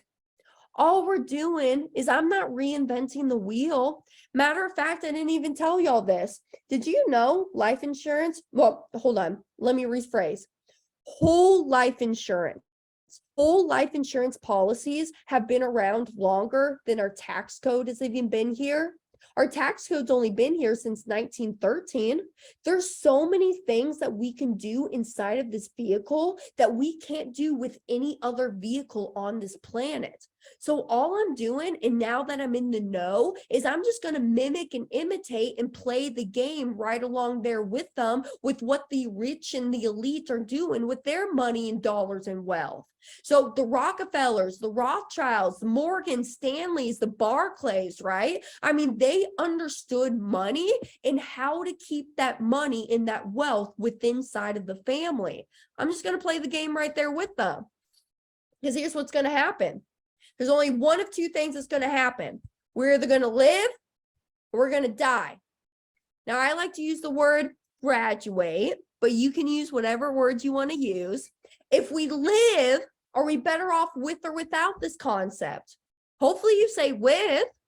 And if we die, pass, or graduate, are beneficiaries better off with or without this concept? Because here's the thing, y'all, these policies have a death benefit, whether you like it or not. How much did I even talk about the death benefit? Not a lot. I'm not here to solve your need for death benefit. If I can solve your need for financing cash in your lifetime, that's going to far exceed your need for your death benefit, right? And on top of that, policies are exempt from judgments and liens in most states. Absolutely. I'll give you a prime example. Y'all remember O.J. Simpson? O.J. Simpson was found not guilty in the criminal trial, but he was found guilty in the civil trial against the Goldman family. Did the Goldman family ever get any money? No. Why? Because OJ's money was tied up in his whole life insurance policies. Your policies are exempt from judgments and liens in most states. And if your state is not one of them, you perform a collateral assignment, and now it is. How about your internal values of your policy grow tax-free? Your policy grows tax-free, and the death benefit is paid out tax-free. And you folks in California and New York, what's your largest eroder of wealth? Taxes, right? And loans. Loans on your policy never have to be paid back. A loan on your policy is nothing more than a prepayment of your death benefit. So when you call up to the insurance company and you try to request that loan money out, that's why they don't ask a lot of questions like the bank does. Because at the end of it all, they know that if you take out that loan money and you don't pay it back, you're guaranteed to die. So at that time of your passing, any outstanding loans would get subtracted from your death benefit. Then the remaining portion would then get paid out to your beneficiaries. Does that make sense? I mean, I'm telling y'all, it's very, very powerful stuff. And like I said, I'm second generation to this concept. You know, I started my banking systems when I was 18 years old. I'm now 23, going to be 24 here soon. So I've been in this world for almost 6 years or so now. Completely game changer, I'm telling you. Like Linda said, you know, I was able to finance this big purchase in this van all by myself because I've been incorporating these banking policies in my life for this time. So I hope I taught y'all something new. Again, I don't know if sound's coming through, but this is not one reason we want to do it, but maybe one of the reasons why we're doing it. I want to be a billionaire, so freaking bad. Bye. All right, it was the billionaire song, if y'all can't hear that. But anyways, if this is something that you just want to learn more about or get more education on, and like I said, if you send me an email, I will send you a copy of our ebook, Mapping Out the Millionaire Mystery. My email's right there up on the screen. That is my cell phone number. Call me, text me. You have my calendar link there. And to go back and to watch some of the portions of the presentation that I didn't go through, go to our website, www.themoneymultiplier.com. Click on the resources tab on the home page and you'll find the presentation. You can go back and watch that. But call me up if you have questions over this stuff. I'm happy to chat. I do strategy calls all day long. That's all I'm doing. Is just teaching y'all and helping you obtain your policies and really implementing this concept in your life. So Linda, I think I'm done. I know I'm a little bit early here. We can do questions if you want, but talk to me. Yes, absolutely, Hannah. We do have some a question already in the chat. And I'm encouraging other questions. So think of some great questions for Hannah. Now, one question is, it's actually a 3-part question from Antonio, who says, "You are awesome." Thank you. And number 1, this is not a traditional life insurance. Is this an index life insurance? Okay, so the answer is no, it's not index. I have resources that I can send you about the different products, but no, we're using whole life policies and we're designing it for high cash value banking. So it's whole life. Perfect. Question number 2, is there a date that I have to pay back the loan? Yep. So no, and because I answered that in the end of it, where nope, there's not a date where you have to pay it back, because at the end of it all, we're guaranteed to die, and that death benefit is going to roll over and pay for any outstanding loans. Wonderful. Third question, if I can't repay the loan back, do I just shave that money off from the total of life insurance that I would have received? That's right. Yep. So to go back to number 2, don't pay back any loans. We just subtract it from that death benefit at that time of the passing. Wonderful. Great. So those are the questions that are on the chat right now. And as I mentioned to everyone listening, if you have any other questions, the chat is open, it's available. So go ahead and ask your questions if you have any. Hannah is a fantastic resource for this type of investing, which it really is. It's an investment in your future. And Linda, yeah. I can even present because I know we do have a few minutes here as well. But I'll even kind of tell you what I'm doing with my policies right now. So for instance, like I told y'all, you know, I'm in the private lending and the note investing world. That's just personally what I like to do with my dollars.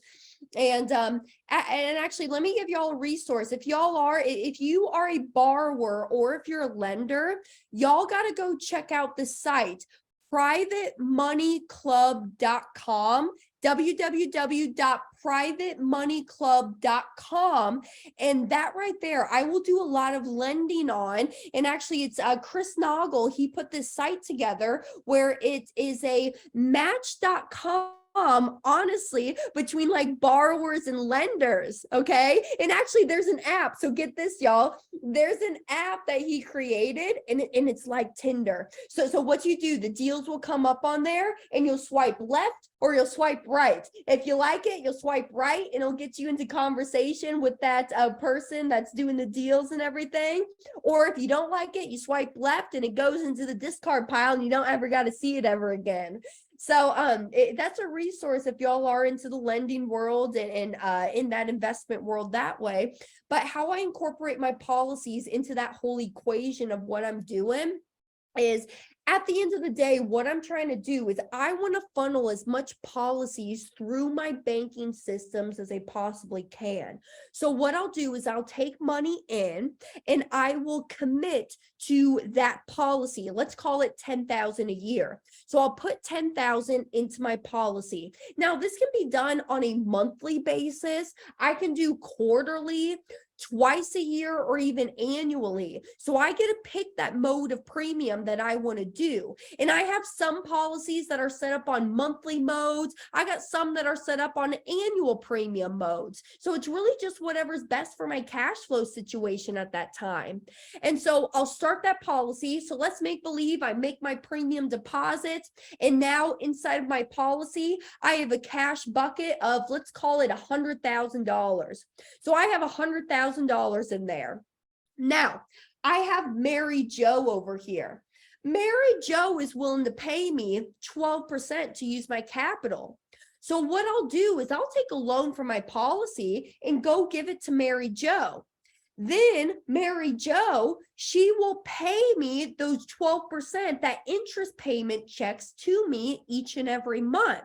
When I'm getting those interest checks to me back each month, I'll use a portion of it. You know, I'll use some portion of it to pay for some monthly expenses, but then I'll use some of it to send it back to the policy as just a holding cell for something. Because as I know, right, let's be real with ourselves. We got a budget, y'all. We know that there's recurring expenses coming up. Y'all are probably feeling the heat right now with the Christmas expenses that are coming up. I know a lot of y'all didn't budget for these Christmas bills, right? Let's just be real with one another.